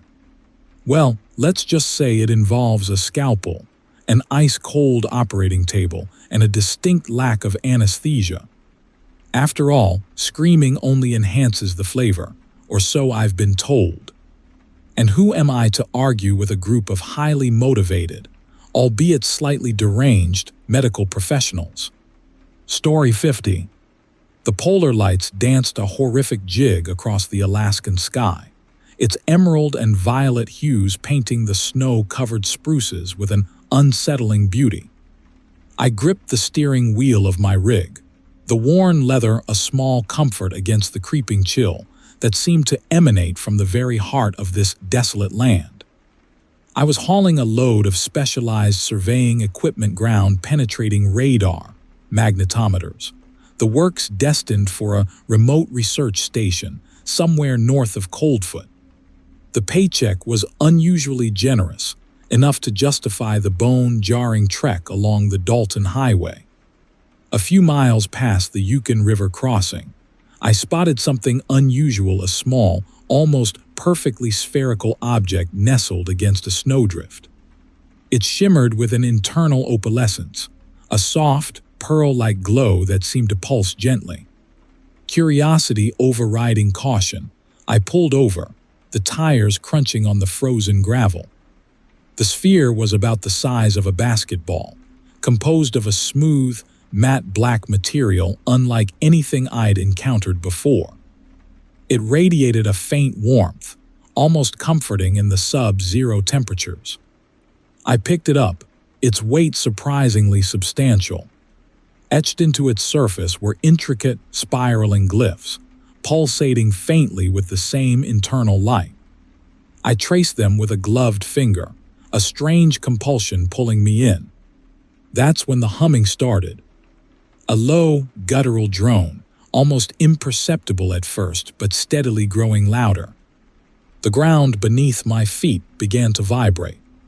The spiraling glyphs on the sphere pulsed brighter, the light intensifying until it was almost painful to look at. The humming resonated through my bones, through the very truck itself. I dropped the sphere, a primal fear gripping me, and scrambled back into the cab. As I slammed the door shut, figures emerged from the tree line. Tall, slender figures cloaked in thick parkas, their faces obscured by deep hoods. They moved with an unnerving fluidity, almost gliding across the snow. They gathered around the sphere, their silence more terrifying than any scream. The humming intensified, morphing into a rhythmic chant, a guttural drone that echoed across the frozen landscape. Panic clawed at me. I jammed the key into the ignition, the engine roaring to life. The figures raised their hands, their movements eerily synchronized, as if conducting some unholy orchestra. The sphere pulsed brighter, bathing the scene in an unnerving green light. I threw the truck into gear and floored it, the tires spitting gravel as I tore away from that horrifying scene. The chanting followed me. It resonated through the truck, vibrating the very metal around me. I glanced in the rearview mirror, a chilling sight greeting me. The figures were loping along behind, their impossibly elongated limbs carrying them with surprising speed. They gained ground with every passing second. Their chant grew louder, more insistent, morphing into distinct words, a guttural language unlike anything I'd ever heard. Driven by pure terror, I pushed the truck harder, the speedometer needle climbing steadily. The Dalton Highway stretched before me, a seemingly endless ribbon disappearing into the deepening twilight. The chanting intensified, the words becoming clearer, more disturbing. I began to understand. They were speaking of infiltration, of assimilation, of a coming transformation. I reached Coldfoot hours later, the small outpost a welcome sight after the ordeal on the highway. I burst into the truck stop, my heart pounding, desperate to share my story, to find some semblance of sanity in the face of the horror I'd witnessed. But the other truckers, weathered veterans of the Alaskan highways, simply nodded, their faces grim. They'd seen it too. They knew.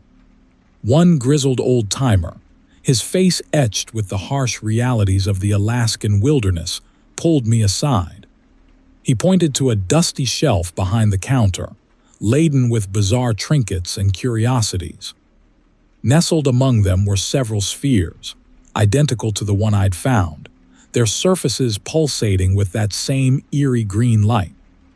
"They're everywhere," he whispered, his voice raspy with years of Arctic winds and unspoken terrors.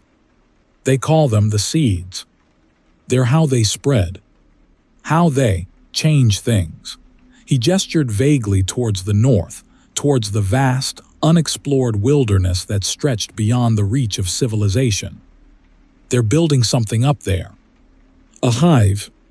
Something inhuman." He then showed me a tattered, leather-bound journal he pulled from beneath the counter.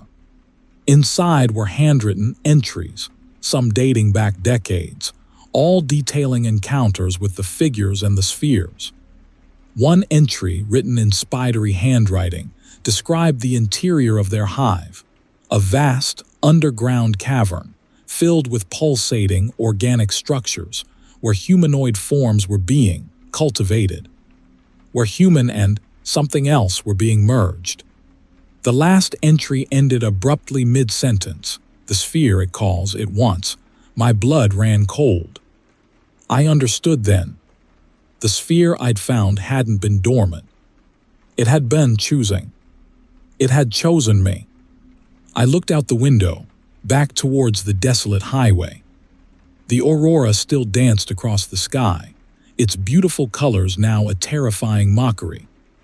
I knew with a chilling certainty that the figures were still out there, waiting. And I knew that the sphere, the seed, was still inside me, its humming a constant, terrifying lullaby, a promise of the transformation to come. The hive awaited. Story 51. The Fairbanks dispatcher, a woman whose face resembled a crumpled napkin, handed me the manifest. "Special delivery," she rasped, a nicotine-laced cough punctuating the sentence. "Geological Survey Station, way up north. Big bonus attached." My bank account whispered sweet nothings, and I, ever the sucker for monetary salvation, accepted. The crate, sealed with enough biohazard symbols to suggest a really aggressive strain of the common cold, sat in the back of my Kenworth. It hummed, not a mechanical hum, but a low, organic thrum, rhythmic and unsettling. I told myself it was the wind.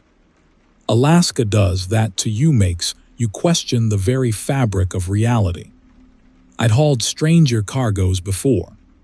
Remember that time I delivered a taxidermied walrus to a kindergarten teacher during nap time? That raised some eyebrows. The Dalton Highway, a black ribbon unspooling through the endless white of November, became increasingly dangerous. Potholes the size of small cars dotted the landscape. I gripped the wheel tighter, my knuckles whitening as the truck bounced along. Somewhere south of Coldfoot, the vision started. Fleeting glimpses at first humanoid shapes, impossibly tall and slender, their forms obscured by thick parkas. They stood among the twisted black spruce trees, motionless, their silence more unsettling than any scream. Sleep deprivation, I told myself. These long hauls will mess with your head. I reached Coldfoot hours later, the truck groaning in protest. The outpost, a collection of buildings clinging precariously to the frozen earth, offered a meager swat of civilization. I considered grabbing a coffee, asking the waitress about the strange figures, but the hefty paycheck flashed before my eyes, and I continued north. The visions intensified. The figures were closer now, their movements unnaturally fluid, almost gliding across the frozen ground. They were chanting a low, guttural drone that vibrated through the cab, resonating within my bones. It sounded disturbingly like my neighbor trying to start his snowmobile at 5 a.m. I turned up the heater, cranking Dolly Parton. Even Jolene couldn't drown out the unnerving chorus.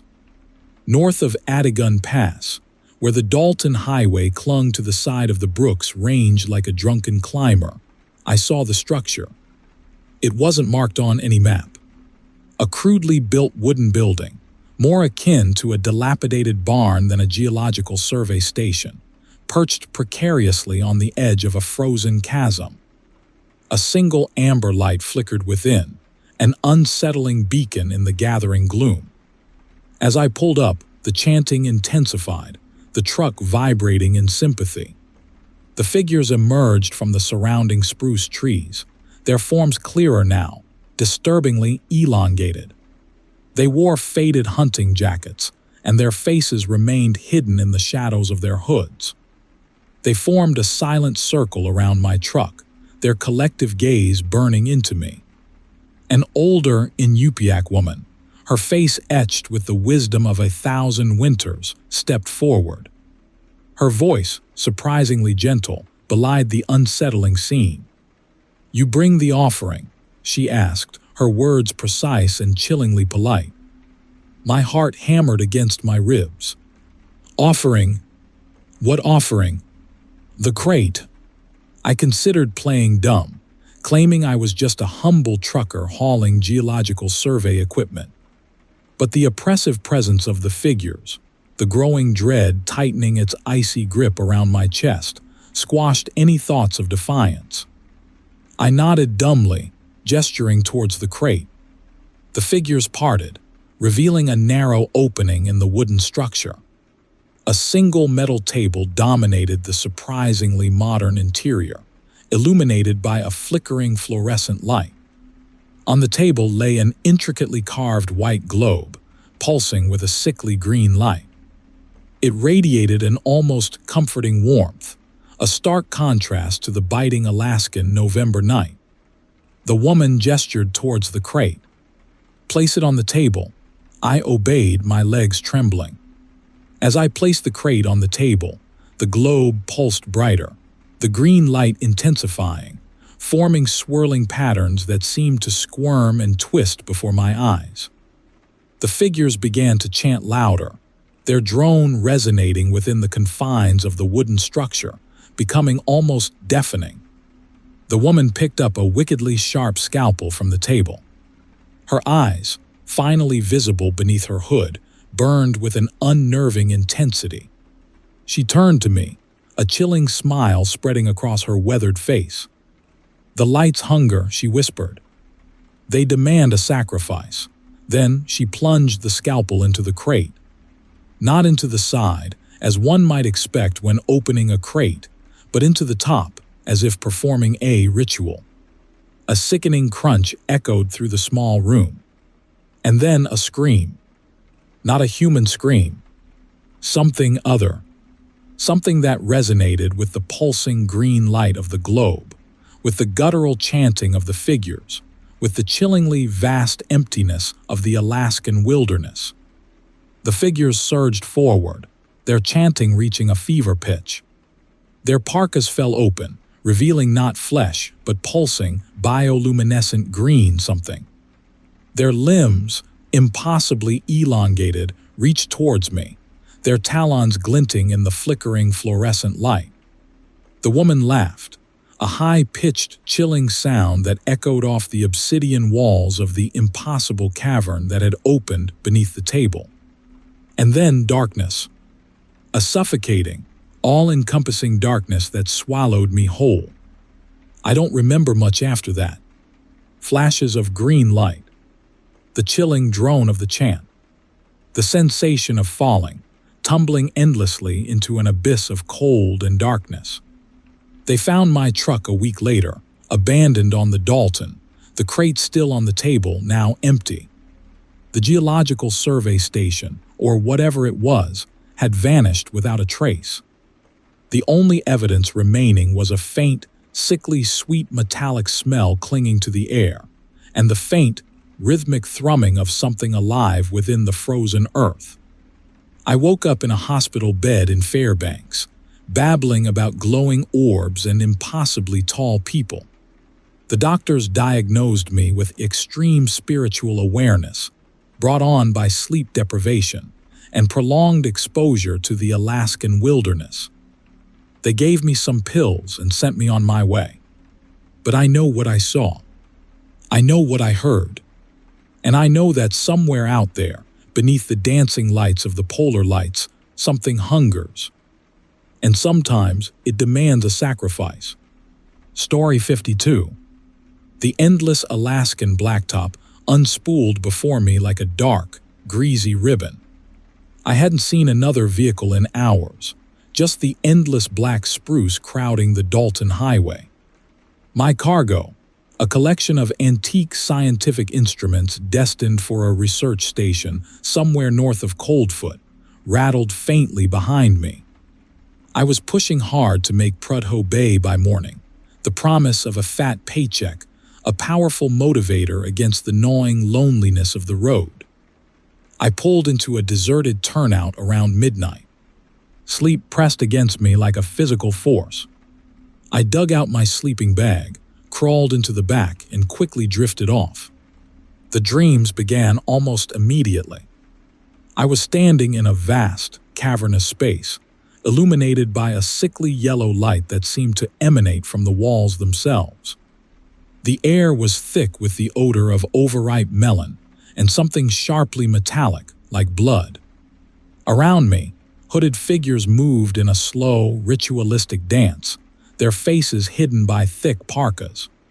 They were chanting, a low, guttural drone that vibrated through the floor and into my bones. It was a language I'd never heard, yet somehow understood a plea, a warning, a prophecy of impending doom. I tried to speak, but my voice was swallowed by the cavern's oppressive silence. I tried to run, but my legs felt like lead. I was trapped, a silent observer to some unholy ceremony. The figures stopped chanting and turned towards me. One stepped forward, its parka falling open to reveal nothing. Where a face should have been, there was only smooth, pulsating green flesh. The other figures followed, their parkas dropping away one by one, revealing the same horrifying emptiness. A wave of nausea washed over me. This wasn't right. This wasn't possible. Then the chanting resumed, louder this time, more insistent. The figures began to circle me, their movements becoming increasingly frantic. I felt a sharp prick in my arm. Looking down, I saw a slender, needle-like appendage extending from the nearest figure, its tip buried in my flesh. The world began to spin. The chanting intensified, morphing into a deafening cacophony. The yellow light pulsed, growing brighter, hotter. I felt a strange, pulling sensation, as if I were being drawn into the pulsating green flesh of the creatures surrounding me. Then I woke up. I was still in the back of my truck, the sleeping bag twisted around me. The first rays of dawn were filtering through the trees, painting the landscape in hues of bruised purple and blood orange. I sat up, heart hammering, the metallic smell of the dream clinging stubbornly to the air. Shaking off the lingering unease, I climbed into the cab and continued north. The dream felt disturbingly real, but I chalked it up to exhaustion and the strange power of the Alaskan wilderness. As I approached Coldfoot, I saw a small, wooden structure standing alone by the roadside. It wasn't there on my way down. A hand-painted sign read, "Fresh reindeer sausage." My stomach rumbled. I hadn't eaten since Fairbanks. I pulled over. The woman behind the counter was older, Inupiaq, her face etched with the wisdom of 1,000 winters. She looked at me with an unnerving intensity, as if she knew something I didn't. "Rough night?" she asked, her voice surprisingly gentle. I hesitated, then recounted the dream. As I spoke, the woman's gaze never left mine. When I finished, a chilling smile spread across her lips. "You saw them," she said, her voice barely a whisper. "Saw who?" I asked, my unease returning. The woman gestured towards a small, polished obsidian sphere sitting on the counter. It pulsed faintly with a sickly green light. "The keepers," she said. "They guard something precious." I looked at the sphere, then back at the woman. Her smile widened. "They choose carefully who they reveal themselves to." she continued. They offer gifts. I felt a sudden compulsion to touch the sphere. My hand reached out, drawn to its unsettling beauty. Don't, the woman said, her voice suddenly sharp. They take payment. I pulled my hand back. The woman's smile vanished. They showed you their world, she said. Now they want something in return. I paid for my sausage and left, the woman's words echoing in my mind. As I drove north, the oppressive presence of the dream returned, heavier this time, more insistent. I glanced in my rearview mirror, half expecting to see the hooded figures loping along behind me. The Dalton Highway stretched before me, an endless ribbon disappearing into the vast Alaskan wilderness. I knew, with a chilling certainty, that I would never truly escape the keepers. They had marked me, chosen me, and they would be back. They always came back. For their payment. Story 53. My boots crunched on the permafrost, a hollow counterpoint to the sickeningly rhythmic thudding echoing from within the crate behind me. Each step felt like a betrayal, a surrender to the chilling certainty of what waited inside that metal shack. The truck stop, if you could even call it that.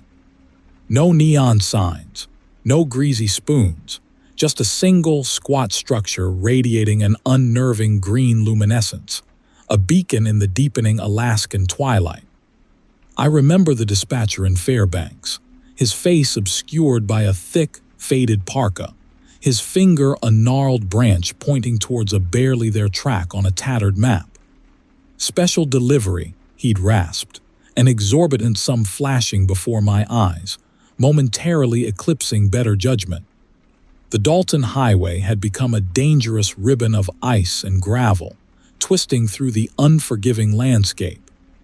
My trusty Kenworth grumbled, a metal beast against the biting November night. Coldfoot had been a welcome, if fleeting, respite, the last outpost of sanity before this. The truck stop materialized as if from a fever dream, an incongruous detail in the vast, empty canvas of the Alaskan wilderness. The other patrons, if you could call them that, were already there. Hooded figures, their faces hidden beneath thick parkas, their forms indistinct against the pulsating green glow emanating from the building.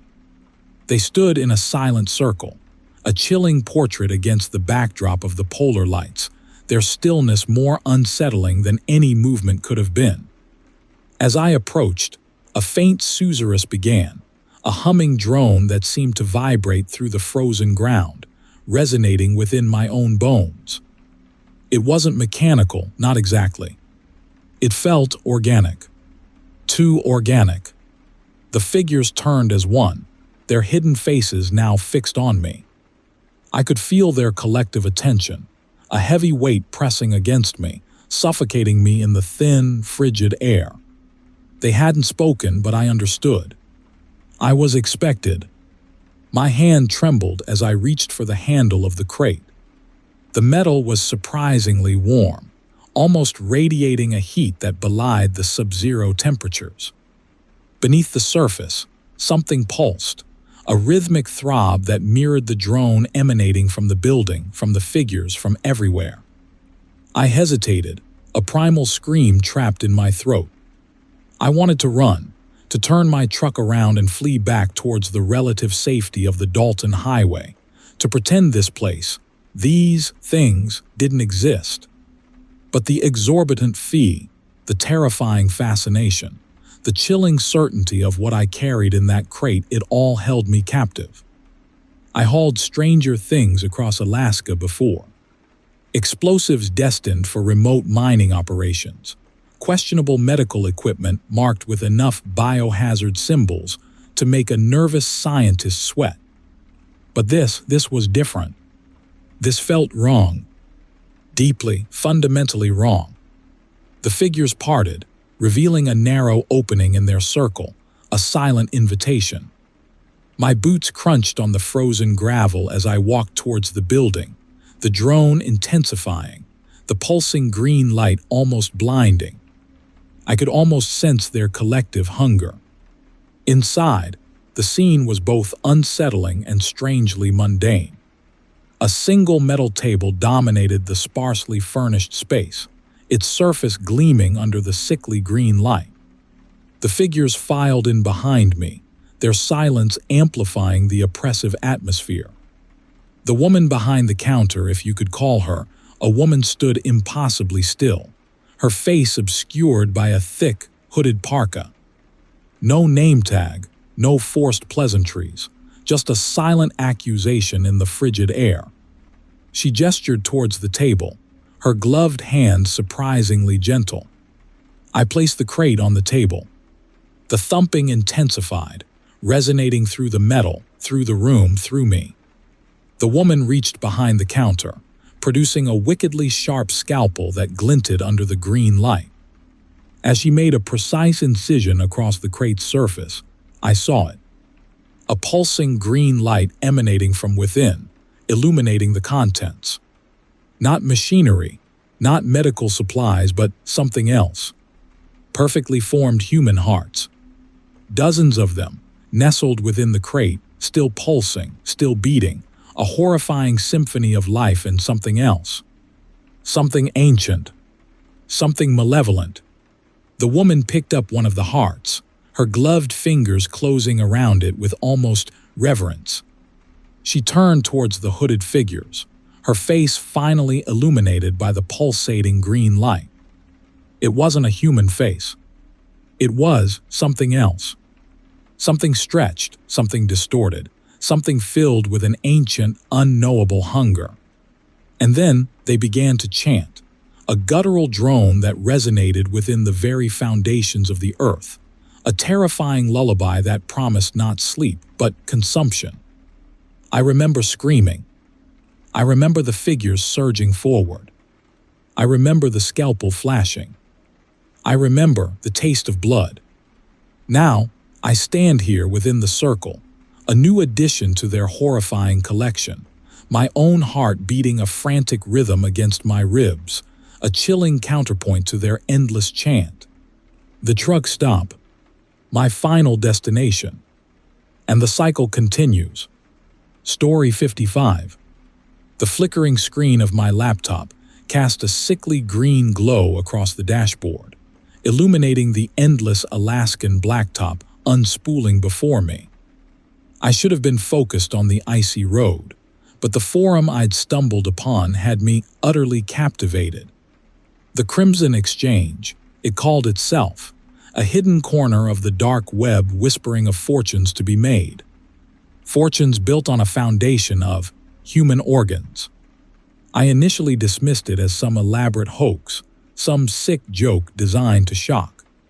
But the further I delved, the more disturbingly real it became. Detailed photographs, medical records, even videos of procedures. My stomach churned. I should have closed the laptop, reported it, done something. But a morbid fascination, coupled with the ever-present gnawing need for money, kept me scrolling. Then I saw it, Lot 47. A perfectly preserved human heart, still beating faintly, encased in a pulsating green fluid. The bidding was fierce, the final price astronomical. Beneath the grainy image, a single line of text, fresh Alaskan stock. A chilling realization washed over me. This wasn't some international operation. This was happening here, in my backyard. That night, parked at a deserted turnout south of Fairbanks, I dreamt of pulsating green globes, of figures cloaked in shadows, their faces obscured by thick parkas. They chanted in a guttural language I couldn't understand, their voices weaving through my subconscious, a terrifying lullaby. I woke in a cold sweat, the green glow of my laptop still burning into my retinas. The dream returned every night, growing more vivid, more horrifying. The chanting intensified, the figures drawing closer, their shadows engulfing me. The green globes pulsed brighter, warmer, beckoning. I tried to shake it off, told myself it was stress, sleep deprivation, the isolation of these endless Alaskan hauls getting to me. But deep down, a terrifying seed of fear had been planted. A week later, a new delivery request appeared on my dispatch paperwork. The pickup location, a remote geological survey station somewhere south of Coldfoot. The cargo, a single sealed crate marked with a biohazard symbol and an unnervingly bright shade of green. The payment, enough to erase my debts and keep me comfortable for a year. Against every screaming instinct, I accepted. The drive to the station was uneventful, the usual Alaskan monotony broken only by the occasional moose crossing the road. But the closer I got, the more pronounced the unsettling quiet became. The station itself was a metal shack, perched precariously on the edge of a frozen chasm.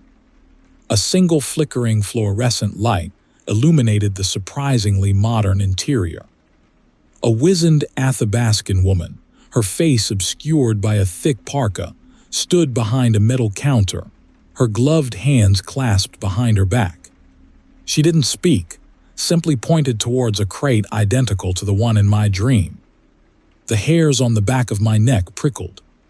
I tried asking questions, feigning ignorance about the contents, but she simply continued to point, her silence amplifying the growing unease. I loaded the crate, signed the paperwork with trembling hands, and left, the woman's silent gaze burning into my back. That night, the dreams returned with terrifying intensity. The figures were clearer now, their movements unnaturally fluid. They surrounded the crate, chanting their guttural drone, their shadows stretching across the cab of my truck. I could smell the sickly sweet metallic smell of the green fluid, feel the warmth of the pulsating globe. I woke with a scream, the taste of fear bitter on my tongue. I drove on, driven by a desperate desire to deliver the crate and escape this nightmare. But the road seemed to stretch endlessly before me, the landscape outside becoming distorted, the familiar Alaskan wilderness twisting into grotesque, impossible shapes. The chanting in my head intensified, becoming almost deafening. Then, the truck began to shake violently. The dashboard lights flickered erratically, the engine sputtering. I pulled over, heart hammering, convinced I was having a breakdown. But as I stepped out into the biting Alaskan night, I saw them. Emerging from the surrounding forest, their forms silhouetted against the pulsing polar lights, were the figures from my dream. They were closer now, their parkas shifting, revealing glimpses of pulsating green flesh beneath. They carried no weapons but their silent presence. Their collective attention focused solely on me, was more terrifying than any gun. They formed a silent circle around me, their chanting reaching a terrifying crescendo. I knew with chilling certainty that they weren't here for the crate. They were here for me. Terror finally broke through the paralysis. I scrambled back into the truck, fumbling with the ignition. The engine roared to life, tires spinning uselessly against the frozen gravel. The figures surged forward, their talons scraping against the metal of the truck, their chanting intensifying, becoming a deafening drone. I slammed the truck into gear, narrowly escaping their grasp, tires spitting gravel as I hurtled down the highway, the horrifying chorus weaving through the roar of the engine, chasing me into the endless Alaskan night. They hadn't taken the crate. They had taken something far more precious. They had taken my peace, my sanity, leaving me with the terrifying knowledge that I was now part of their horrifying collection, forever marked as fresh Alaskan stock. The green globe pulsed in my mind's eye, a chilling reminder of the dark web auction and the terrible price I would soon pay. The chase wasn't over, it had just begun. Hear now Story 56. The Dalton Highway stretched ahead, a gray ribbon bisecting the landscape. I hadn't seen another vehicle for hours. The endless Alaskan tundra gnawed at the edges of my sanity. Just another haul, I told myself. Just another delivery to some godforsaken research station, somewhere north of Coldfoot. The pay was good, unusually good, and that's what mattered. A few miles past Adagun Pass, the dispatch instructions directed me onto a barely there track veering sharply east.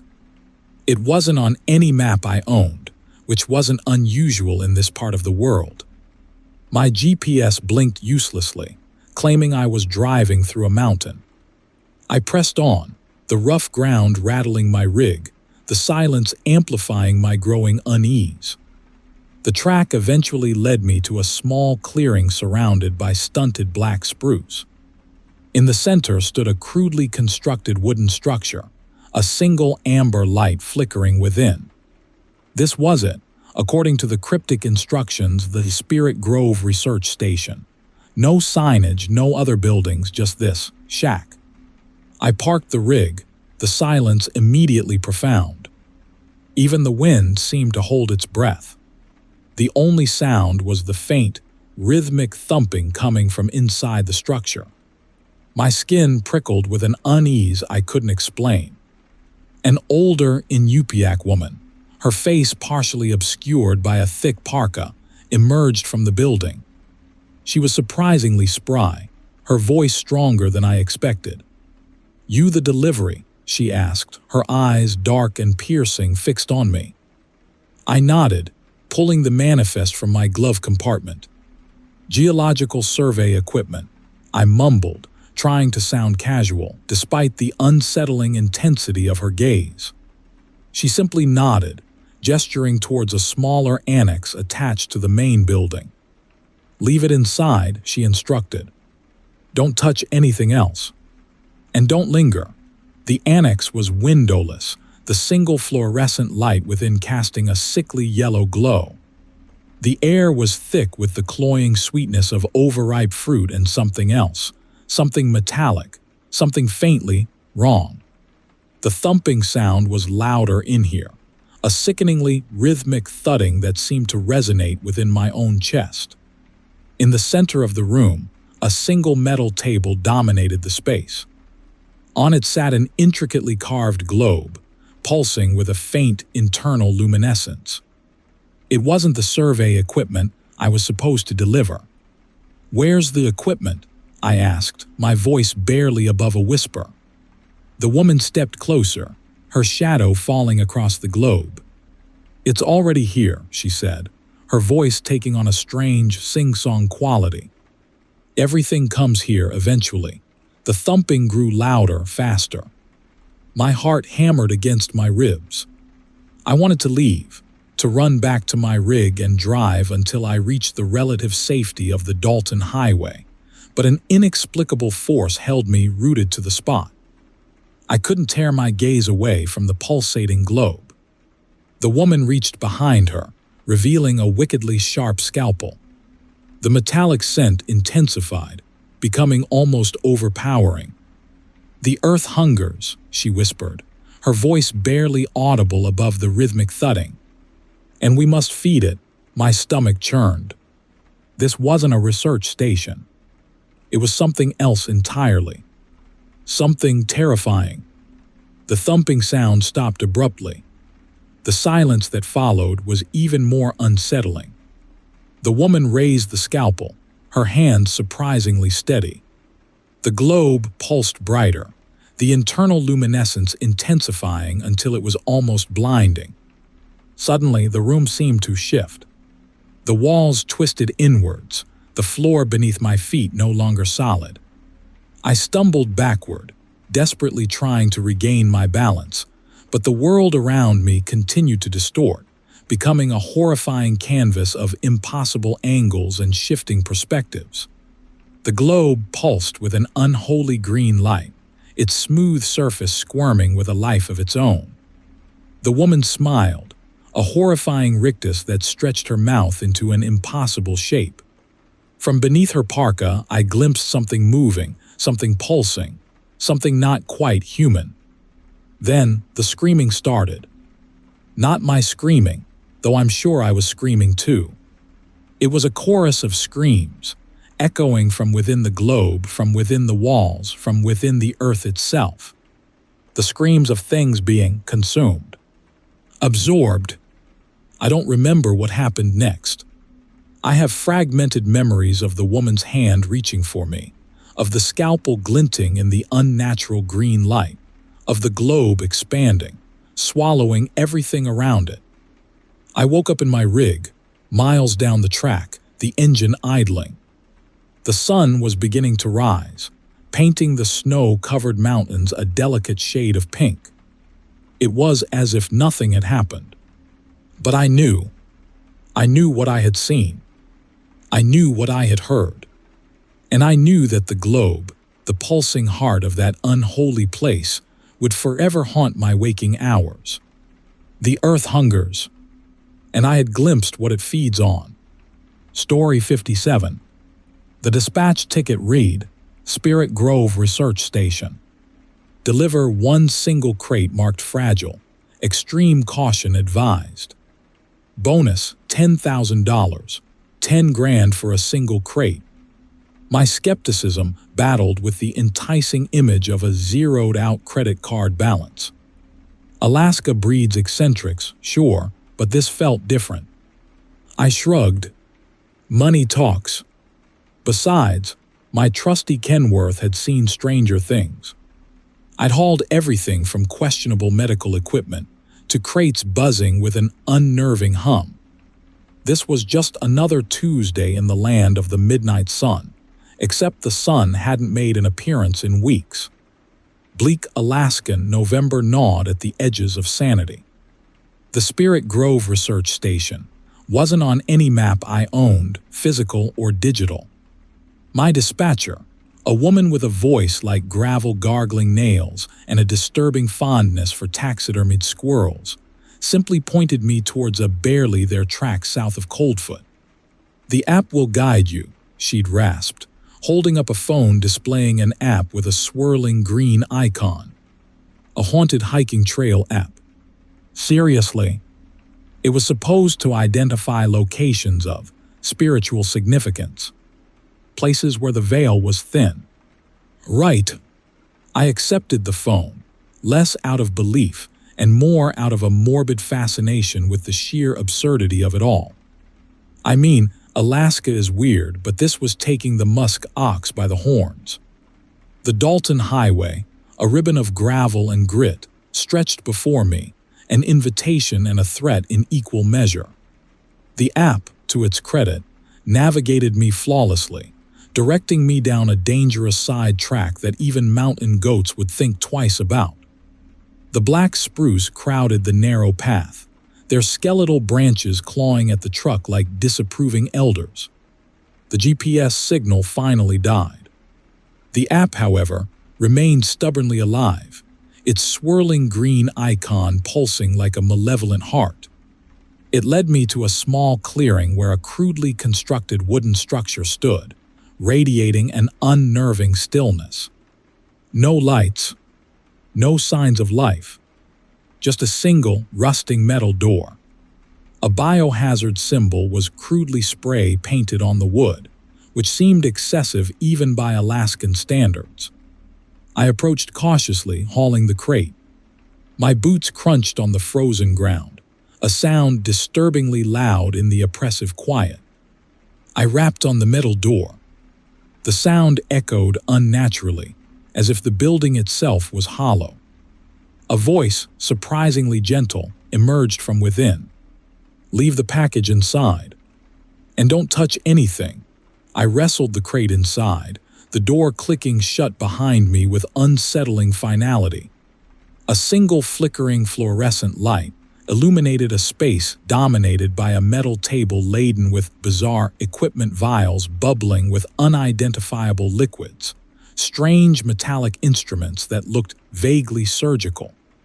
The air hung thick with a sickeningly sweet metallic smell. I backed away slowly, bumping into a shelf. My hand, despite the glove, brushed against something smooth and cold. A white sphere. It pulsed faintly with a sickly green light. The moment my fingers made contact, the room seemed to shift. The walls twisted inwards, the floor beneath me seemed to breathe, and a low, guttural humming filled the air. The humming resonated not just in my ears, but in my teeth, my bones, my very soul. It felt ancient. Suddenly, figures emerged from the shadows. 3 of them, cloaked in thick parkas, their faces obscured by deep hoods. They stood impossibly still, an unnerving silence emanating from them. The humming intensified. I tried speaking, but my voice was swallowed by the growing drone. They moved closer, their forms becoming clearer in the flickering fluorescent light. Beneath their parkas, I glimpsed stretched, unnatural limbs, their fingers tipped with wickedly sharp talons. Their faces were still hidden, but I could sense them. I could feel their collective attention focused solely on me. And the humming reached a deafening crescendo. The figures raised their hands, their talons glinting. The sphere in my hand pulsed brighter, burning with an unholy green light. I understood then, with horrifying clarity, that this wasn't just a delivery. This was a ceremony, a sacrifice, and I was the offering. The figures lunged. I remember a flash of green, a searing pain in my hand, and the world dissolving into a swirling vortex of sickly sweet metallic scent and guttural chanting. Then darkness. I woke up in my truck, the engine idling, the crate gone. The app on the phone was closed, the green icon dark. My hand throbbed, but the sphere was gone. The only evidence of the night's events was the lingering metallic smell, clinging stubbornly to my clothes, my skin, my very being. And a terrible certainty, deep in my bones, that something had been taken from me. Something more than just a few layers of skin. Something essential. Something human. I drove back towards Coldfoot, the bleak Alaskan November seeming bleaker than ever. I never spoke about what happened. Who would believe me? But the dream returns. Every night. The humming, the figures, the burning green sphere. And I know, with a chilling certainty that chills me to the bone even on the hottest summer day, that the spirit grove hasn't finished with me. They took something from me that night, and I suspect, with a growing dread I can't ignore, they'll be back for more. Because in the vast, unforgiving Alaskan wilderness, some doors are best left unopened, and some apps uninstalled. Story 58. The Dalton Highway gnawed its way through the frozen landscape, a gray scar on a brown canvas. My rig, a hulking freightliner I'd affectionately nicknamed the Beast, rumbled along, the monotonous drone a lullaby against the gnawing Alaskan loneliness. Days blurred into each other out here, marked only by the dwindling supplies in my cab and the steadily increasing mileage on the odometer. After what felt like a week of perpetual twilight, a sign materialized through the swirling snow, Mama's hearth-hot food and warm smiles. My stomach, accustomed to lukewarm coffee and stale sandwiches, growled its approval. The diner, a metal box clinging to the mountainside, radiated a faint amber glow, an incongruous burst of color in the monochromatic world.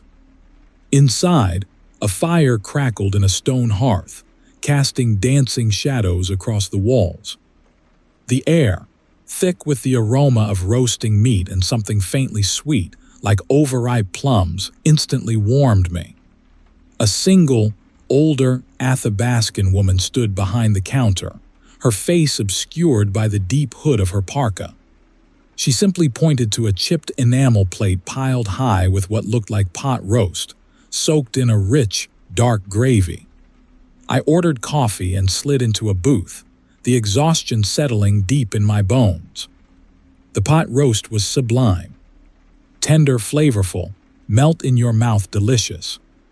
Every fiber of my being screamed for seconds, and I devoured the entire plate, sopping up the last of the gravy with a piece of hardtack bread. The coffee, surprisingly strong and aromatic, banished the last vestiges of the road weariness. As I paid, I tried to compliment the woman on the meal. "That was incredible," I said. "Best pot roast I've ever tasted." "What's your secret?" The woman remained silent, her hooded face still turned away. She just gestured towards a doorway behind the counter, a small smile playing at the corners of her obscured lips. Curiosity, that age-old nemesis of truckers on lonely Alaskan roads, piqued. I hesitated, a sudden unease pricking at the edges of my mind. But the plum-like sweetness of the gravy still lingered on my palate, a siren's call I couldn't resist. "Mind if I take a look?" I asked. The woman simply nodded. The doorway led to a smaller annex, dimly lit by a single, flickering fluorescent bulb. The sweet smell intensified here, becoming almost cloying. Shelves lined the walls, filled with jars of preserved something. The contents looked vaguely organic, floating in a viscous, amber fluid. Small, pulsing green lights emanated from within each jar. My stomach churned. I realized the plum-like sweetness wasn't fruit at all. It was something else. The rhythmic thumping started then, a low, steady beat emanating from deeper within the annex. My unease escalated into full-blown dread. I backed away from the shelves, towards the doorway. As I turned, I saw her. The woman stood in the doorway, her parka finally lowered. Her face, it wasn't a face. It was a smooth, polished obsidian sphere, embedded within the contours of her hood. The sphere pulsed with the same sickly green light I'd seen in the jars. Multiple orifices, where a mouth and nose should have been, opened and closed in a grotesque mockery of breathing. The thumping grew louder, resonating in my chest, vibrating through my very bones. I stumbled backwards, knocking against one of the shelves. A jar toppled, shattering on the concrete floor. The amber fluid spread across the floor, revealing hearts. Perfectly formed, human hearts, still pulsing faintly in the spreading liquid. The creature, for that's what it was, made a sound, a low, guttural growl that echoed through the small annex. The orifices on its obsidian face widened, revealing rows of needle-sharp teeth. Its hands, tipped with wickedly sharp talons, twitched. I screamed then, a primal sound born of pure terror. I turned and bolted, scrambling back through the doorway, through the diner, out into the biting Alaskan night. The beast roared to life, my shaking hands barely managing to engage the gears. I floored it, tires spitting gravel, leaving the amber glow of Mama's hearth behind. The thumping followed me. Louder, closer. I glanced in the rearview mirror. Silhouetted against the diner's amber glow, I saw it. The creature, loping along behind me, its impossibly long limbs eating up the distance with terrifying speed.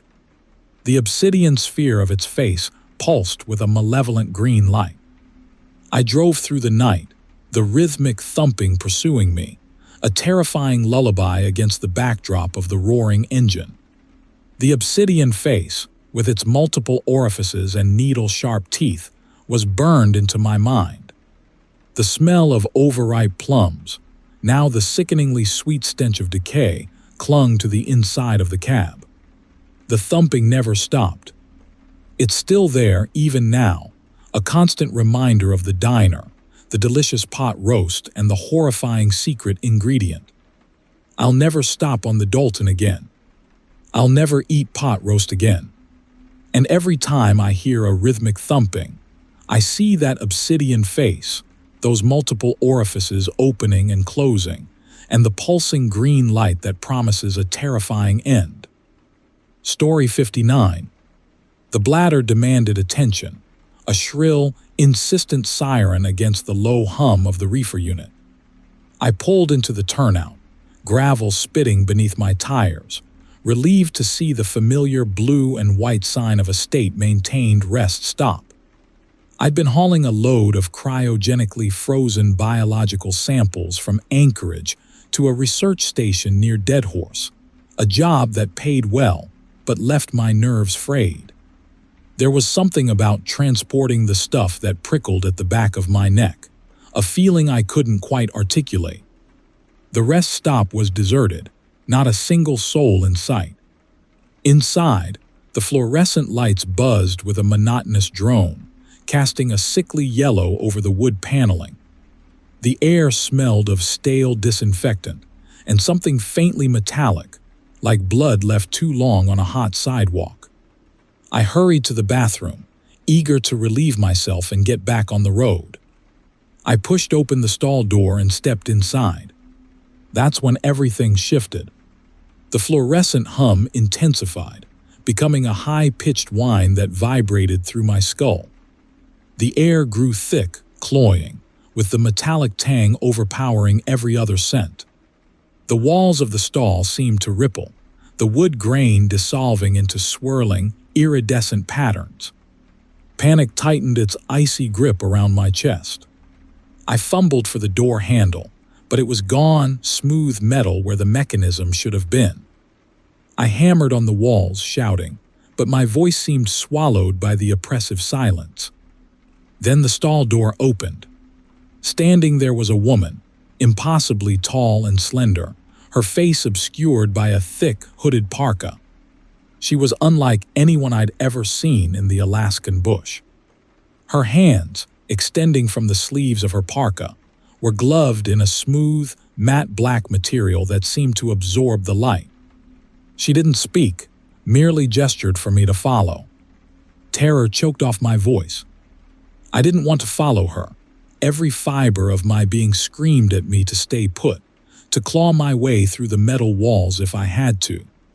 But there was a force, unseen, relentless, compelling me forward. I stumbled out of the stall, into a world that was both familiar and utterly alien. The rest stop was gone. I stood in a vast cavern, illuminated by a pulsating green light that emanated from everywhere. The walls were smooth, organic-looking and pulsed with a slow, rhythmic beat, like a giant heart. The air was heavy, thick with that same metallic smell, now so strong it tasted like pennies in my mouth. And scattered across the cavern floor were spheres. Dozens of them, perfectly smooth, obsidian black, pulsing with an internal light. More of the hooded figures emerged from the shadows, their forms indistinct, their faces hidden. They moved with an unnerving fluidity, their silence more terrifying than any scream.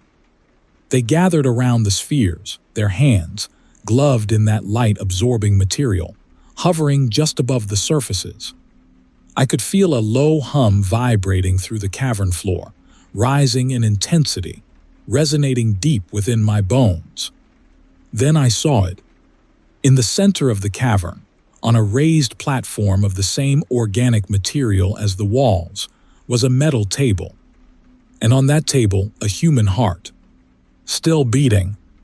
The hooded figures began a low, guttural chant, their voices weaving together into a horrifying symphony. The green light intensified, bathing the cavern in an unholy radiance. The heart on the table pulsed faster, its beat echoing the rhythmic throb of the cavern walls. One of the figures, taller than the rest, approached the table. It raised its gloved hand, revealing a wickedly sharp scalpel, its blade glinting in the green light. My stomach churned. I knew, with a sickening certainty, what was about to happen. But I couldn't move.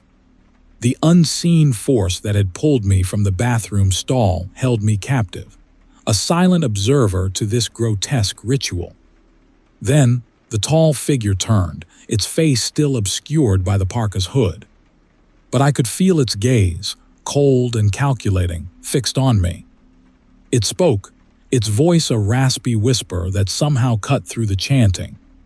"We need more." A new wave of terror washed over me, colder than the Alaskan November night.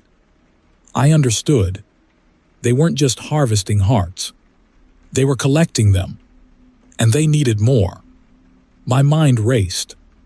How did I get here? What was this place? And how could I escape? The tall figure gestured towards one of the obsidian spheres. Choose, it whispered. I looked at the spheres, each one pulsing with an inner light, an invitation to something. My gaze fell on the heart on the table, its beat growing weaker. A terrible thought took root in my mind. What if these hearts were the key? What if, by choosing a sphere, I could replace the heart on the table with my own? It was a desperate gamble, a horrifying bargain. But it was the only choice I had. The tall figure stepped closer, its gloved hand outstretched.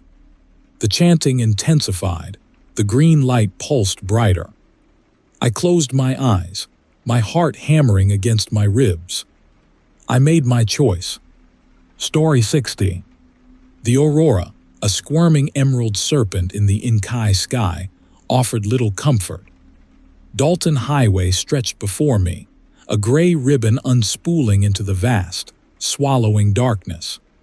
The diner's neon sign, a lurid slash of crimson in the distance, promised warmth, coffee, and maybe a sliver of human contact in this desolate expanse. I hadn't seen another vehicle for hours. Inside, the air hung thick and sweet, like overripe plums. 7 other souls occupied booths, faces illuminated by the sickly yellow glow of fly-ridden fluorescent lights. They barely acknowledged my entrance. The waitress, a woman with eyes like glacial pools, slid a mug of something vaguely resembling coffee across the counter. It tasted of iron and earth. I ordered a burger, the greasy aroma doing little to quell the rising unease in my gut.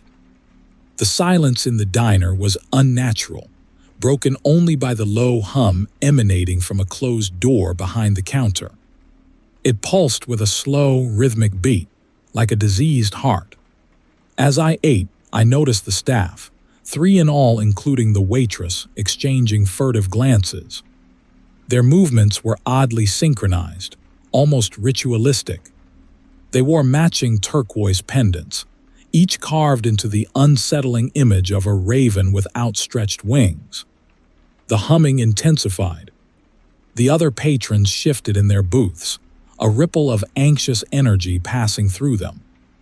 One by one, they began to sway, their heads lolling back as if entranced. The sweet, plum-like scent grew stronger, cloying, nauseating. From behind the closed door, a low chant began, a series of croaky clicks and hisses in a language I'd never heard. The raven pendants on the staff pulsed with an inner light, casting grotesque, dancing shadows on the walls. The other patrons now stood, their eyes glazed over, a vacant smile playing on their lips. Fear, cold and sharp, pierced through my numbness. I pushed away my half-eaten burger, the metallic taste now overwhelmingly vile. Something was terribly wrong. The chanting grew louder, the humming a frantic vibration against my teeth. The door behind the counter creaked open, revealing a dimly lit room. Inside, a fire burned in a stone hearth, casting flickering shadows on the walls. The staff ushered the other patrons into the room, their vacant smiles now stretched into grotesque rictuses. I watched, paralyzed, as the last patron disappeared through the doorway. The waitress turned to me, her glacial eyes now burning with an unholy light. "You're next," she whispered, her voice a dry rustle of leaves. Adrenaline surged through my veins. I scrambled off the stool, knocking over my mug. The coffee splattered on the floor, sizzling like acid. I bolted for the exit, the waitress' chilling laughter echoing behind me. Outside, the Aurora pulsed with renewed intensity, the emerald serpent now a frenzied, thrashing beast. I fumbled with my truck keys, my hands shaking so violently I could barely insert them into the ignition. As the engine roared to life, I saw them. Emerging from the diner, silhouetted against the sickly yellow light, were the other patrons. Their bodies were contorted, their limbs unnaturally elongated, their faces twisted into masks of animalistic fury. They moved with a horrifying, unnatural grace, their eyes fixed on me with predatory hunger. The waitress stood at the doorway, her raven pendant glowing like a malevolent eye. She gestured towards me, a silent command. I slammed the truck into reverse, tires spitting gravel, and sped away from the diner, the grotesque figures receding in my rearview mirror. The aurora pulsed overhead, a silent witness to the horrors I had barely escaped. But I knew with a chilling certainty that they would be coming. The image of their twisted faces, their ravenous eyes, was burned into my mind, a horrifying companion for the rest of my endless journey through the Alaskan night. The humming pursued me, a low, rhythmic throb that seemed to resonate from the very earth itself. I glanced at the rearview mirror. The diner was a distant speck of crimson, swallowed by the vast darkness. But the humming remained, a constant reminder of the midnight ritual and the terrible price paid by those who had stopped for a late-night meal at the remote Alaskan diner. I pressed the accelerator, desperate to put as much distance as possible between myself and that place of unspeakable horror, but the humming remained, a constant, throbbing presence, a promise of the terror that would forever haunt my dreams. Story 61. The northern lights pulsed like a diseased heart above the cab, staining the Alaskan sky with sickly green. My bladder screamed, finally overriding the creeping dread that had settled in my gut since I picked up the crate. I clambered out of the truck, the gravel crunching ominously loud in the vast stillness. No point bothering to zip my parka, this stop wouldn't take long. Besides, the stale, metallic scent clinging to my clothes was enough to keep me warm. The crate sat on the flatbed, innocuous under the shifting aurora.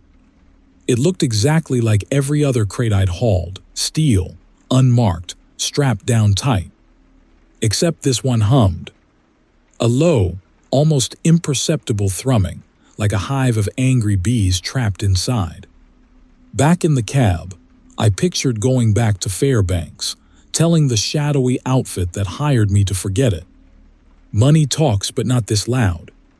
Then, I remembered the stack of bills tucked under my seat, enough to finally trade this rig for something newer, something that didn't smell of other people's bad choices and cheap cologne. A bitter laugh escaped my lips. Money talks, and sometimes it screams. The humming pursued me even into my uneasy sleep. Dreams, vivid and unsettling, plagued me. Faceless figures danced around a bonfire, their movements unnervingly fluid, their silent screams echoing in the empty expanse of my mind. Then, the bonfire became the crate, the figures bundled within, their atrophied hands reaching, scrabbling, pushing. I woke with a gasp, the humming louder, vibrating through the floorboards. The aurora was gone, replaced by an oppressive darkness. My heart hammered against my ribs.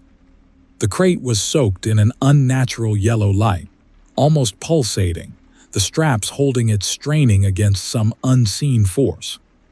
I grabbed the intricately carved wooden raven pendant dangling from the rearview mirror, my thumb tracing the smooth contours.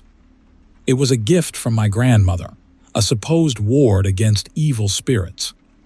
Right now, it felt like a child's toy. The humming intensified, accompanied now by a rhythmic thump, like a diseased heart beating inside the steel. The crate bucked, the straps snapping like thread.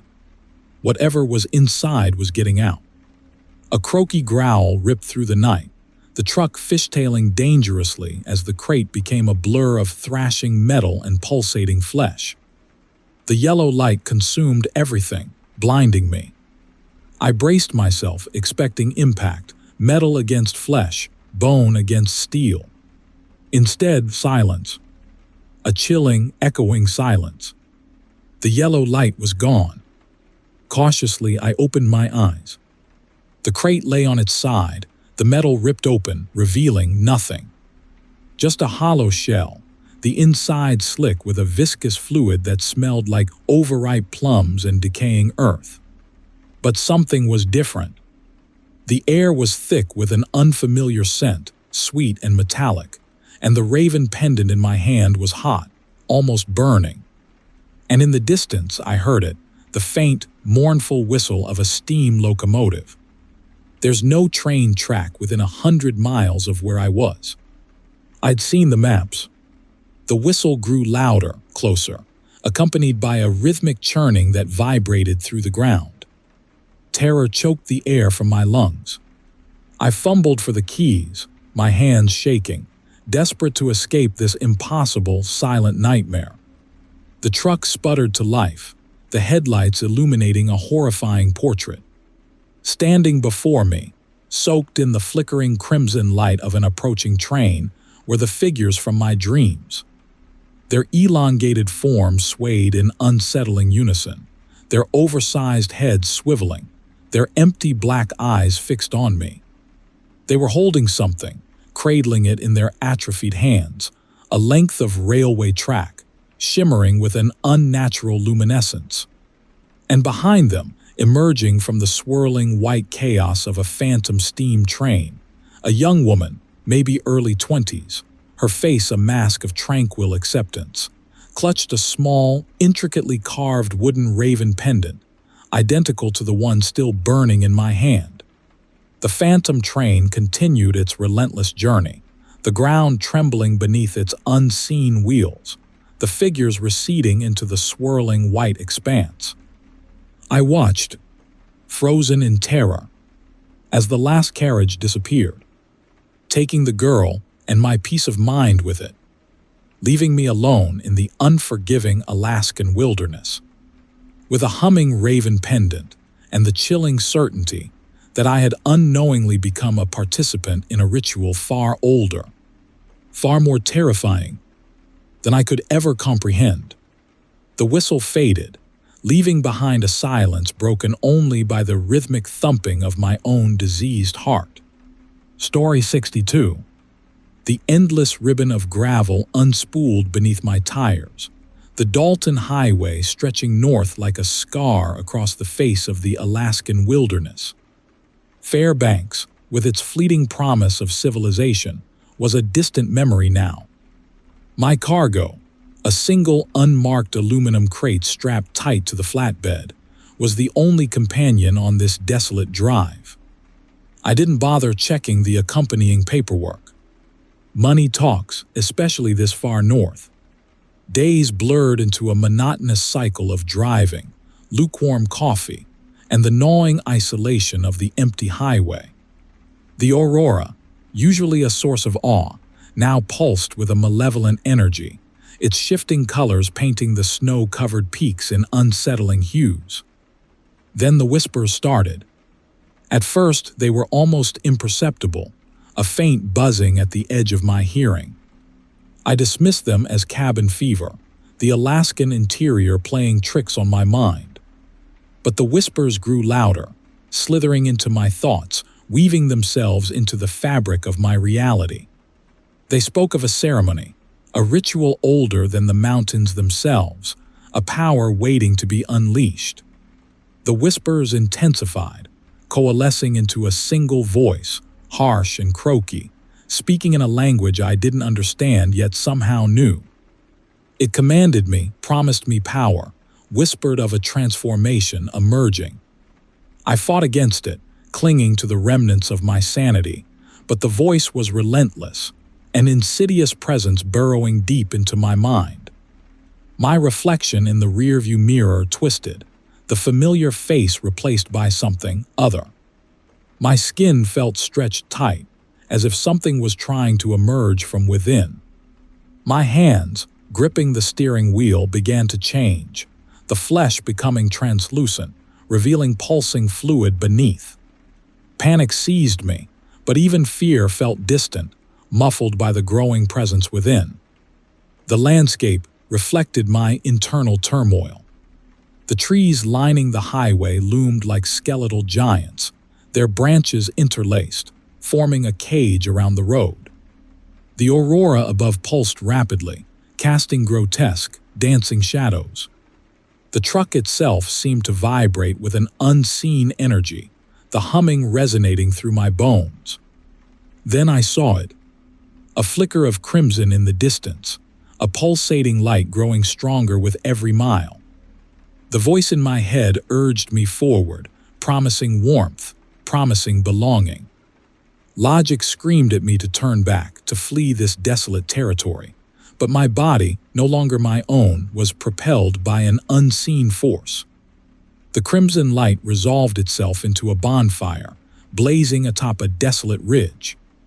Twisted figures danced around it, their forms barely human, their movements unsettlingly fluid.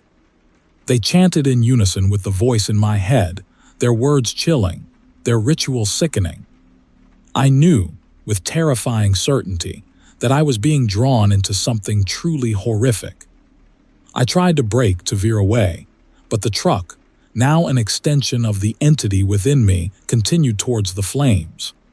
The figures stopped their mesmerizing dance and turned their attention to the approaching truck. Their oversized heads swiveled, their empty black eyes burning with an unnatural luminescence. The truck skidded to a halt at the edge of the ridge, the gravel crunching ominously beneath the tires. I tried to open the door to escape, but found myself paralyzed, trapped within the cab. The chanting intensified, the air thrumming with a terrifying energy. The largest of the figures, its gaunt frame almost swallowed by its oversized parka, approached the truck. It carried a knife, its obsidian blade reflecting the firelight. The creature reached for the door handle, its slender fingers tipped with claws. My final thought, before the darkness consumed me completely, was a chilling realization. I wasn't bringing the cargo to its destination. I was the cargo. The entity within had chosen its vessel, and the ritual was about to begin. The chanting reached a fever pitch. The creature opened the truck door. A croaky shriek ripped through the night, not from me, but from the thing that had replaced me. The obsidian blade plunged, then nothing. Story 63. My great-aunt Tilly always said I had the sight. Claimed I could glimpse things others couldn't, feel vibrations beyond the normal spectrum. I dismissed it as eccentricity, the ramblings of a woman steeped in Alaskan folklore. I hauled frozen fish, not spirits. Now, parked at a desolate truck stop outside Coldfoot, Tilly's words echoed in my thoughts. A disquiet, a low hum vibrating beneath the permafrost, had settled in my bones since I crossed the Arctic Circle. This place felt wrong, empty in a way that went beyond the absence of people. The diner's fluorescent lights buzzed, casting a sickly yellow on the handful of patrons. A young woman with eyes that seemed to swallow the light sat alone, tracing cryptic symbols on a napkin. Two men in matching parkas huddled in a booth, their hushed conversation punctuated by nervous glances towards the door. They clutched identical, intricately carved bone fetishes shaped like ravens. An unsettling energy crackled between them. I ordered coffee, the bitter taste doing little to dispel the creeping dread. I felt their gazes, those three pairs of eyes burning into me, measuring me. I tried to shake it off, blaming the endless drive, the isolation. Back in my cab, the humming intensified. It seemed to emanate from everywhere and nowhere at once. The hair on my arms prickled. I closed my eyes, picturing my daughter Sarah's face, her gap-toothed grin. Focusing on her, on the promise of going home, usually anchored me. Not tonight. The humming coalesced into a rhythmic thrumming, a deep vibration that shook the truck. I opened my eyes. The cab was soaked in a pulsating violet light. Outside, silhouetted against the shifting aurora, stood figures. Tall, impossibly slender figures with elongated limbs and oversized heads. Their skin shimmered, reflecting the unearthly glow. Panic clawed at my throat. I fumbled for the door handle, but the cab door seemed welded shut. The figures drifted closer, their movements unnervingly fluid. Their faces, I couldn't see their faces, only the suggestion of hollow sockets where eyes should be. The violet light intensified, filling the cab, searing my retinas. I felt a sharp prick in my arm, a cold, viscous fluid flooding my veins. My limbs grew heavy, my thoughts sluggish. The last thing I saw were those elongated figures, their forms dissolving into the pulsating violet, their silent presence filling the cab, swallowing me whole. I woke strapped to a cold, metallic table. A blinding white light beat down on me, stripping away any sense of time or place. My body felt numb, disconnected. Above me, suspended from the ceiling by thick metal cables, were things. Organic machines, a fusion of flesh and metal, pulsing with a sickly green light. Their surfaces squirmed with tubes and wires, their appendages ending in sharp, glittering instruments. Terror, pure, unadulterated terror, flooded me. I thrashed against the restraints, a wordless scream building in my chest. One of the things descended, its metallic limbs clicking and whirring. It extended a slender, needle-tipped appendage towards my face. I squeezed my eyes shut, bracing myself for the inevitable. I felt a sharp sting in my temple. Then, a rush of images, sounds, sensations not my own flooded my consciousness. I saw vast, desolate landscapes, alien cities built of shimmering crystal, creatures beyond human comprehension.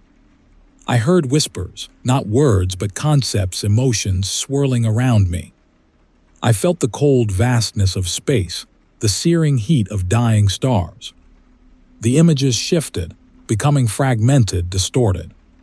I saw the young woman from the diner, her eyes vacant, strapped to a similar table. The men in parkas stood beside her, chanting in a guttural, alien tongue, their bone ravens clutched tight in their hands. Their faces, illuminated by the green light, were no longer human. Elongated snouts, filled with needle-sharp teeth, had replaced their mouths. Their skin shimmered, reflecting the same unearthly glow as the figures outside my truck. Then darkness. A blessed, empty darkness. I woke back in my cab, the aurora fading, the first hint of dawn painting the sky a pale gray. The humming was gone. The bone-chilling cold remained. I stumbled out of the truck, my legs shaky. My arm hurt where I'd been injected, but there was no mark, no puncture wound.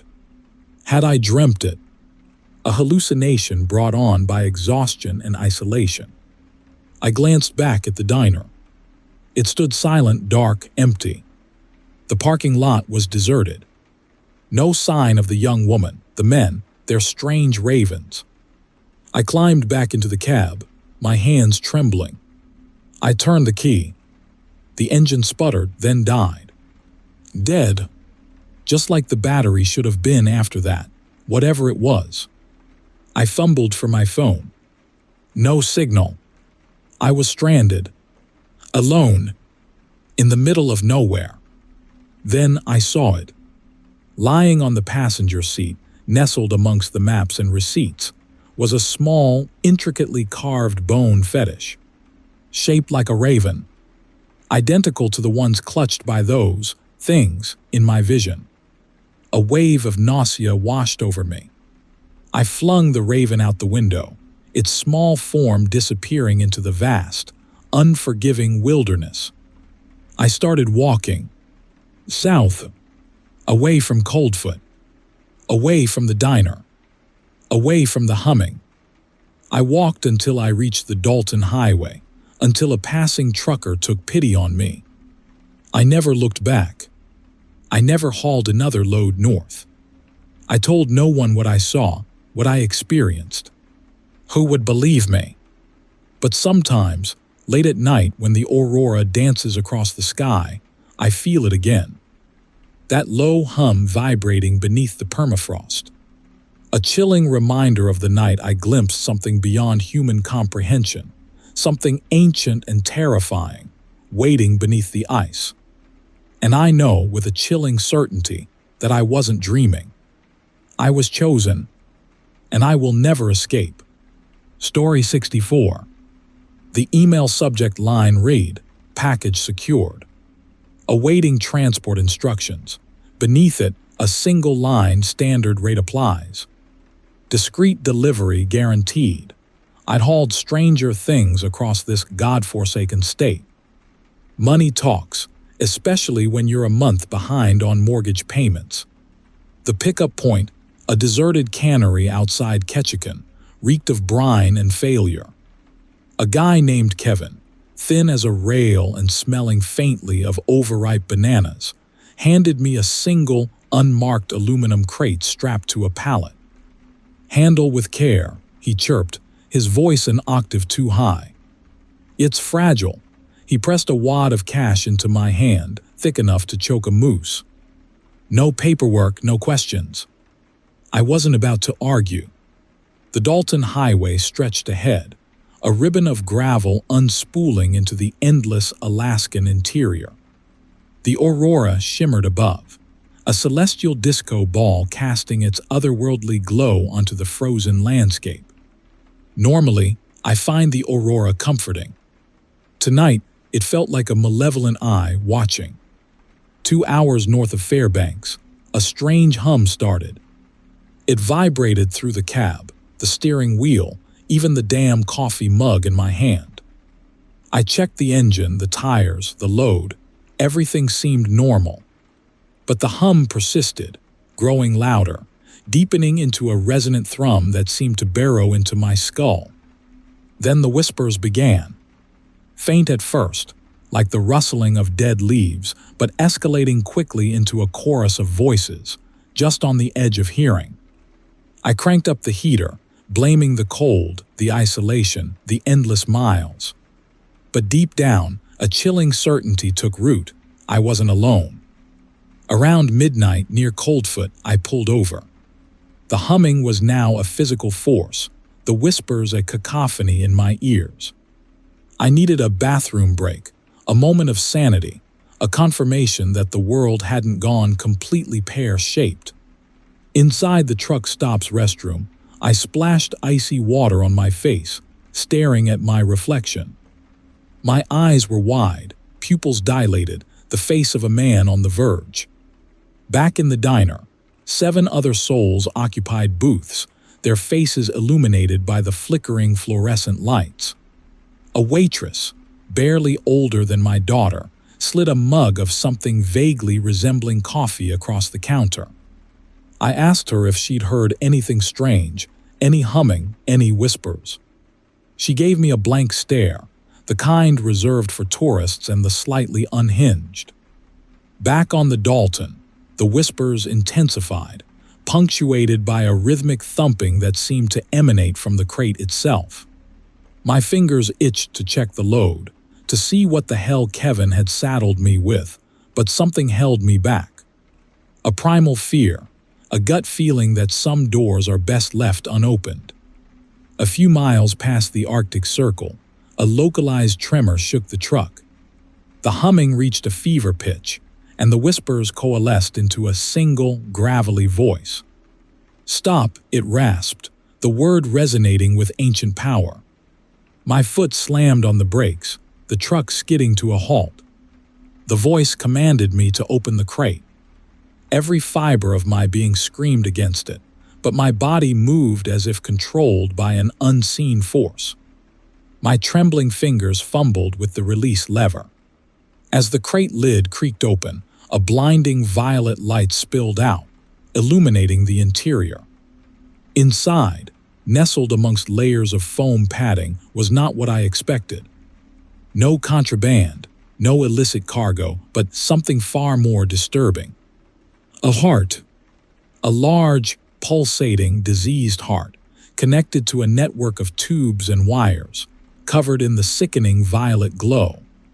And as I stared, horrified, the heart began to beat faster, the light pulsing in time, the whispers transforming into a chilling, triumphant laughter. The laughter grew louder, filling the cab, the wilderness, the entire Alaskan night. I stumbled back, my mind reeling, my sanity fracturing. Then, the earth beneath the truck began to tremble violently. The humming, the laughter, the pulsating light, it all intensified, converging on the crate, on the heart. The ground split open, revealing a gaping chasm filled with the same violet light. The crate, the heart, the truck itself, everything was being drawn into the abyss. I screamed, a wordless shriek of pure terror, as the world dissolved into a swirling vortex of violet light and echoing laughter. My last thought before the darkness swallowed me whole was a bitter, ironic chuckle. Discreet delivery guaranteed indeed. Story 65. The obsidian blade, slick with something far too viscous to be blood, pulsed with a sickly violet light. Kevin stood over me, a triumphant grin splitting his gaunt face. The chanting of the others, the grotesque figures that danced and swayed beneath the pulsing aurora, reached a fevered pitch. They all knew the ravenous things beneath the earth were about to be unleashed. And I, strapped to this crude altar of frozen earth and splintered bone, was the key. Just hours before, I'd scoffed at the legends. Ghost trains, skinwalkers, ravenous creatures beneath the permafrost, just campfire stories to scare tourists and greenhorn truckers.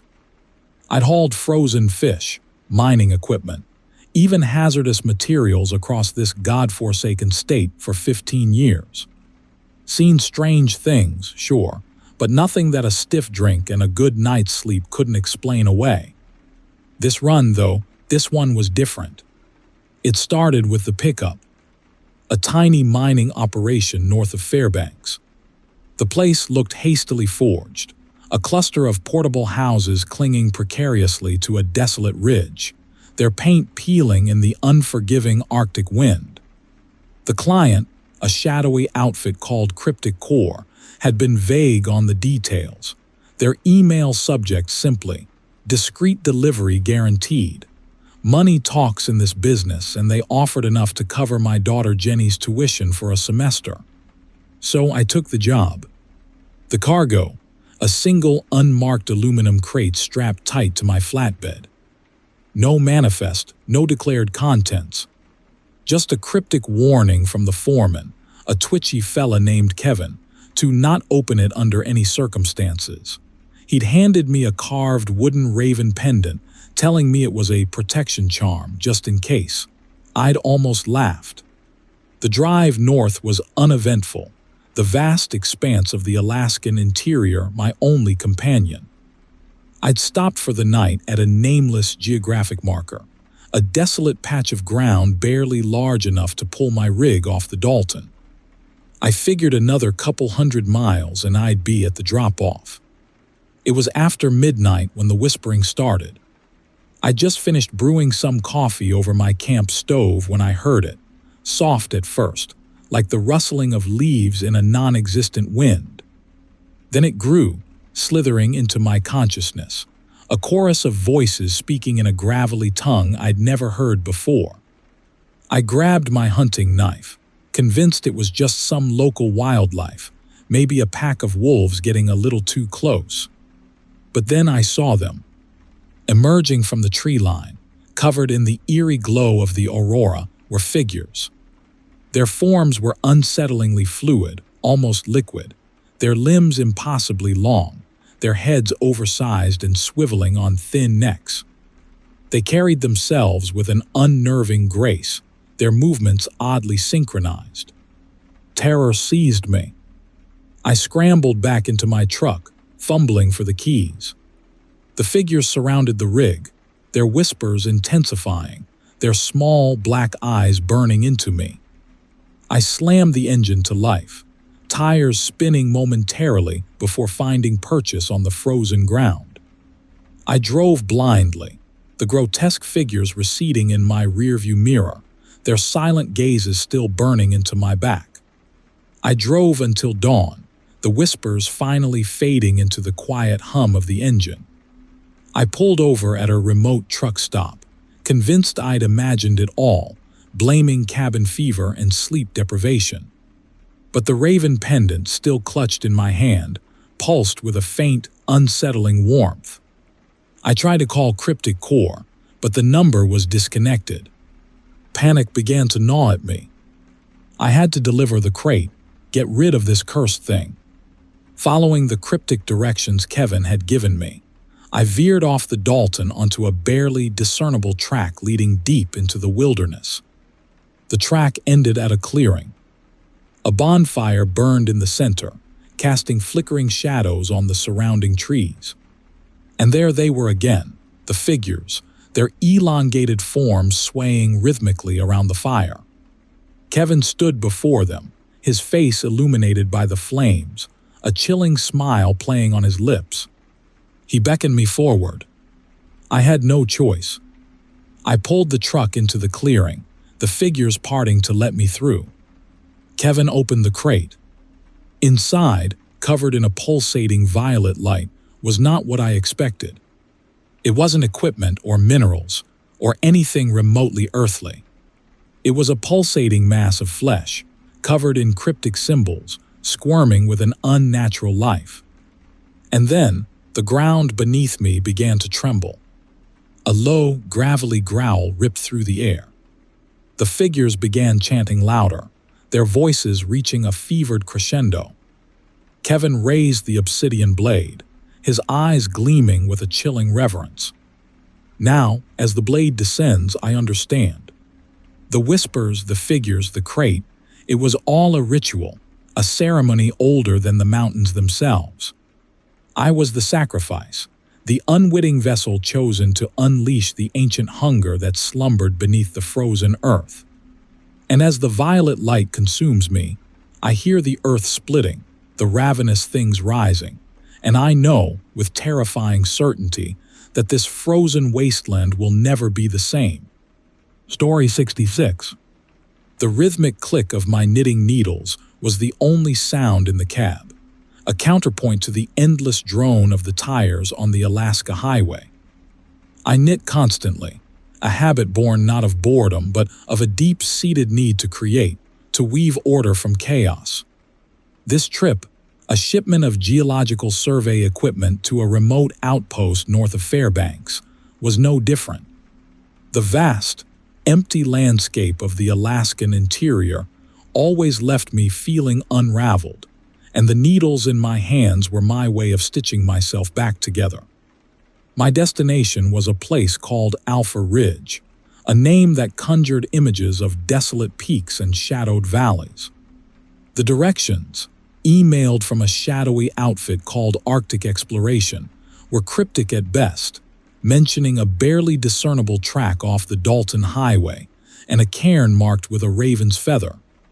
I found the turnoff just as the sun dipped below the horizon, painting the snow-covered peaks in hues of bruised purple and sickly orange. The track was little more than 2 ruts carved into the frozen earth, and the truck bucked and swayed with every frozen pothole. A mile in, I spotted the cairn, a pile of rocks topped with a single black feather, and felt a shiver crawl down my spine. Following the track, I reached a clearing where factory-made sheds clung precariously to the mountainside. The place looked deserted, the windows dark and empty.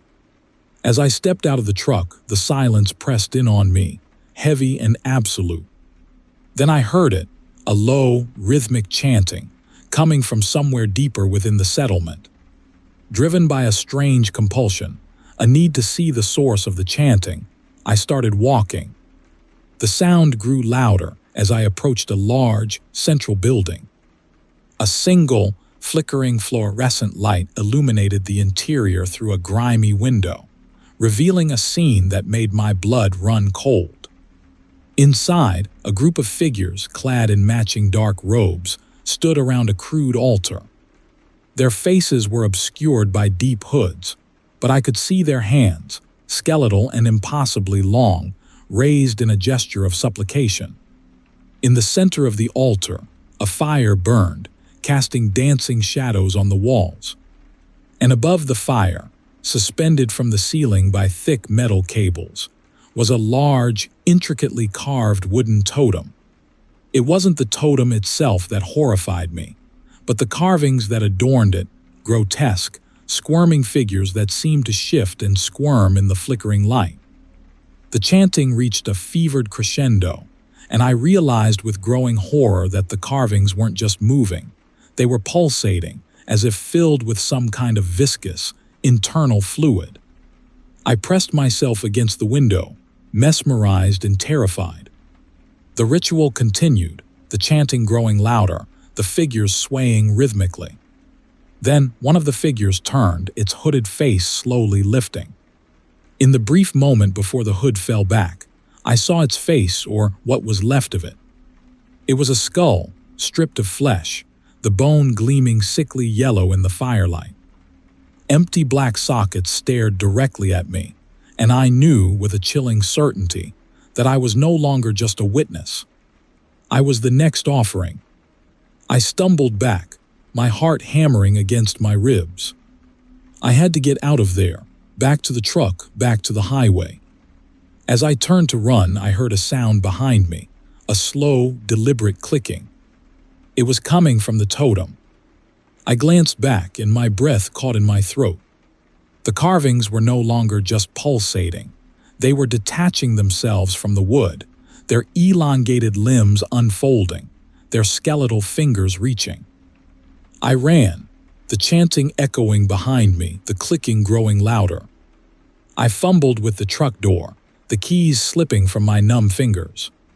Finally, I managed to get inside and slam the door shut, the lock clicking into place a split second before skeletal fingers scraped against the glass. I turned the key, the engine roaring to life, and slammed my foot on the accelerator. The truck lurched forward, tires spinning momentarily before finding purchase on the frozen ground. As I sped away, I glanced in the rearview mirror. The figures were emerging from the building, their forms silhouetted against the flickering light. They were coming for me. And the totem, now free of its carvings, stood alone in the center of the clearing, pulsing with a sickening violet light, a beacon in the frozen Alaskan night. I drove until the sun rose, painting the snow-covered peaks in hues of rose and gold. The beauty, however, seemed tainted, a constant reminder of the horror I had witnessed. I never looked back, but I knew with a chilling certainty that the creatures of Alpha Ridge were still out there, their chanting echoing through the desolate landscape, a terrifying testament to the ancient, malevolent power that slumbered beneath the frozen earth. I never delivered the equipment. I abandoned the truck 100 miles south. The image of the pulsing totem burned into my mind, the clicking of skeletal fingers forever echoing in my ears. The rhythmic click of my knitting needles no longer brought comfort.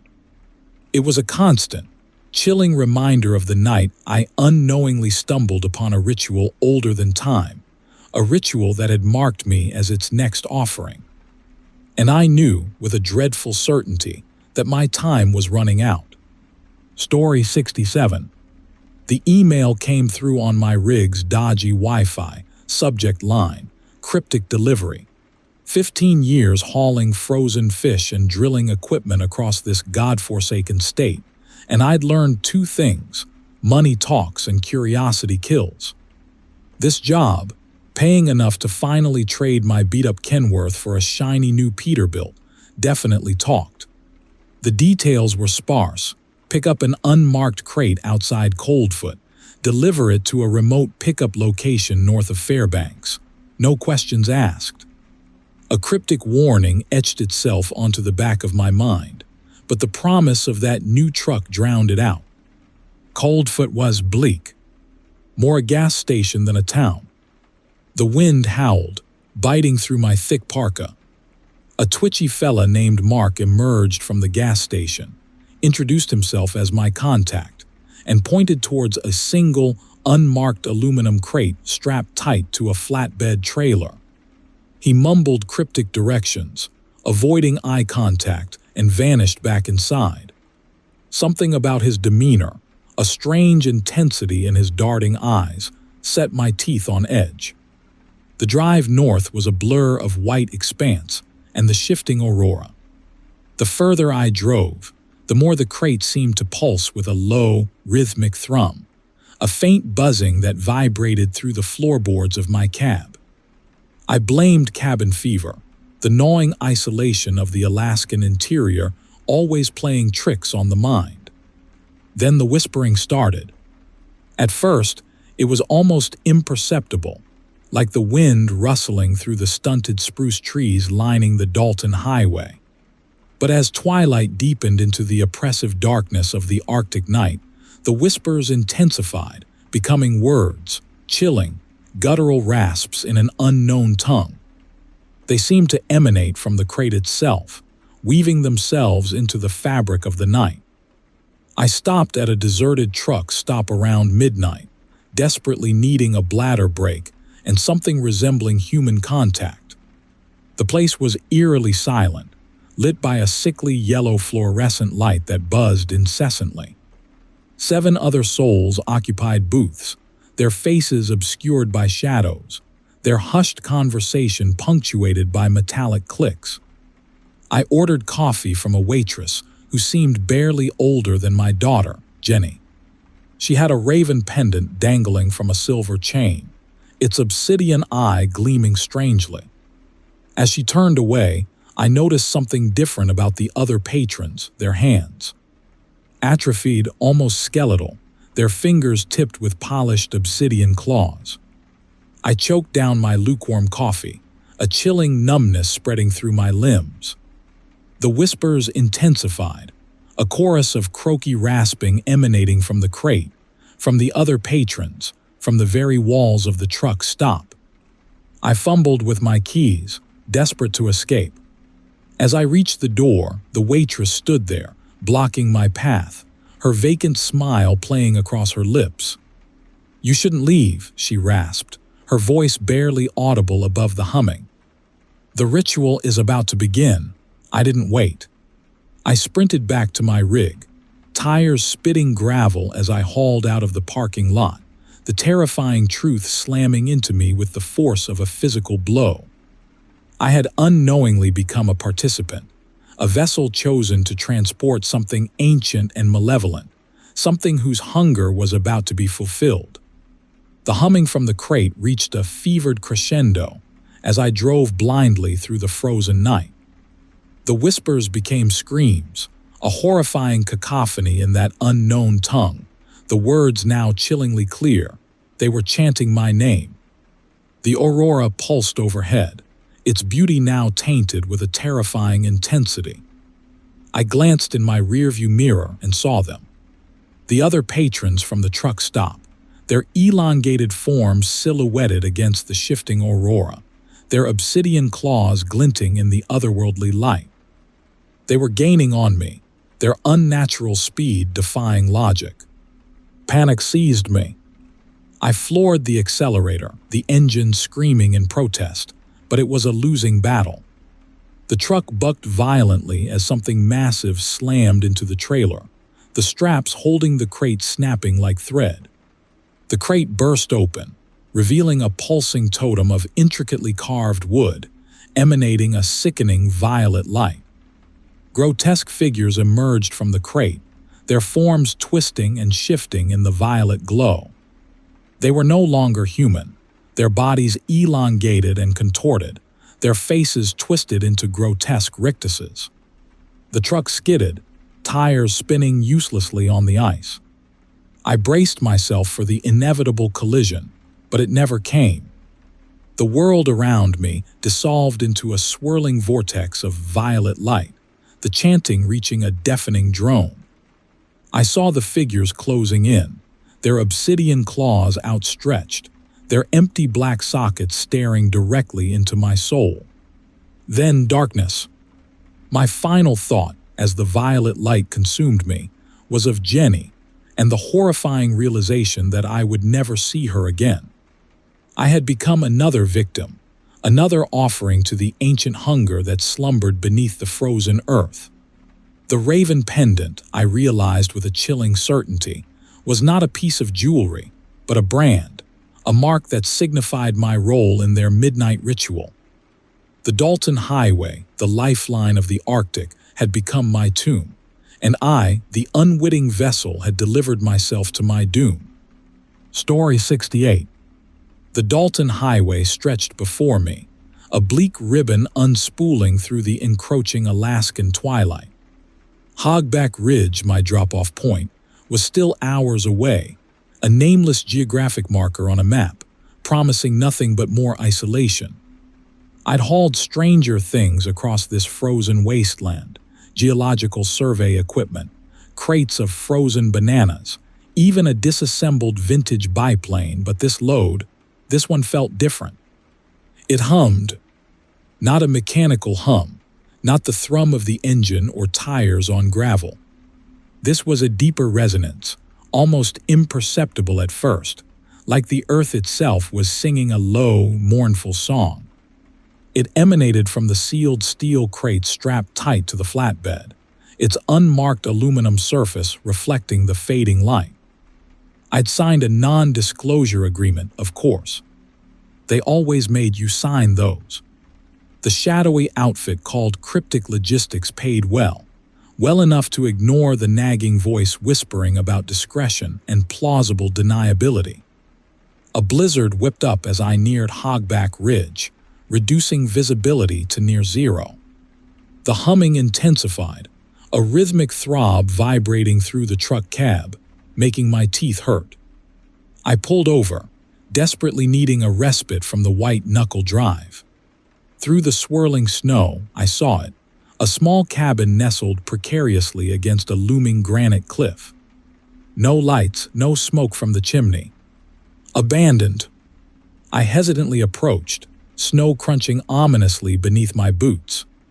The door creaked open, revealing a single room, dimly lit by the flickering glow of what I first took to be a dying fire in the hearth.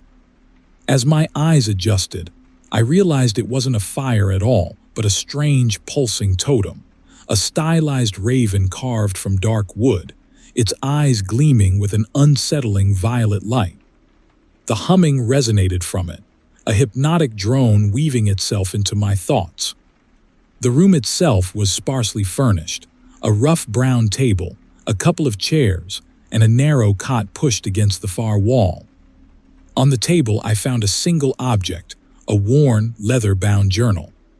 Its pages were filled with a spidery script, written in a language I didn't recognize.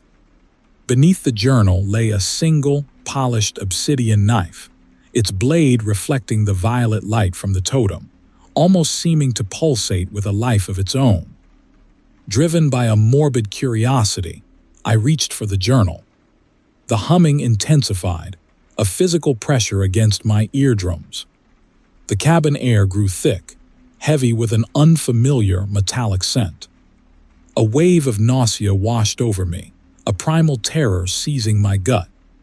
I forced myself to open the journal, tracing the strange symbols with a trembling finger. As I did, the symbols seemed to move as if alive. A whisper started, barely audible at first, then growing louder, weaving its way into my consciousness. It spoke not of words, but of images, of grotesque rituals performed beneath the pulsing aurora, of sacrifices made to appease a hunger older than the mountains themselves. The figures in my visions were elongated, their limbs impossibly long and slender, their heads oversized, their faces obscured by shadows. They danced around a bonfire, their movements unnervingly fluid, their chanting echoing through the frozen landscape. And at the center of their ritual, bound to a crude altar, was a figure human. The obsidian knife on the table seemed to call to me, a chilling promise of belonging, of power. The whispers urged me to join the dance, to become one with the figures in my vision, to embrace the hunger that gnawed at the edges of my sanity. The humming became a roar, the violet light blinding. I stumbled back, my hand instinctively going to the hunting knife sheathed at my hip. The cabin walls seemed to melt away, replaced by the swirling vortex of the aurora. The elongated figures emerged from the light, their empty black sockets staring directly at me. They were no longer just visions. They were real. I understood then. The humming crate on my flatbed wasn't cargo. It was a vessel, a conduit for the entity trapped within, an entity drawn to the totem in this forsaken cabin. I had unknowingly become a part of their ritual, an unwitting vessel chosen to deliver their god to its waiting congregation. The figures closed in, their atrophied hands reaching, their silent whispers becoming screams.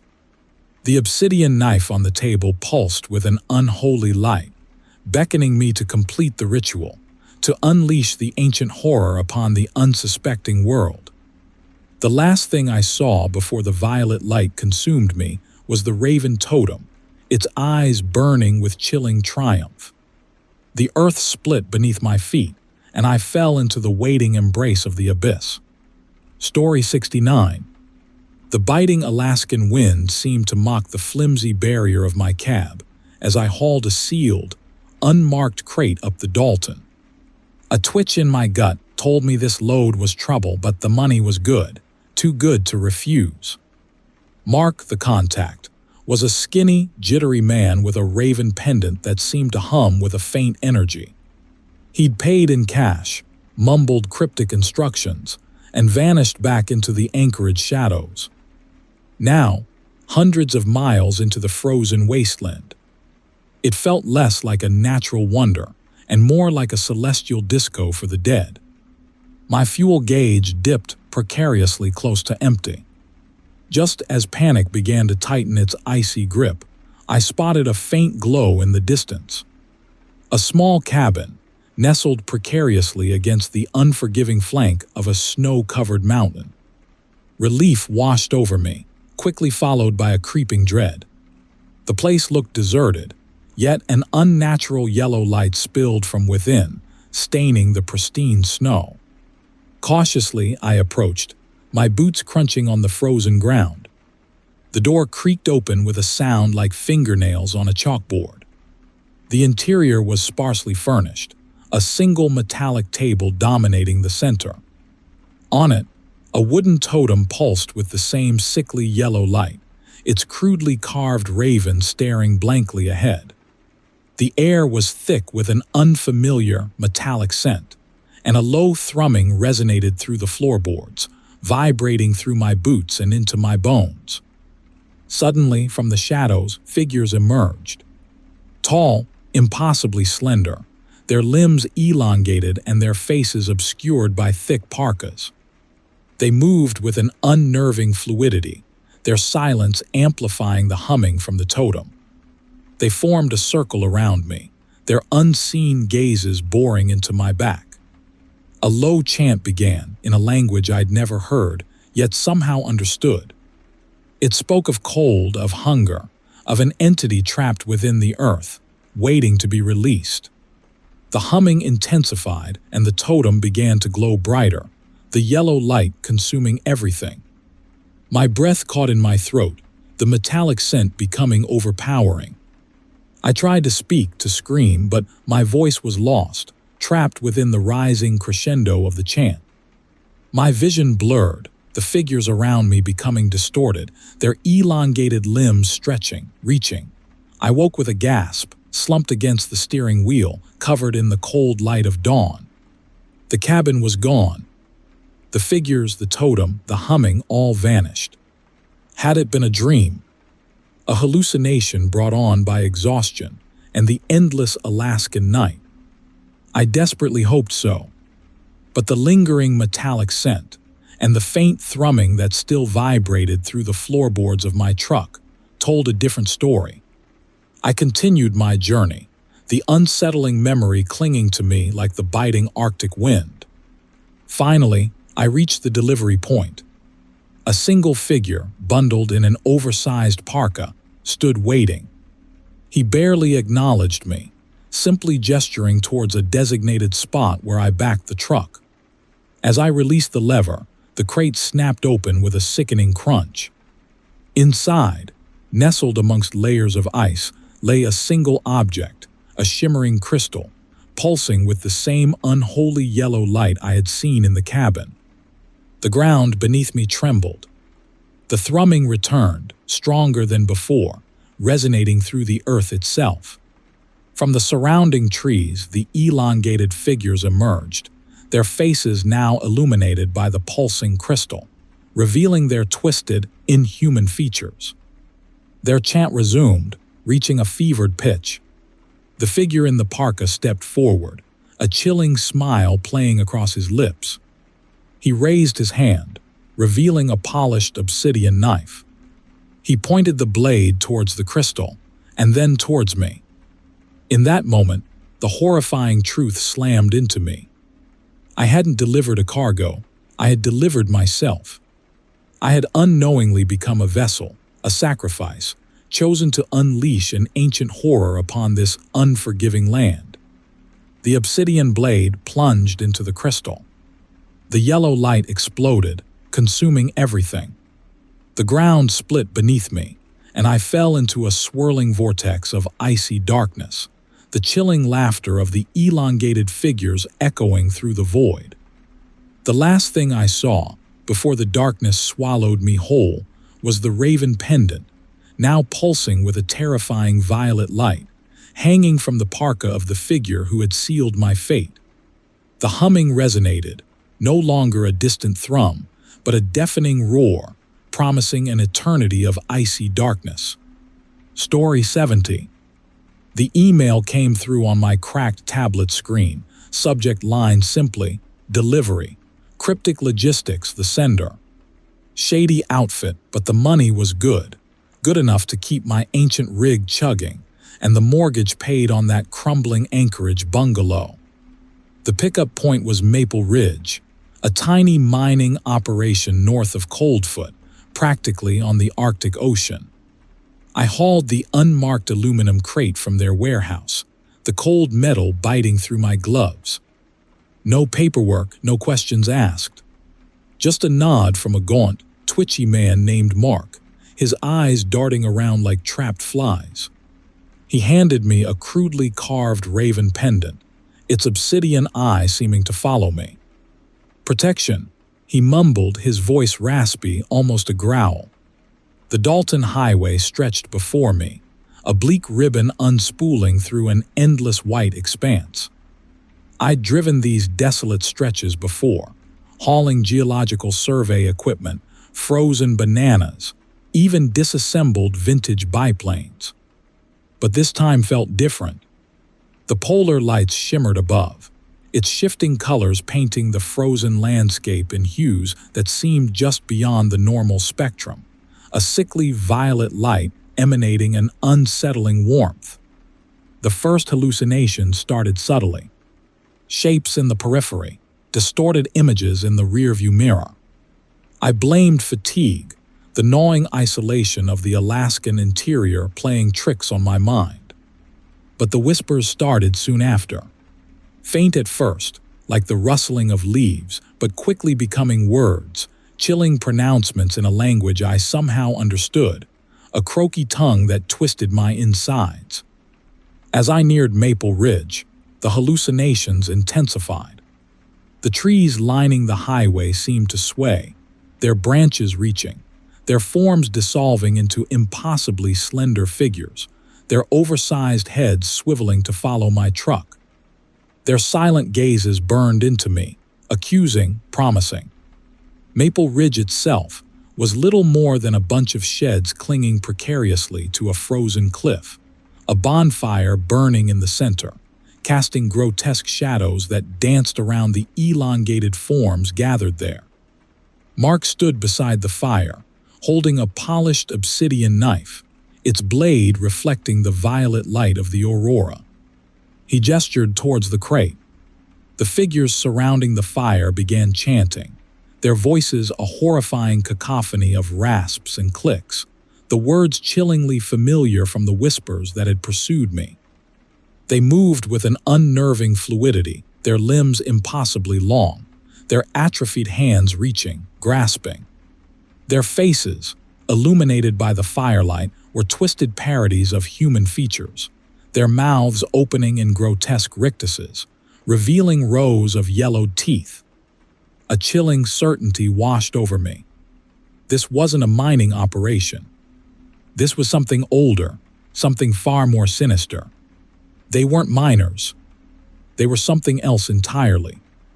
And I, in my unwitting ignorance, had delivered myself and my cargo into their waiting embrace. Mark approached the crate, the obsidian blade flashing in his hand. He sliced through the metal bands, the screech of the blade a jarring counterpoint to the rhythmic chanting. Inside the crate, nestled amongst layers of packing material, was a crystal, pulsing with a sickly violet light. As Mark lifted the crystal, the ground trembled. The chanting intensified, reaching a fevered crescendo.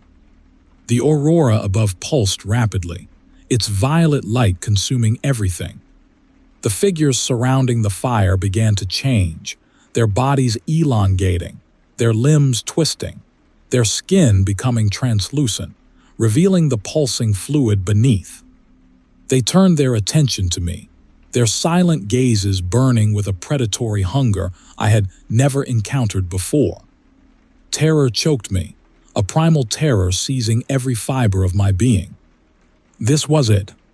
This was the end. The earth split beneath my truck, a gaping chasm filled with swirling violet light. The truck began to slide, the tires spinning uselessly against the frozen earth. The chanting reached a deafening drone, the whispers becoming screams. The creatures closed in, their elongated limbs stretching, their atrophied hands reaching, their obsidian claws glinting in the pulsating violet light. And then silence. The violet light vanished. The chanting stopped. The creatures were gone. I was alone, sitting in my truck, teetering on the edge of the abyss, the shattered remains of the crate scattered around me. The northern lights danced overhead, a celestial disco oblivious to the horrors it had unleashed. I don't remember driving away.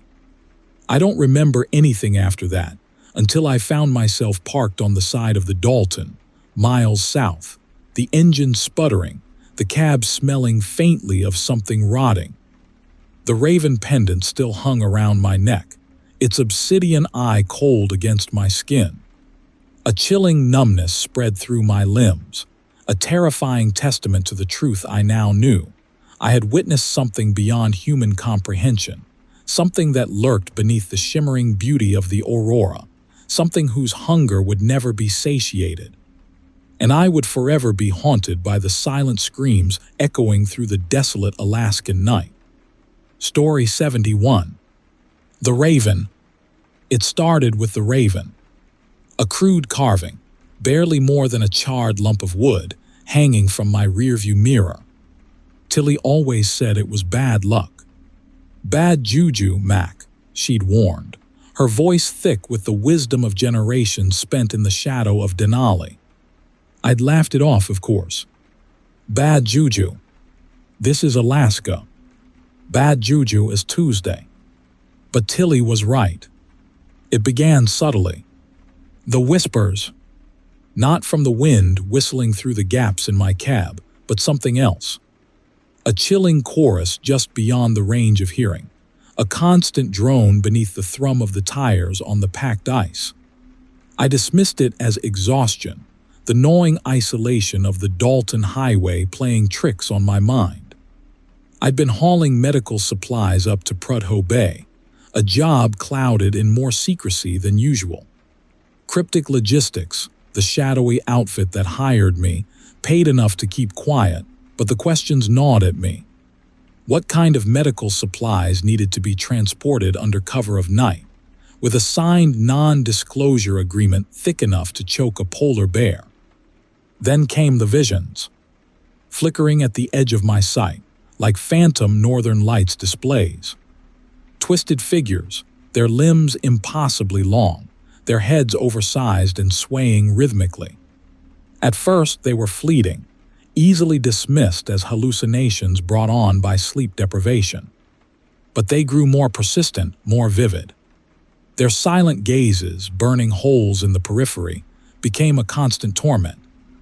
One night, just south of Deadhorse, the whispers became words. A croaky rasping, speaking in a language that chilled me to the marrow. It wasn't Inupiaq, or any other native tongue I'd encountered in my years crisscrossing this frozen wasteland. It was something older, something wrong. The figures danced closer, their elongated forms silhouetted against the shifting, kaleidoscopic aurora. They were no longer confined to the edges of my vision. They were there in the flesh, their obsidian eyes reflecting the sickly violet light of the aurora. I slammed on the brakes, the truck skidding across the ice. The figures parted, revealing a sight that shattered my sanity. A pulsating totem, carved with symbols that seemed to shift before my eyes, stood in the center of the ice road. The air around it shimmered with an unnatural heat, melting the ice beneath in a growing circle. The figures gathered around the totem, their chanting intensifying, their voices rising in a fevered crescendo. And then I understood. This wasn't just some remote Alaskan legend. This was a gateway, a doorway to something else, something ancient and hungry, slumbering beneath the permafrost. And those figures, those grotesque parodies of humanity, were welcoming it. They were feeding it. I fumbled for the hunting knife sheathed beneath my seat, my hand trembling. The chanting reached a deafening pitch. The ground beneath the truck began to tremble, and cracks spiderwebbed across the ice. I knew, with a horrifying certainty, that I was witnessing the opening of a portal to some unimaginable hell. The ice beneath the truck buckled, and I felt the vehicle tilt precariously. The figures stopped their chanting and turned towards me, their silent gazes burning with a terrifying hunger. Their limbs unfolded, impossibly long and slender, reaching towards the cab. I pictured Tilly, her warm smile, her admonishments about bad juju. I pictured Jenny, my daughter, her laughter echoing in my memory.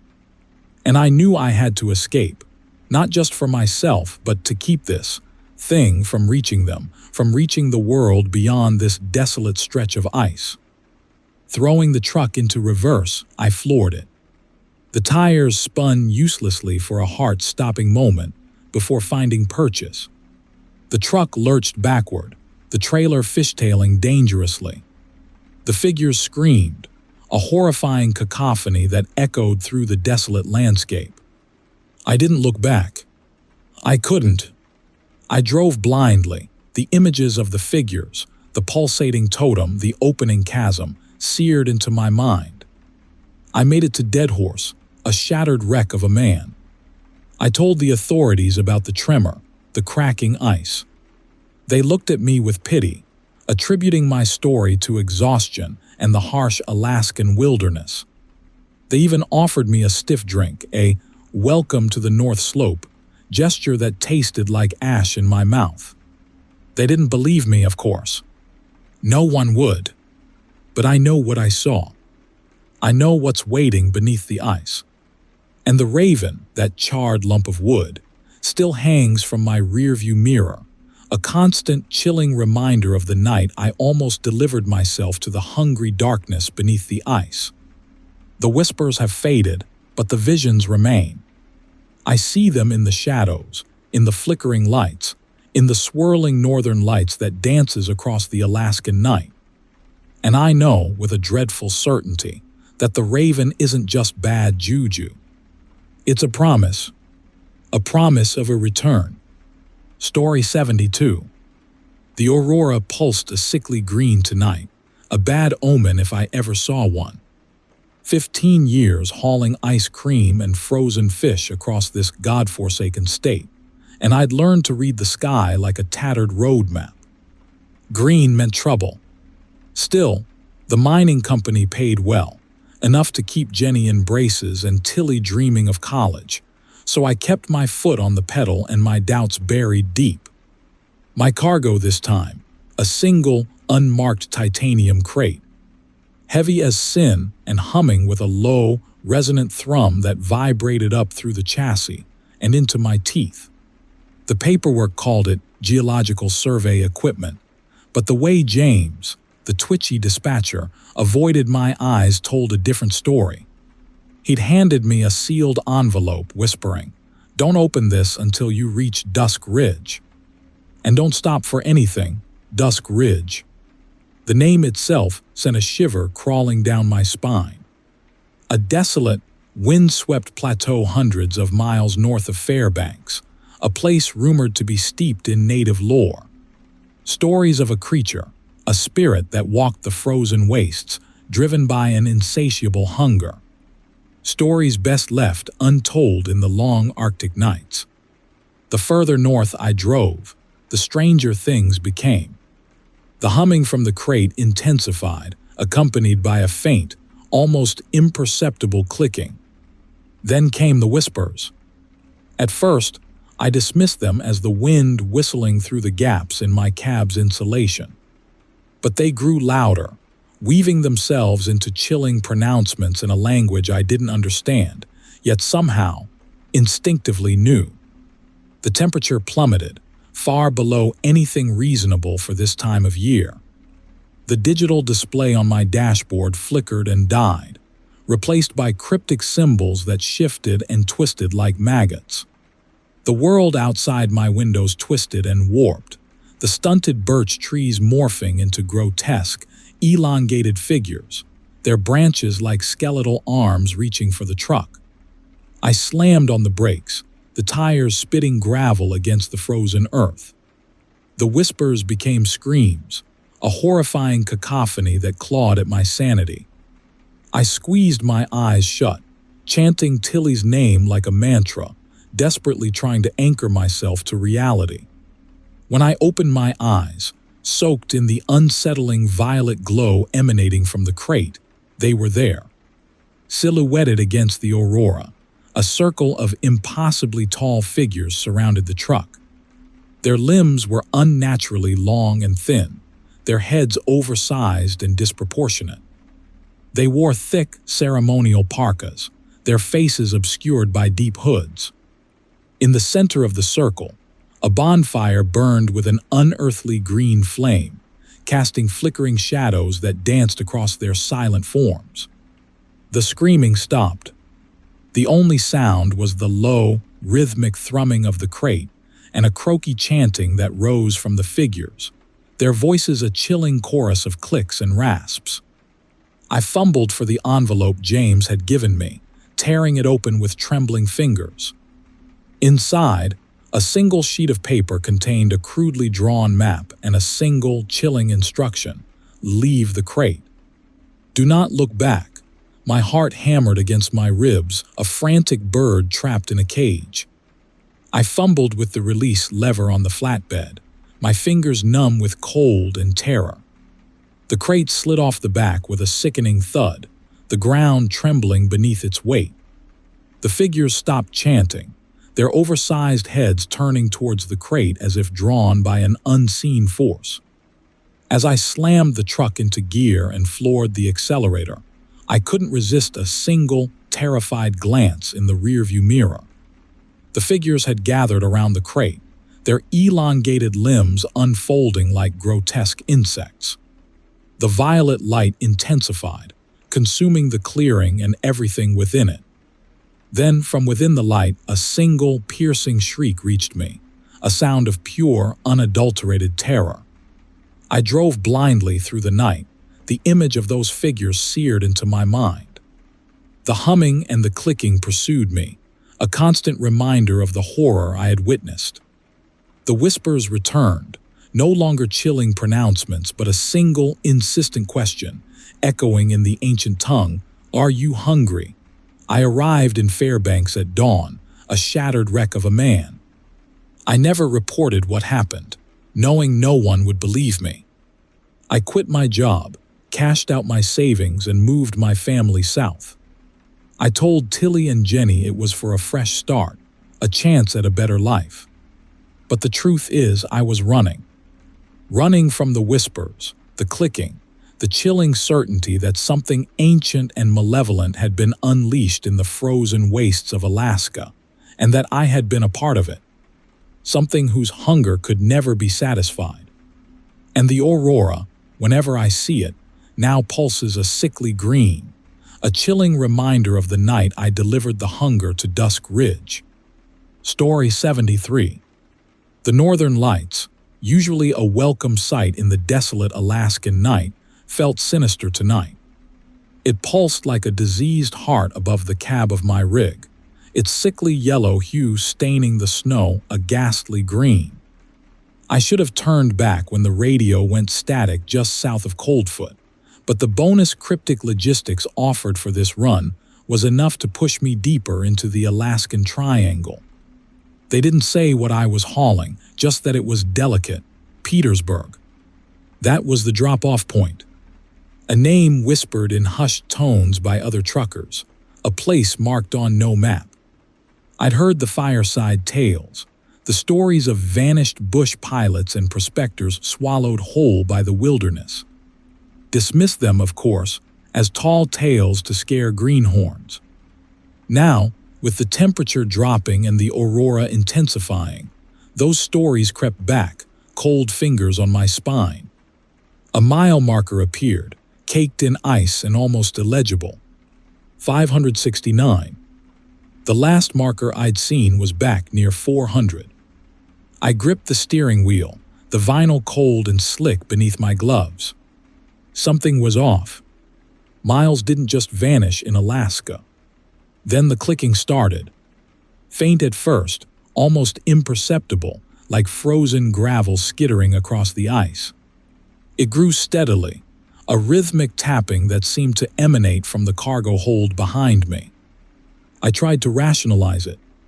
Shifting cargo, temperature fluctuations, anything but the insidious notion that something back there was aware.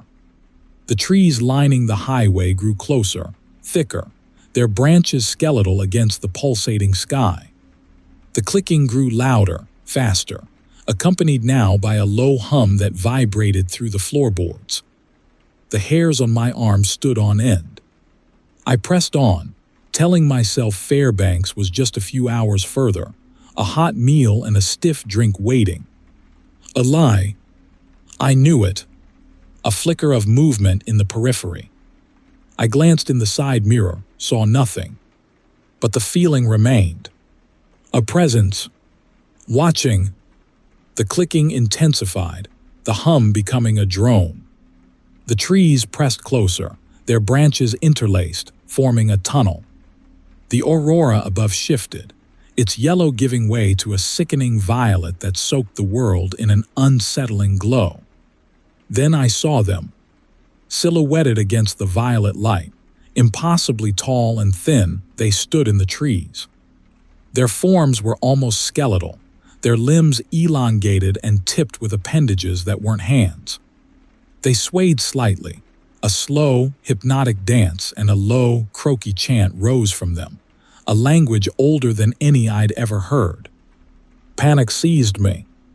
My foot slammed on the accelerator, but the truck barely responded. The engine coughed, sputtered, and died. The chanting grew louder, closer. I fumbled for my hunting knife, the cold steel a meager comfort against the encroaching horror. The figures emerged from the trees, their movements unnervingly fluid. They drifted closer, their faces obscured by the shifting violet light, but I could feel their gaze, cold and empty. The clicking, humming, and chanting coalesced into a single, deafening drone that filled my ears, my mind. I hammered on the door handle, but it wouldn't budge. The truck, my sanctuary, my mobile fortress, had become my tomb. They surrounded the truck, their elongated limbs reaching, their appendages tapping against the metal. The violet light pulsed, intensifying, and the chanting reached a fevered crescendo. I squeezed my eyes shut, The image of their skeletal forms burned into my retinas. The truck rocked violently, as if something massive was pushing against it. Metal shrieked, glass shattered, and a chilling laughter echoed through the cab. The chanting stopped. The clicking and humming faded. The violet light vanished. Silence. Then, a voice, raspy and close to my ear, speaking in that guttural tongue. I understood somehow. Not the words, but the intent. An offering. I felt a sharp prick in my arm. A cold, viscous fluid flowed into my veins. My vision blurred, the world dissolving around me. The last thing I saw before the darkness consumed me were their faces, illuminated by a faint, internal light, revealing their twisted features and the raven pendants dangling from their atrophied necks. They smiled, and the clicking started again. Story 74. The polar lights shimmered overhead, a celestial disco oblivious to the dread knotting in my gut. Maple Ridge. Just the name sounded ominous. I hadn't seen another vehicle in hours, just the endless ribbon of the Alaska highway unspooling beneath my wheels. Cryptic logistics paid well, maybe too well. Green meant trouble, everyone knew that. This load, though, a single, unmarked titanium crate, pulsed with a faint energy I could feel through the floorboards. The paperwork called it geological survey equipment, but the accompanying disclosure agreement, thick enough to choke a walrus, told a different story. A story about potential anomalous phenomena and non-disclosure pertaining to extra-dimensional artifacts. My contact, a gaunt woman named Saren, steeped in an unsettling calmness, had simply gestured toward the crate and mumbled cryptic directions. North. Ocean Ridge. They will be waiting. Her turquoise pendant, shaped like a raven with outstretched wings, hummed faintly. I hadn't bothered zipping my parka. The Arctic chill suddenly seemed secondary to the creeping unease that crawled beneath my skin. The highway deteriorated into a barely discernible track, leading deeper into the unforgiving wilderness. The trees pressed closer, their skeletal branches interlaced against the swirling aurora, forming a suffocating canopy. Around midnight, a cairn marked the turnoff. Stacked black rocks, topped with a crudely carved raven staring blankly ahead, seemed a terrifying testament to someone's last desperate attempt at marking something.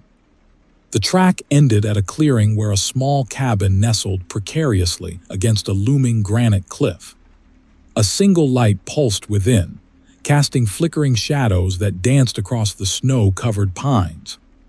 A bonfire burned in the center of the clearing, an unearthly green flame licking at the frozen earth. Around it stood figures. Their forms, silhouetted against the firelight, seemed impossibly slender, their limbs elongated, their oversized heads swiveling in unsettling unison. They wore matching ceremonial parkas, the same turquoise raven pendant dangling from each. A guttural chant echoed through the clearing, a language older than any I'd ever encountered. My heart hammered against my ribs. This was it. Ocean Ridge. The delivery point. This was beyond plausible deniability. I had unknowingly become a participant in something ancient, something terrifying. As I stepped from the truck, a chilling numbness spread through my limbs. The figures stopped their chanting and turned their oversized heads towards me, their silent gazes boring into me with an intensity that belied their grotesque forms. Saren emerged from the cabin, her pendant now glowing with an unnerving brightness. She approached me, her movements unsettlingly fluid, her face illuminated by the firelight, revealing ghastly details. Her eyes, two hollow sockets where eyes should have been, stared straight through me. "They are ready," Saren rasped, her voice barely audible above the crackling fire. She produced a polished obsidian knife, the blade reflecting the eerie green light, and gestured toward the crate. "Open it." The offering must be made. My fingers trembled as I fumbled with the release lever. This was the ethical dilemma. This was the point of no return. Could I refuse? Could I simply drive away, pretend I hadn't seen any of this, hadn't felt the pulsing energy, hadn't heard the chanting? The disclosure agreement flashed through my mind, the chilling pronouncements about penalties for non-compliance. But more than the legal ramifications, a primal terror seized every fiber of my being, a certainty that refusing would unleash unimaginable horrors. That these creatures, with their silent gazes and unnatural grace, were the lesser of two evils. I opened the crate. Inside, soaked in a pulsating violet light, lay a single object, a shimmering crystal, its surfaces squirming with an internal light. The figures around the fire began chanting louder, their voices rising in a fevered crescendo. Saren lifted the obsidian knife, the blade flashing in the firelight, and approached the crate. My breath caught in my throat. A horrifying certainty washed over me. This wasn't a delivery. This was a sacrifice. And the crystal wasn't the offering. I was.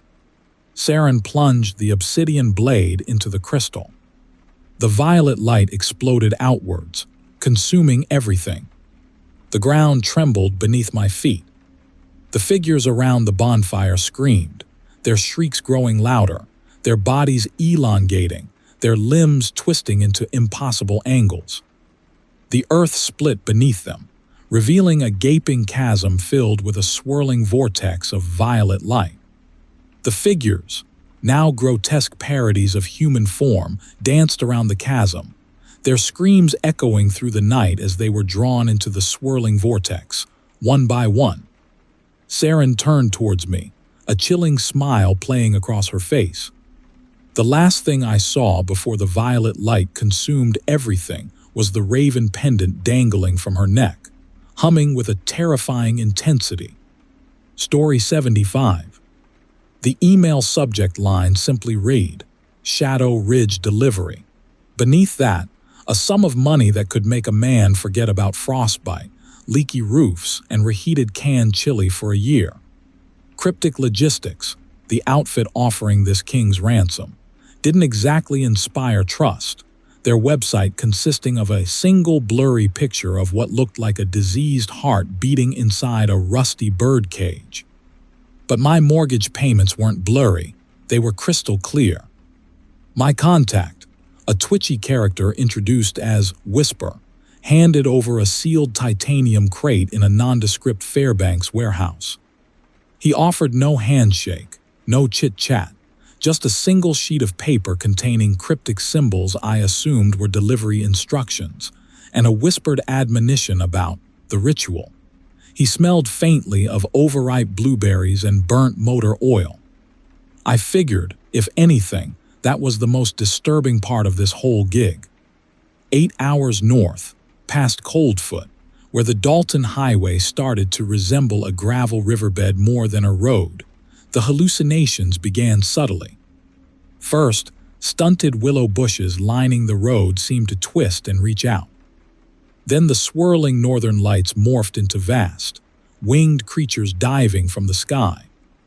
I blamed it on cabin fever and stale coffee. I figured everyone who spent enough time in the Alaskan interior started seeing things that weren't there. A few hours further along, near a geographical marker that simply read, Mile 404, not an exit, the whispers started. Not through my ears, but in my head. Faint at first, like the memory of a half-forgotten lullaby sung in a language I'd never heard, but quickly becoming distinct words, phrases, demands. They spoke of rituals, of hunger, of the ridge. The aurora pulsed in time with the whispers, an unsettling violet strobe light illuminating an increasingly unreal landscape. My destination, a tiny mining operation called Mark's Mining, was marked by a crude cairn topped with a wooden raven skull. The place looked deserted, Buildings huddled together against the unforgiving flank of the mountain like frightened children, their paint peeling like sunburnt skin. A single, sickly yellow light pulsed within the largest structure. Following the increasingly insistent whispers, I hauled the crate to a clearing marked by a bonfire burning with an unearthly green flame. Around the fire, figures in ceremonial parkas stood motionless, their faces obscured by the flickering light. They were impossibly slender, almost skeletal, their limbs elongated and unsettlingly fluid. The humming that had been a low drone beneath the whispers now intensified, vibrating through the truck, through me. My bladder abruptly forgot how bladders worked. As I approached, the figures turned their oversized heads towards me. Their faces, illuminated by the firelight, were a horrifying portrait of stretched skin and vacant smiles. Their small black eyes, like polished obsidian beads, stared straight through me. They began to chant, a croaky chorus in that same unknown tongue I'd heard whispered in my mind, their voices reaching a fevered crescendo. This, I realized with horrifying certainty, was the ritual. As instructed by the now screaming voices in my head, I opened the crate. Inside, nestled amongst layers of packing material, was a single object, a shimmering crystal, pulsing with a sickly violet light. The air around it shimmered and distorted. The chanting intensified. The earth trembled beneath the truck. In that moment, I glimpsed something beyond human comprehension. The figures around the fire weren't human. Not anymore.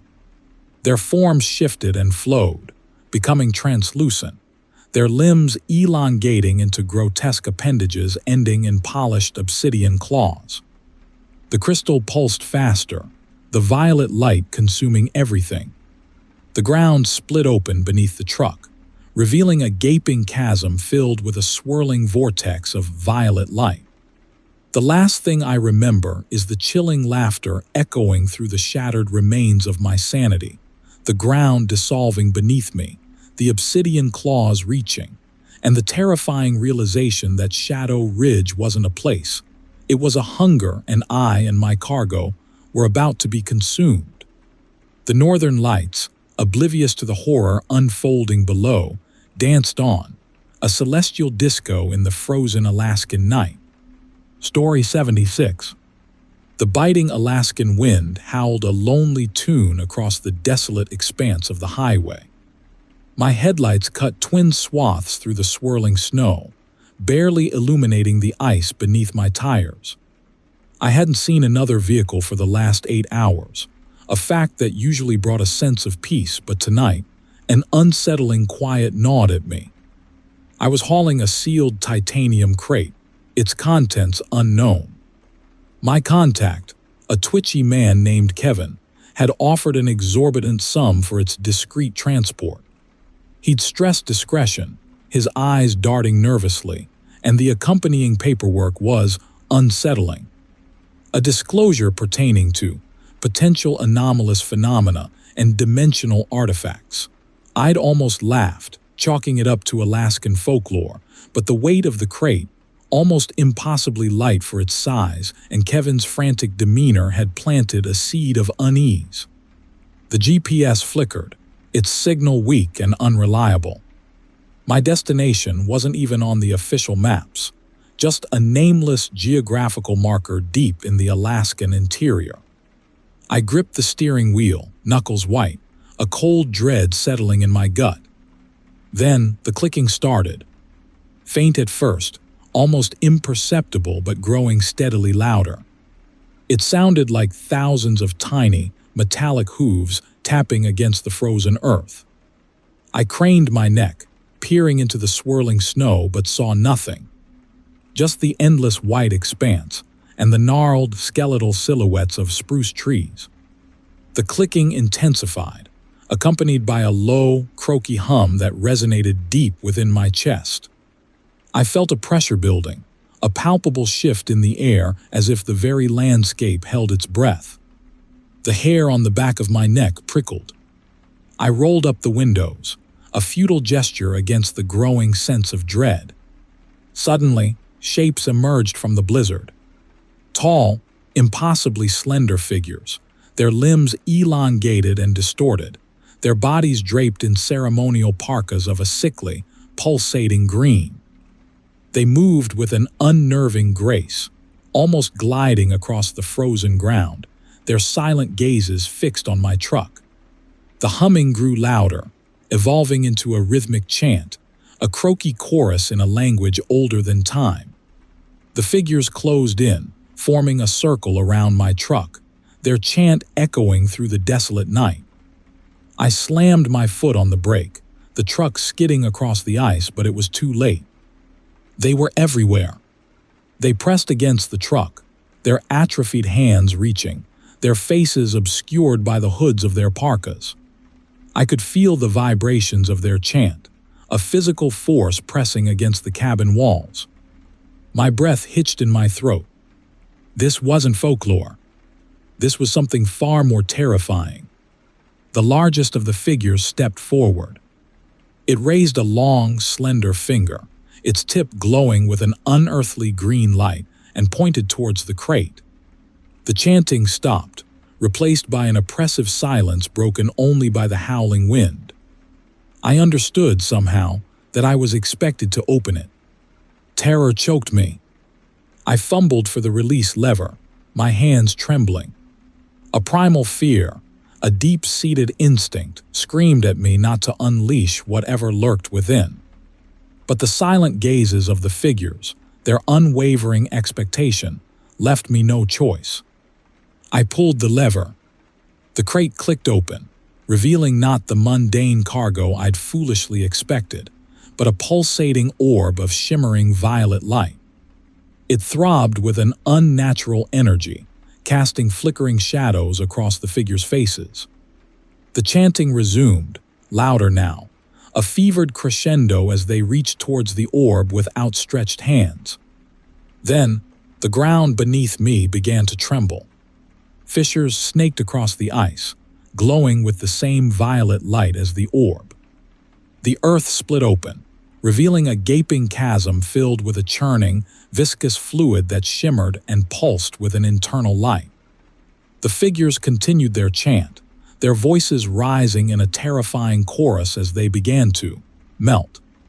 Their bodies dissolving, their forms becoming fluid, flowing into the chasm like wax figures in a fire. The truck lurched forward, the ground dissolving beneath its wheels. I screamed, a wordless cry of terror as the chasm swallowed me whole. The violet light consumed everything. The last thing I saw before the darkness took me was the pulsating orb descending into the abyss and the chanting of the figures echoing through the void, a chilling promise of what awaited me below. Story 77. The Northern Lights, a familiar companion on these long hauls, painted the Alaskan sky in shades of emerald and violet. Tonight, though, its beauty felt tainted, somehow malevolent. I was hours north of Coldfoot, on a job for a shadowy outfit called Midnight Sun Transport. The details were sketchy. A single, unmarked freezer trailer hitched to my rig, a fat envelope of cash, and a single instruction: deliver to Amber Ridge. Amber Ridge wasn't on any map I'd ever seen. My GPS blinked uselessly, showing nothing but blank terrain. I figured it was another fly-by-night mining operation, the kind that popped up and vanished as quickly as the summer snow.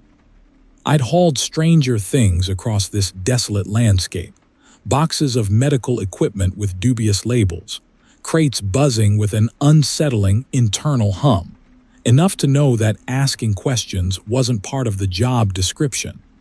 The track I was following, barely more than twin ruts carved into the permafrost, deteriorated quickly.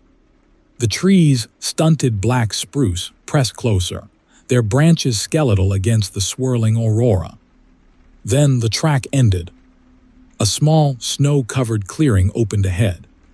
In the center, a bonfire burned, casting flickering orange light on the surrounding trees. Figures bundled in thick parkas stood around the fire. Relief washed over me. Other people. At least I could ask for directions. As I approached, a gnawing unease settled in my gut. The figures didn't move, didn't even acknowledge my approach. They just stood there silent, in a perfect circle around the fire. I rolled to a stop, the crunch of tires on the frozen ground loud in the sudden stillness. A figure detached itself from the group. A gaunt woman, maybe in her early 20s, with long black hair. She walked towards me with an unnerving grace, her parka obscuring her features. She stopped a few feet from my cab, her face still hidden in shadow. "Amber Ridge," she said, her voice roughened by the cold. It wasn't a question. I nodded, relief warring with the unease. "That's where I'm headed." Seemed to have lost the track. She didn't respond, simply gestured towards the bonfire. "Join us." The way is difficult. Hesitantly, I climbed down from the cab, the Arctic chill biting through my jeans. As I approached the fire, the figures around it slowly turned their heads towards me. The firelight finally illuminated their faces. My blood ran cold.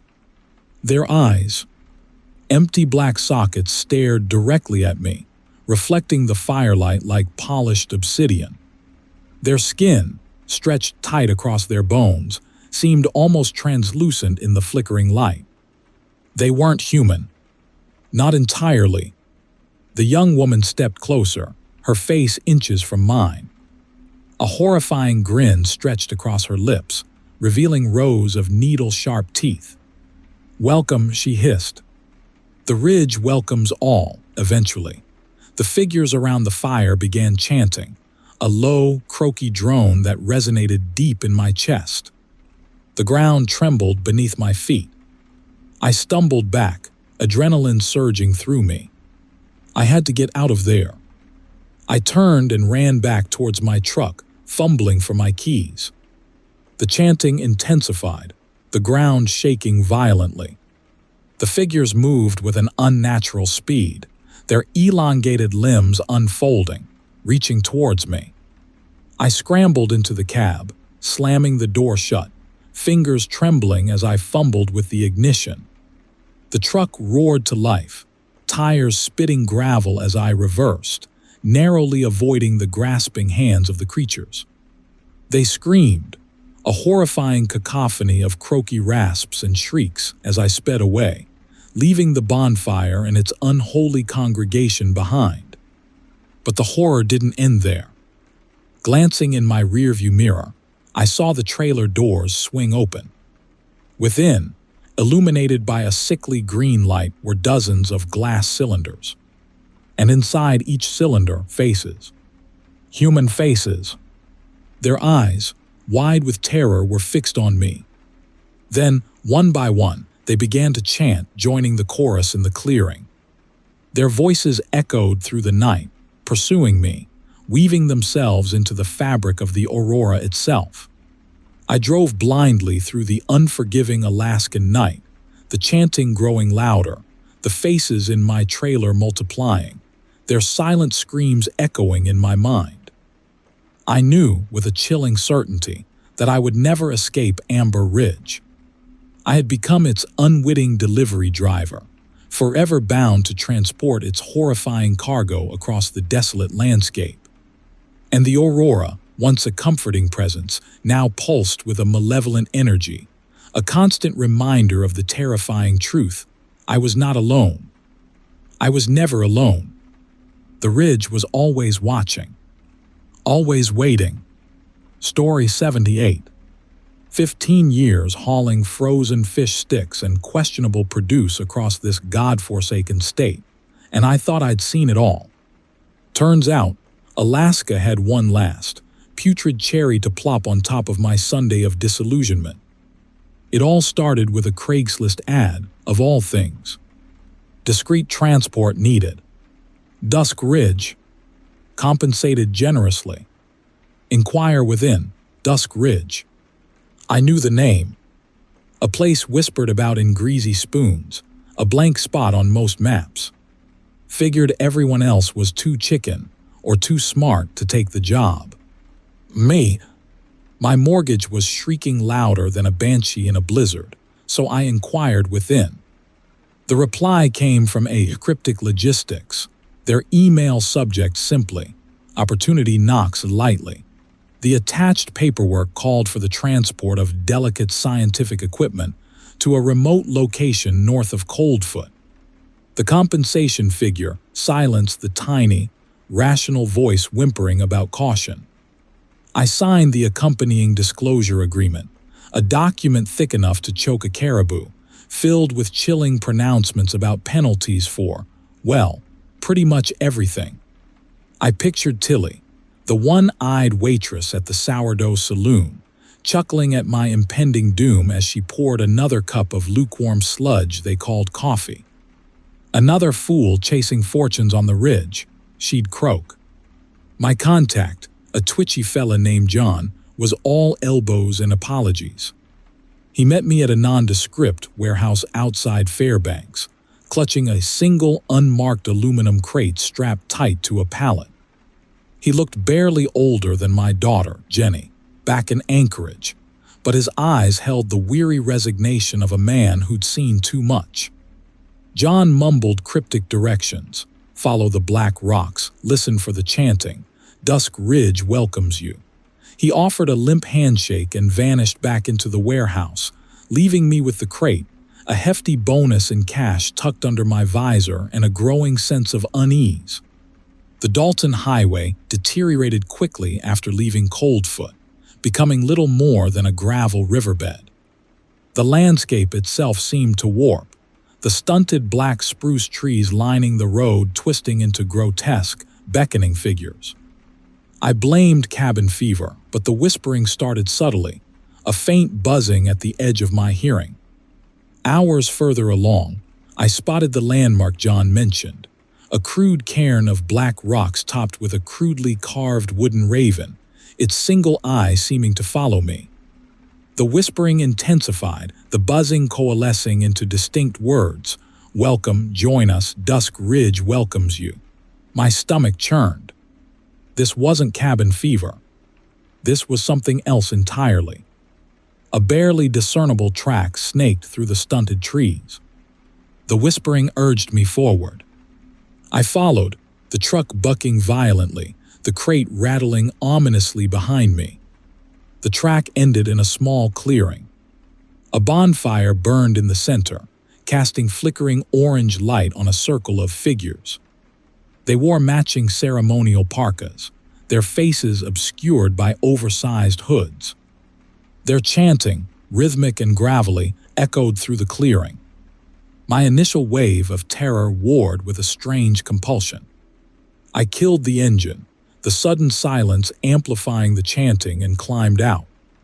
The figures stopped their chant and turned their oversized heads towards me. The silence stretched, thick with anticipation. Then, one of the figures stepped forward.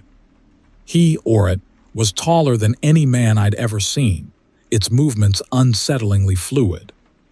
As it approached, its parka fell open, revealing not a human face, but a dog-like snout, elongated and filled with yellowed teeth. The dogman, gestured toward the crate with an atrophied hand. The chanting resumed, louder this time, a fevered crescendo of gravelly rasping. My curiosity, or maybe some primal terror seizing control, pushed me forward. I fumbled with the release lever on the pallet, the metal bands snapping open. The dogman gestured again, this time towards the crate itself. With trembling hands, I pried it open. The stench hit me first, a coppery, putrid smell that turned my stomach. Inside, nestled amongst layers of decaying organic matter, was a den. Not just any den, but a dogman's den. And piled within, gleaming white against the rotting flesh, were bones. Human bones. Lots of them. Skulls with empty black sockets stared directly at me. A chilling testament to the Ridge's hospitality. The chanting reached a deafening pitch. The dogmen, and the other creatures that I now realized weren't human at all, began to circle the crate, their chant echoing through the trees. I backed away, my heart hammering against my ribs, a silent scream forming in my throat. Then, the ground began to shake, a low, resonant thrum vibrating through the earth. A fissure opened in the center of the clearing, glowing with an unholy yellow light.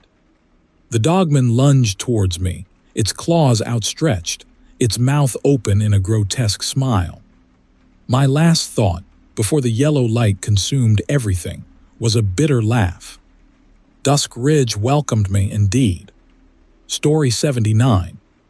The northern lights, normally a comforting presence, felt sinister tonight. Sickly yellow streaks pulsed across the sky, painting the stunted black spruce trees in an unsettling light.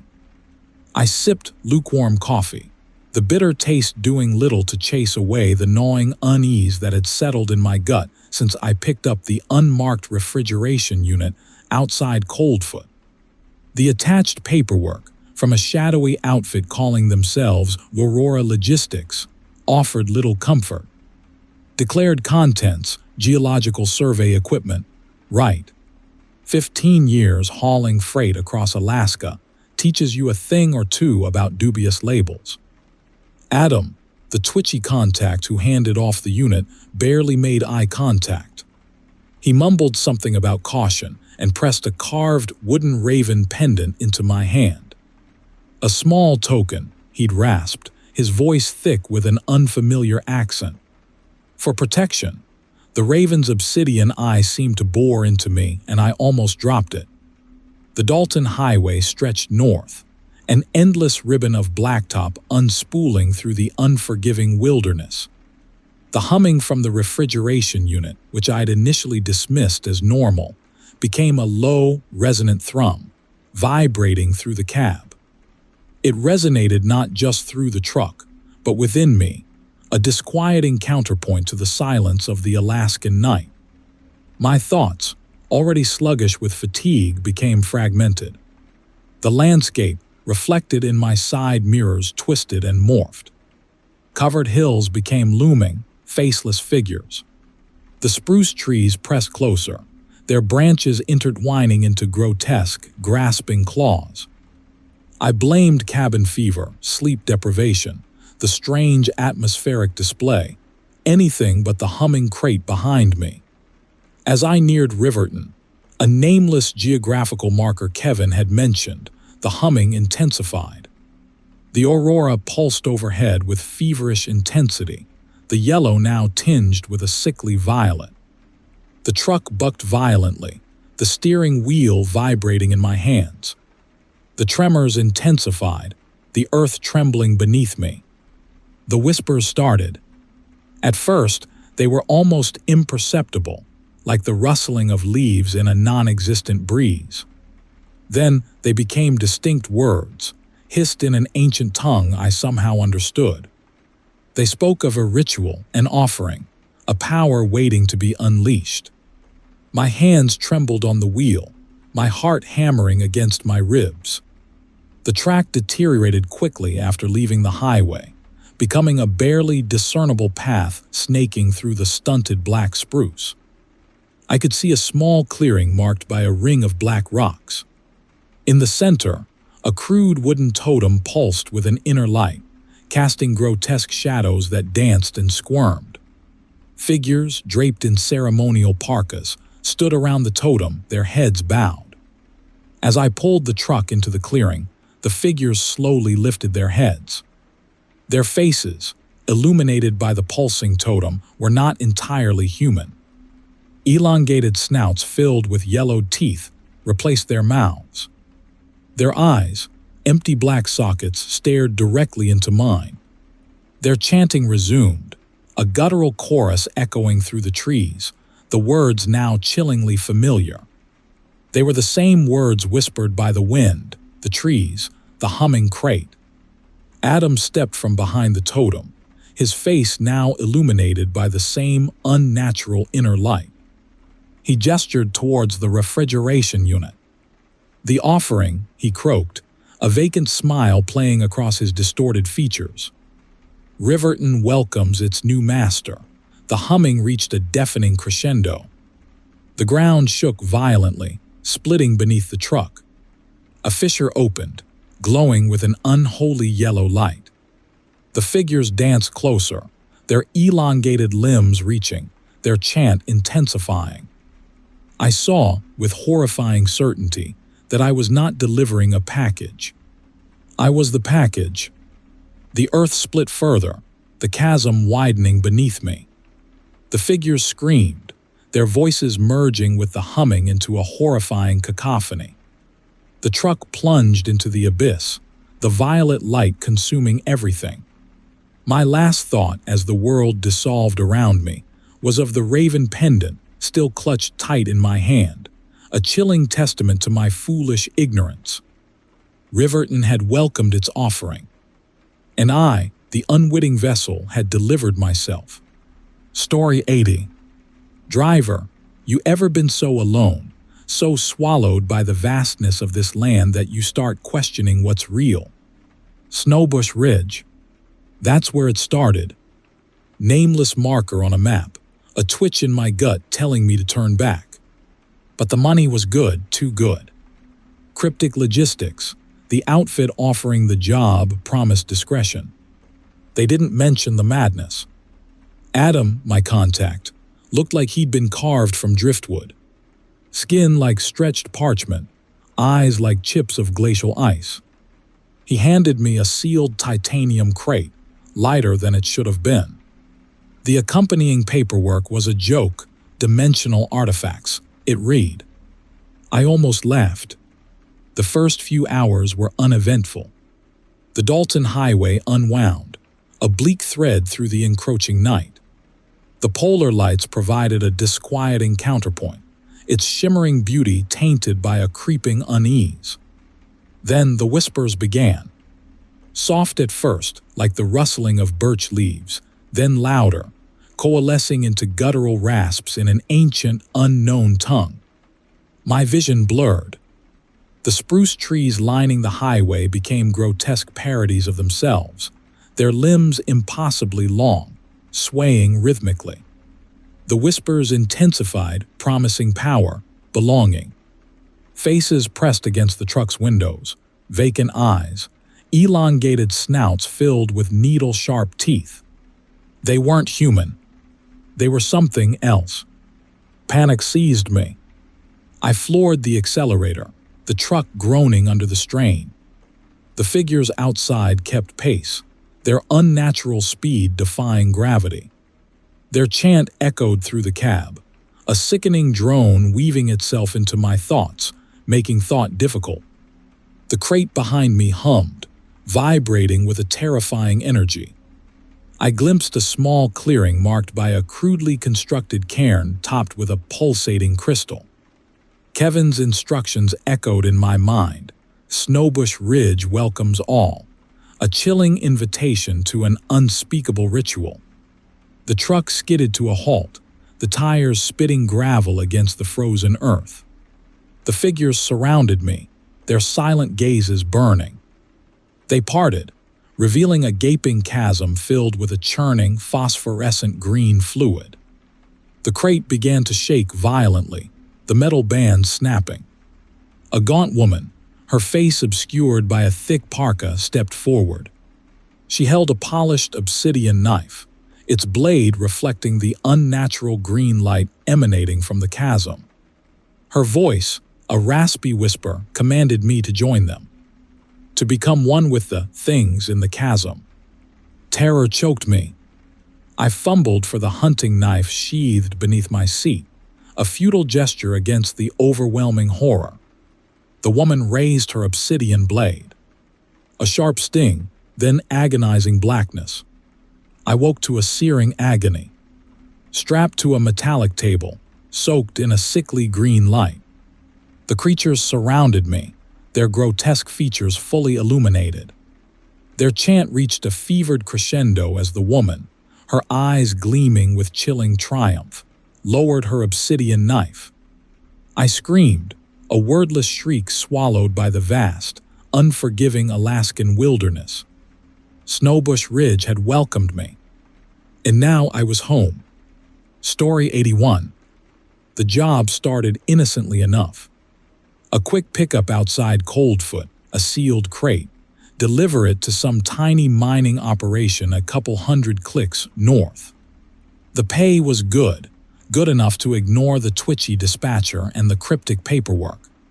15 years hauling ice cream and frozen fish across this godforsaken state teaches you not to ask too many questions. Adam, the dispatcher, was a gaunt, unsettling character. He barely acknowledged me as he handed over the manifest, a single sheet filled with spidery script and strange symbols I'd never encountered before. He simply gestured towards a nondescript cargo container sitting alone in the yard, a faint hum emanating from within. The drive north was uneventful, if you don't count the growing unease that gnawed at me with every mile. The Dalton Highway, usually a reliable companion, seemed to stretch endlessly, the surrounding spruce forest pressing closer, the trees themselves whispering secrets I didn't want to hear. As twilight deepened, the polar lights began its spectral dance, painting the sky with shifting hues of green and violet. Beautiful, yet somehow malevolent.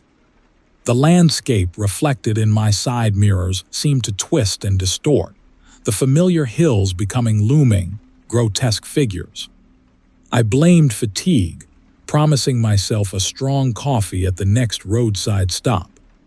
Hours later, I reached the designated delivery point, a barely discernible track snaking off the main highway, marked by a crude cairn of blackened stones. The accompanying paperwork called it Snowbush Ridge, a name that sent a shiver down my spine. No maps I owned showed any such place. The track deteriorated rapidly, becoming little more than a frozen riverbed. The truck bucked and groaned, the humming from the crate intensifying. I considered turning back, but the hefty bonus promised by Cryptic Logistics, the shadowy outfit that hired me, kept me pushing forward. The track finally ended at a small, snow-covered clearing. Nestled against the base of a sheer granite cliff face was a single building, light spilling from its windows. A crude wooden totem, carved with unsettling figures, pulsed with an inner light, casting grotesque shadows across the clearing. Several figures, bundled in thick parkas, stood silently around a bonfire. As I stepped out of the truck, they slowly turned their heads towards me, their faces hidden by oversized hoods. An unnerving silence hung in the air, broken only by the crackling flames and the now constant drone emanating from the crate. Adam stepped forward, his gaunt frame almost swallowed by his parka. He introduced himself, his voice a raspy whisper, and gestured towards the building. "Bring the crate," he instructed, his gaze unnervingly intense. The other figures remained motionless, their silent gazes burning into me. I felt a growing sense of dread, a primal fear seizing me. The hairs on the back of my neck stood on end. This wasn't a mining operation. This was something else entirely. Something ancient. Something wrong. Inside the building, a single metallic table dominated the room, pulsating with the same eerie light as the totem outside. The air was thick with an unfamiliar metallic scent. The figures filed in behind me, forming a semicircle around the table. Kevin produced a polished obsidian knife and began chanting in a guttural tongue I'd never heard before. The others joined in, their voices rising in a chilling chorus. The humming from the crate intensified, the metal groaning under some immense pressure. I realized then that whatever was inside, it wanted out. And it was powerful. Adam approached the crate, his obsidian knife flashing. He sliced through the thick metal band securing it, his movements unsettlingly fluid. As the last band snapped, the crate burst open with a deafening shriek, revealing nothing. For a split second, I was stunned. Then I saw it. The air itself seemed to shimmer and distort.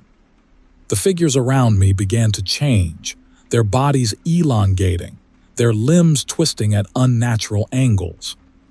Their parkas fell away, revealing their grotesque, insectile forms. Their mouths opened, revealing rows of needle-sharp teeth. The humming became a deafening roar. The ground trembled beneath me. The walls of the building buckled inwards.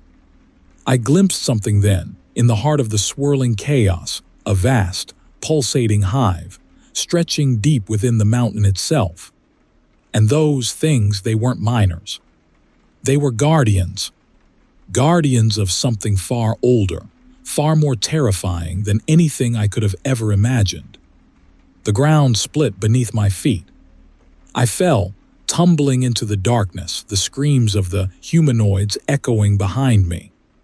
I landed hard on cold, slick stone, the obsidian knife, somehow clutched in my hand, the only light in the consuming darkness. Then I saw them, emerging from the fissures in the rock, their elongated forms squirming, their multiple eyes gleaming with a chilling intelligence.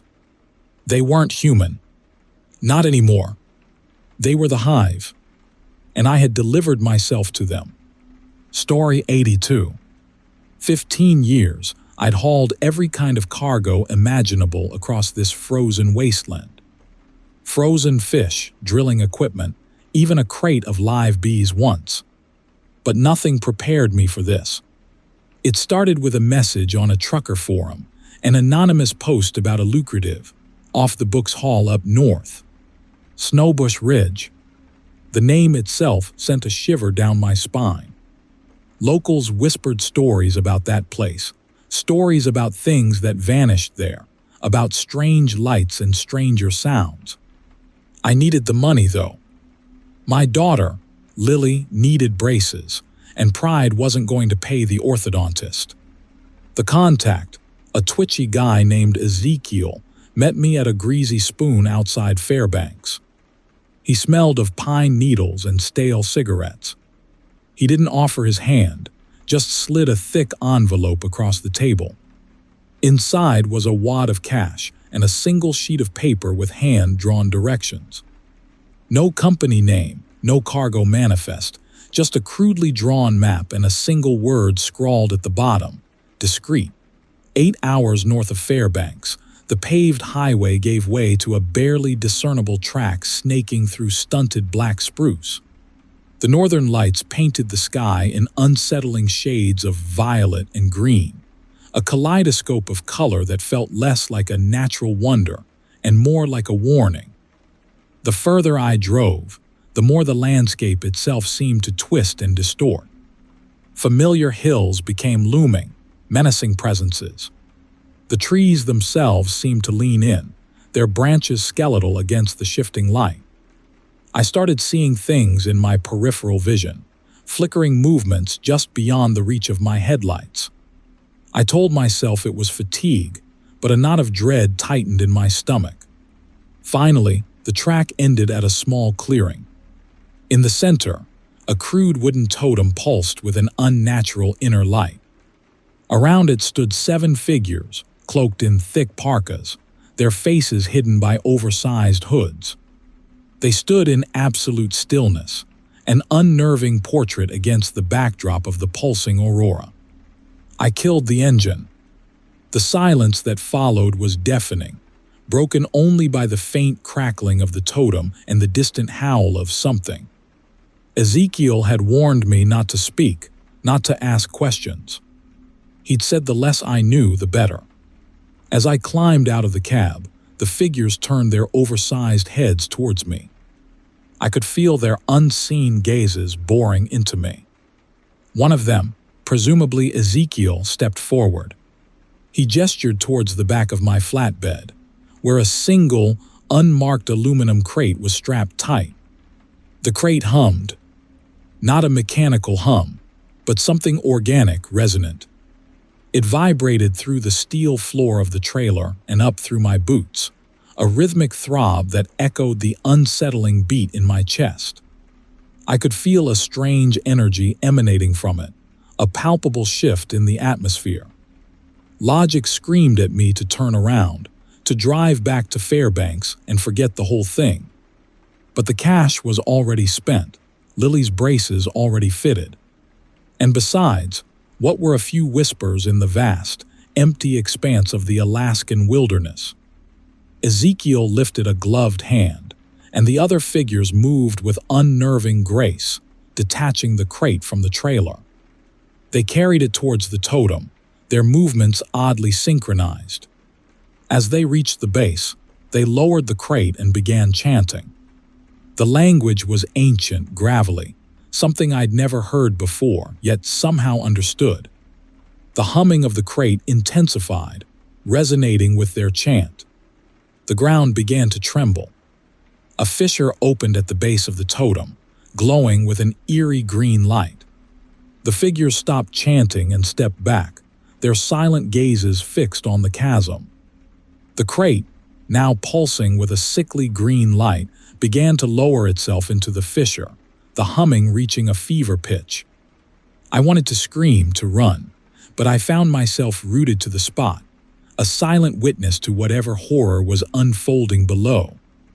Then the earth split beneath me. I remember falling, a terrifying descent into the pulsating green light. I remember the screams of the figures echoing above, their voices twisted and distorted. I remember the humming growing louder, transforming into a deafening drone. And then nothing. I woke up strapped to a cold metal table. The air was thick with the smell of decay and something faintly metallic. Above me, a single flickering fluorescent light illuminated my surroundings. I was in a vast subterranean chamber, the walls lined with what looked like cocoons. Organic, pulsating cocoons. And within each one, I could see the distorted forms of human beings, their limbs elongated, their faces twisted into grotesque rictuses. The humming was still there, vibrating through the very foundations of the chamber. And then I heard it again, the chanting. It was coming from deeper within the earth, growing steadily louder, accompanied by a rhythmic clicking that sounded ominously like hooves. The earth trembled again, and a figure emerged from the shadows. It was tall and gaunt, its body draped in ceremonial robes, its face hidden by a grotesque mask. It carried a polished obsidian knife, the blade glinting in the flickering light. It approached the table, its movements unnervingly fluid, and stopped inches from my face. Then it spoke. Its voice was a gravelly rasp, the words chillingly familiar. Snowbush Ridge welcomes its newest offering. Story 83. My blood, already frozen by the Alaskan chill, turned to ice. The earth beneath my truck split, a gaping maw of violet light consuming everything. 7 figures, impossibly tall and slender, their faces obscured by oversized parkas, stood silently around the opening chasm. In their midst, a crude wooden totem pulsed with an unholy light. It was then, staring into the abyss, that I understood the diner's dark secret. I understood what I had become, another unwitting offering to Saxondale. It had started innocently enough, a few weeks back, with a late-night coffee at the last Frontier Diner, a greasy spoon a couple hundred clicks north of Coldfoot. 15 years hauling freight across Alaska teaches you to appreciate the small comforts, and the diner, with its weak coffee and reheated pie, was a welcome sight after a long haul. One night, a twitchy fella named Bill sidled up to my counter stool. He looked barely older than my daughter, Jenny, back in Anchorage. He offered me a cigarette, which I declined, and then, lowering his voice, he asked if I was looking for extra work. Discreet transport, he'd said, his eyes darting nervously around the almost empty diner. Pays well. No questions asked. My mortgage payments weren't exactly glamorous, and the prospect of a little extra cash was tempting.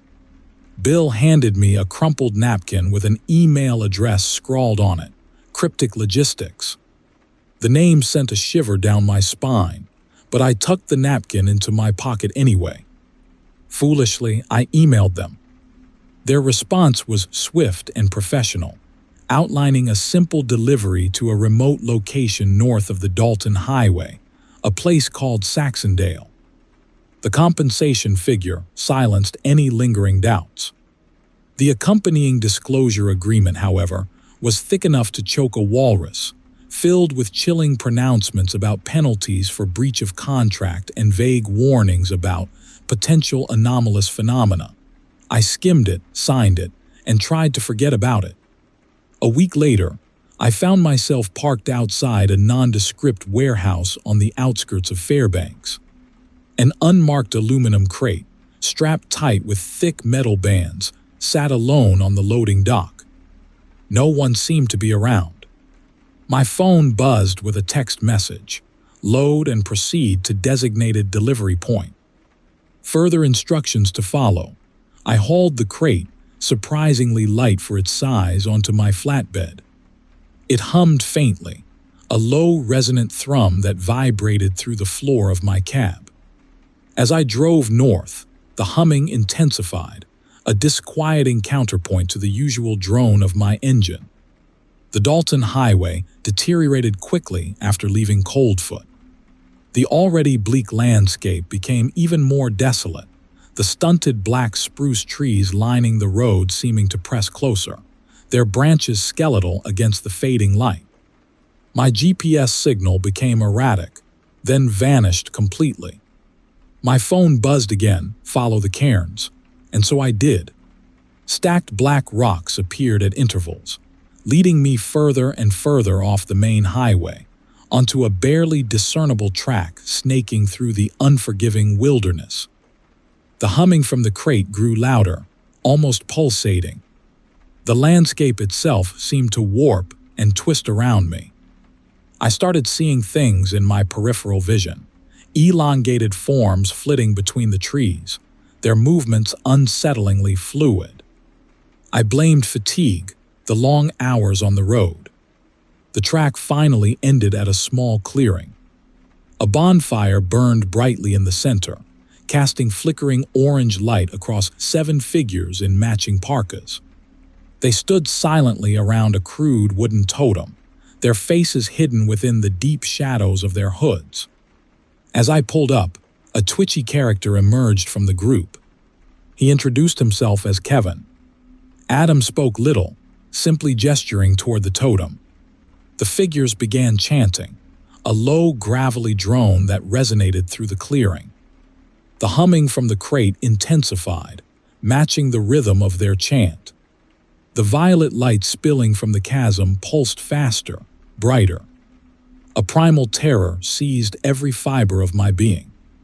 I knew, with horrifying certainty, that I had made a terrible mistake. The earth trembled.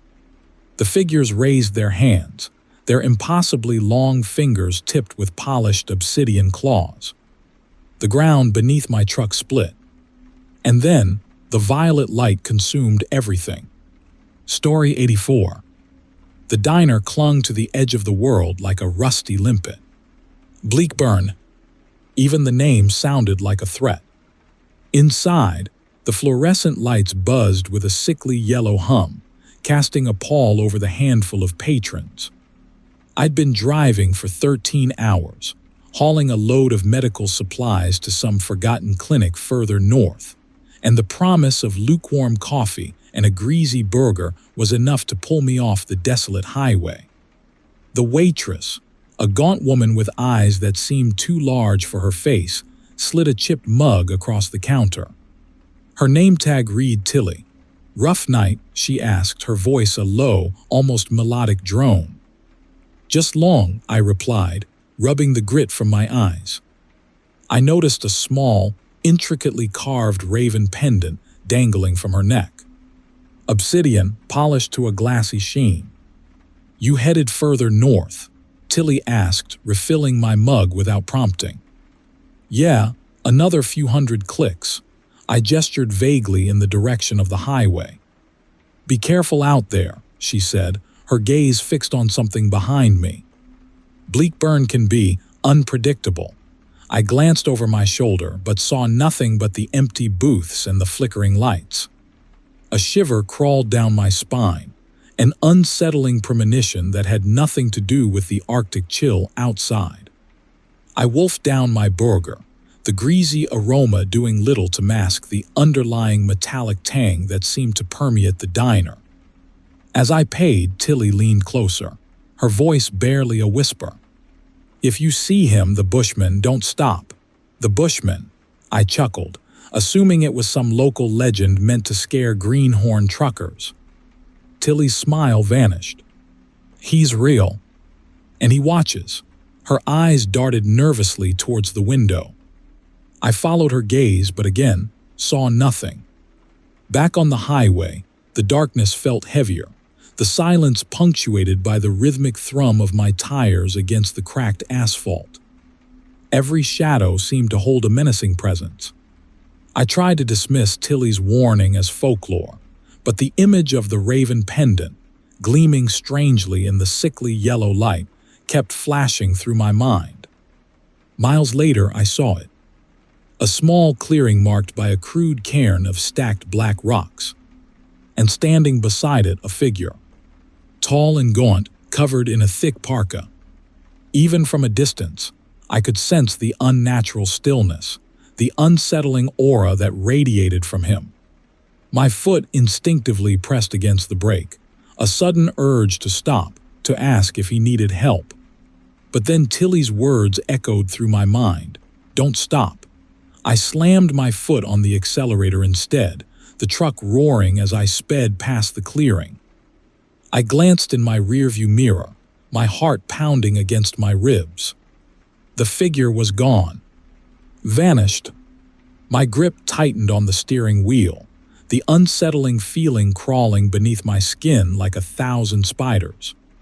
The rest stop a few miles ahead suddenly seemed like a sanctuary, a beacon of light in the encroaching darkness. The rest stop was deserted. Buildings huddled together like frightened children, casting long, distorted shadows under the sodium lamps. The air felt thick, heavy with a coppery scent I couldn't place. As I walked towards the bathroom, I noticed something out of the corner of my eye. Movement. I turned and there he was. The Bushman, standing silently beside the fuel pumps, his face still obscured by the thick parka. He didn't seem threatening, just present. Watching. A wave of panic washed over me. I fumbled for the keys in my pocket, my hands trembling. I had to get out of there. As I climbed back into the cab, I saw it. A single, unmarked chrome crate sitting alone on the loading dock. It hummed faintly, emitting a pulsating violet light. And next to the crate, a small, intricately carved raven pendant, identical to the one Tilly wore. The humming intensified, resonating through the cab, vibrating against my teeth. The violet light grew brighter, consuming everything. I slammed the truck into reverse, tires spinning uselessly against the slick concrete. Then the chanting started, a low, gravelly chorus echoing from the surrounding forest. The figures emerged from the trees, tall and gaunt, their parkas obscuring their faces. They moved with an unnerving grace, their limbs elongated, almost impossibly slender. They formed a circle around the truck, their chanting growing louder, more insistent. The violet light pulsed faster, brighter, blinding. I screamed, a wordless shriek swallowed by the horrifying cacophony. The ground trembled beneath the truck, splitting open, revealing a gaping chasm filled with a pulsating, violet light. The truck plunged forward into the abyss.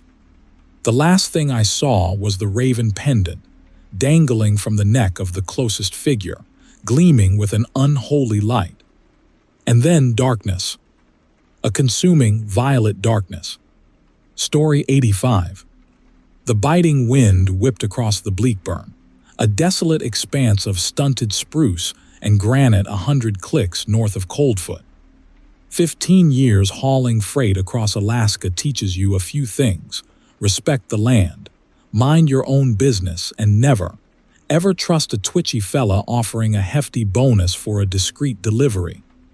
My twitchy fella called himself Bill, and he reeked of stale coffee and desperation.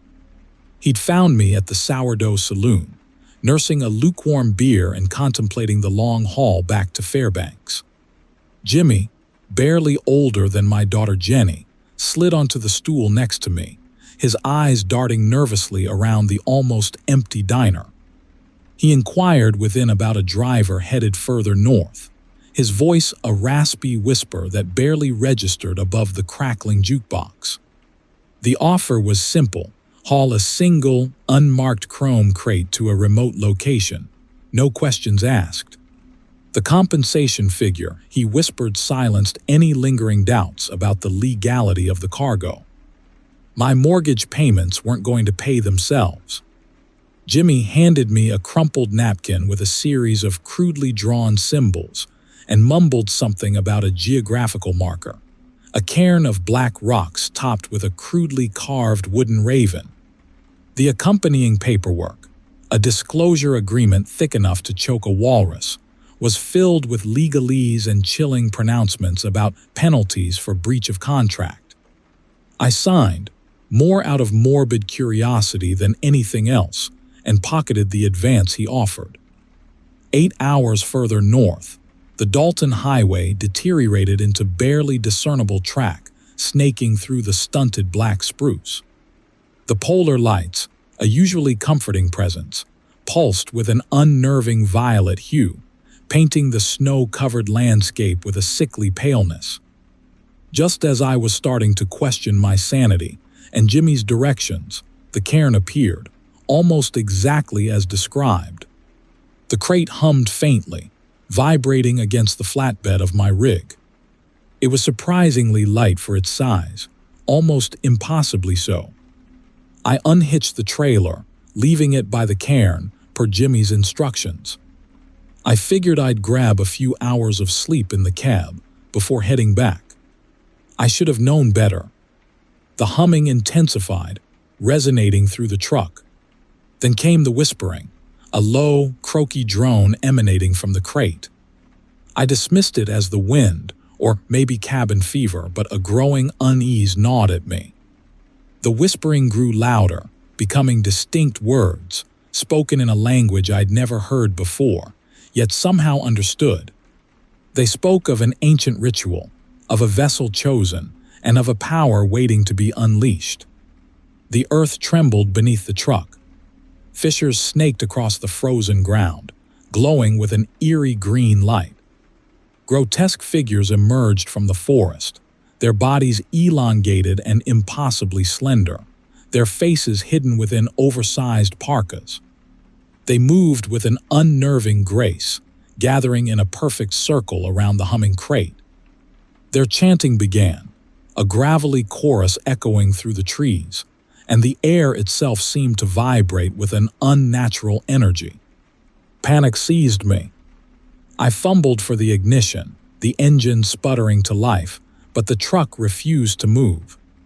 The figures danced closer, their chant intensifying, the violet light pulsing faster, consuming everything.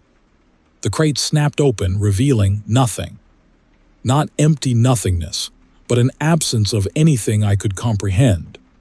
It was a void, a tear in the fabric of reality, and from it poured a wave of pure, unadulterated terror. My scream died in my throat as a searing agony ripped through my body. The figures closed in, their silent gazes burning into me. I saw their faces then, briefly illuminated by the pulsating violet light. They weren't human. They were twisted parodies of human faces, stretched tight across elongated skulls, their eyes empty black sockets staring directly into my soul. And within those sockets, I saw not predatory hunger, but a chilling emptiness, an ancient cosmic indifference that was far more terrifying, Then came the buzzing. Not the hum of the crate, but a deeper, more resonant drone that vibrated through every fiber of my being. The ground beneath me split open, a gaping chasm filled with a swirling vortex of violet light.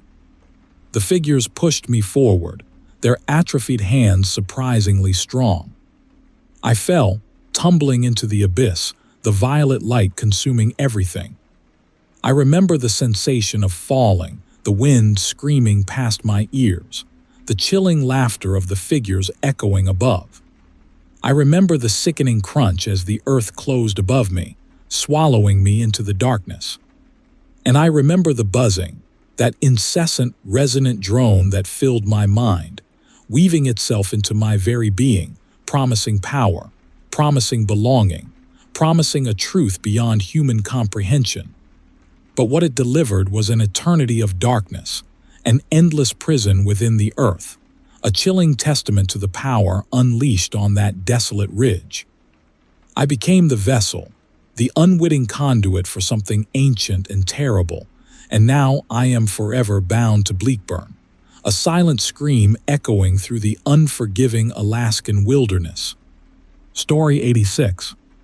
My grandma Tilly always said the Alaskan interior plays tricks on your mind. 15 years hauling frozen fish across this godforsaken state, and I figured she was right. But tonight was different.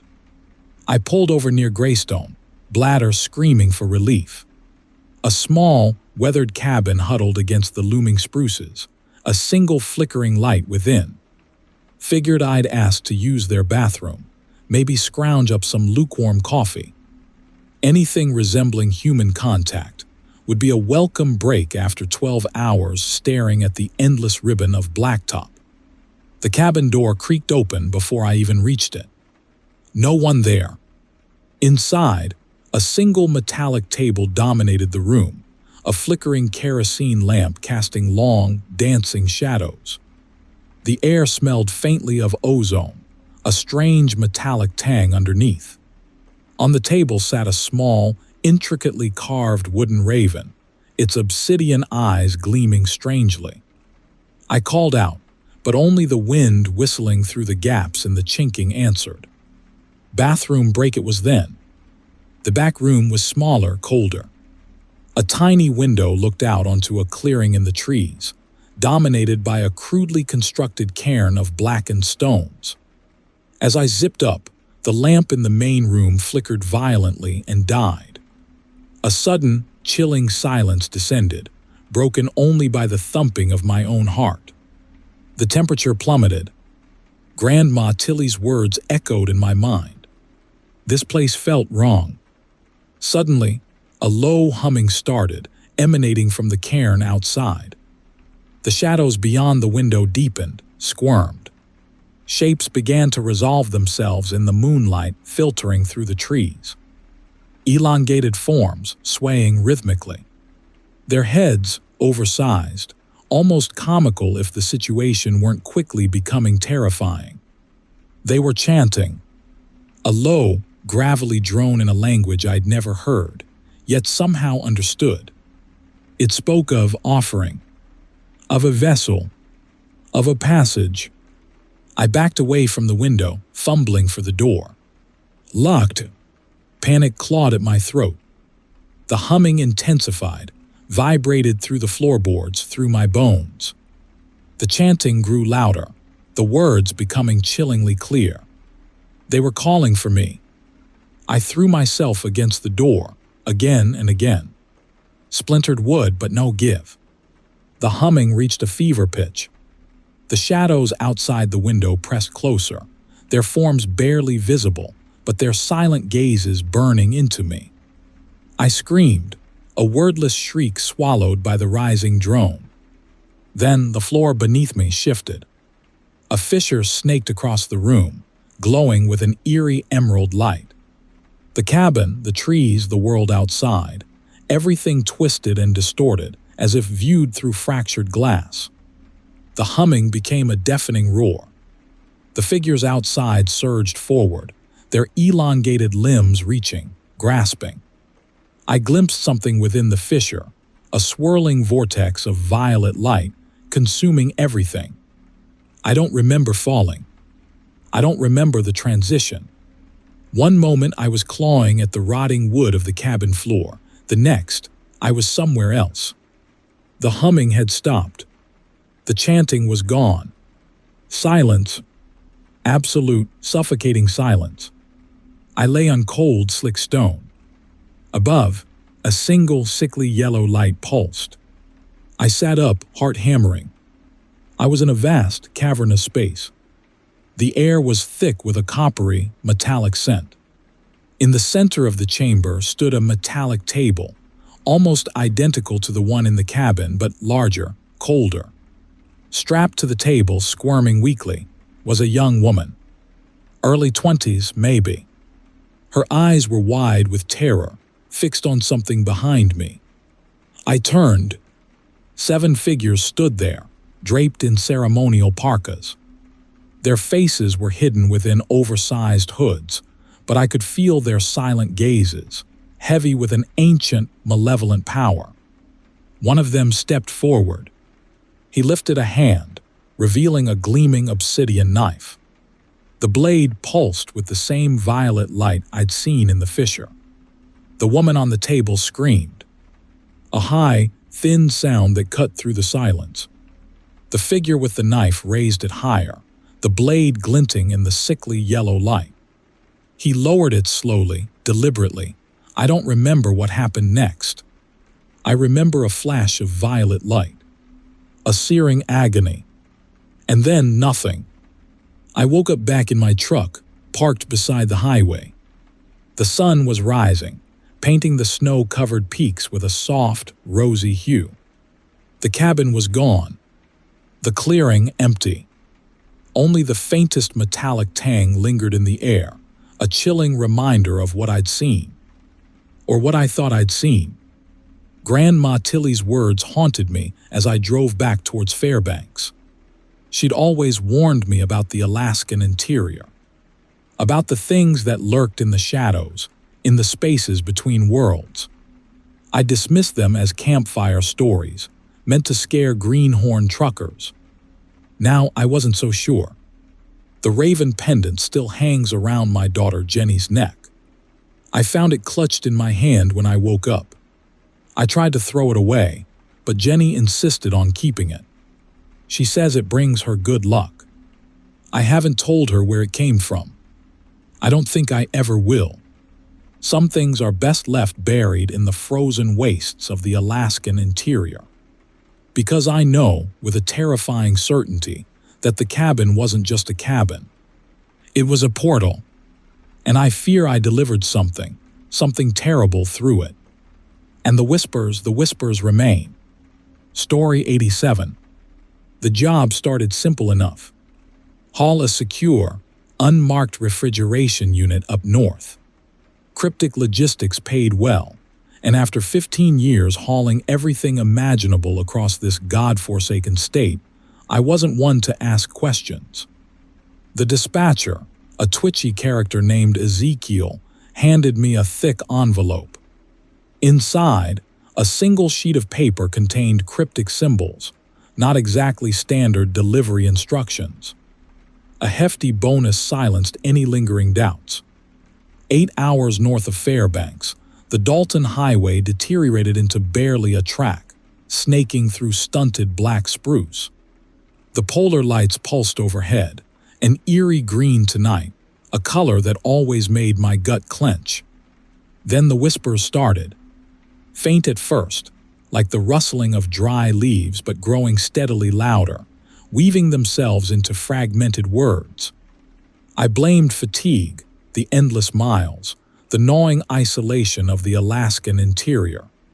The track finally ended at a small clearing marked by a crude cairn topped with black rocks.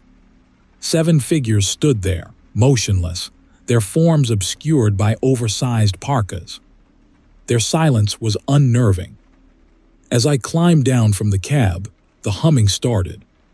Not the truck, something else, a deep resonant thrum vibrating from the refrigeration unit. Ezekiel stepped forward. "You made good time," he rasped, his voice surprisingly deep. He gestured towards the figures. "They'll help." He didn't offer any explanation, just a vacant smile playing across his lips. The figures moved with a disturbing grace, their movements oddly synchronized. They attached thick metal cables to the refrigeration unit, and with a combined effort that seemed impossibly strong for their seemingly frail forms, hauled it towards the thick brush lining the clearing. I followed, my heart pounding against my ribs, the humming intensifying with every step. The trees closed in, obscuring the aurora. The air grew heavy, thick with an unfamiliar scent, something faintly metallic, something organic. The humming resonated through every fiber of my being. The whispering intensified, the words becoming chillingly clear. They spoke of hunger, of an ancient power, of a ritual whose time had come. The figures stopped at the edge of a crumbling cliff. Below, I could just make out a bonfire burning, casting flickering orange light across 7 more figures gathered around it. The chanting started, a croaky chorus echoing through the trees, a language older than any I'd ever heard. My stomach churned, my breath coming in shallow gasps. Ezekiel turned towards me, his smile vanished, replaced by a chilling emptiness. "This is where your journey ends, driver." The figures around me closed in, their parkas falling open to reveal nothing. Not empty clothing, but the absence of anything within, just shifting violet light where flesh and bone should have been. The humming reached a deafening crescendo, the ground trembling beneath my feet. I screamed, a wordless shriek swallowed by the rising chorus of the chant. I lunged backward, a futile gesture against their combined strength. They pushed me forward, towards the edge of the cliff. I saw the bonfire below, now a swirling vortex of violet light, the chanting figures around it becoming distorted, elongated, their limbs twisting at impossible angles. The ground dissolved beneath my feet. I fell, the earth splitting open to reveal a gaping chasm filled with pulsating violet light. The humming intensified, vibrating through every atom of my being. I caught a fleeting glimpse of the figures below, their faces now visible in the infernal light, grotesque rictuses, yellowed teeth, hollow sockets where eyes should have been. Their elongated arms reached towards me, their obsidian claws outstretched. I remember the smell, coppery, bitter, the smell of something ancient and hungry. I remember the sound, the humming, the chanting, a horrifying cacophony that seemed to tear at the fabric of reality. I remember the terror, pure, unadulterated, seizing every fiber of my being. Then nothing. The world dissolved around me, consumed by the violet light, the humming, the chant. I became part of the feast. That marks the end of this last story. If you enjoyed the video, subscribing to this channel would help me out a lot. I appreciate you, and I'll see you in the next one.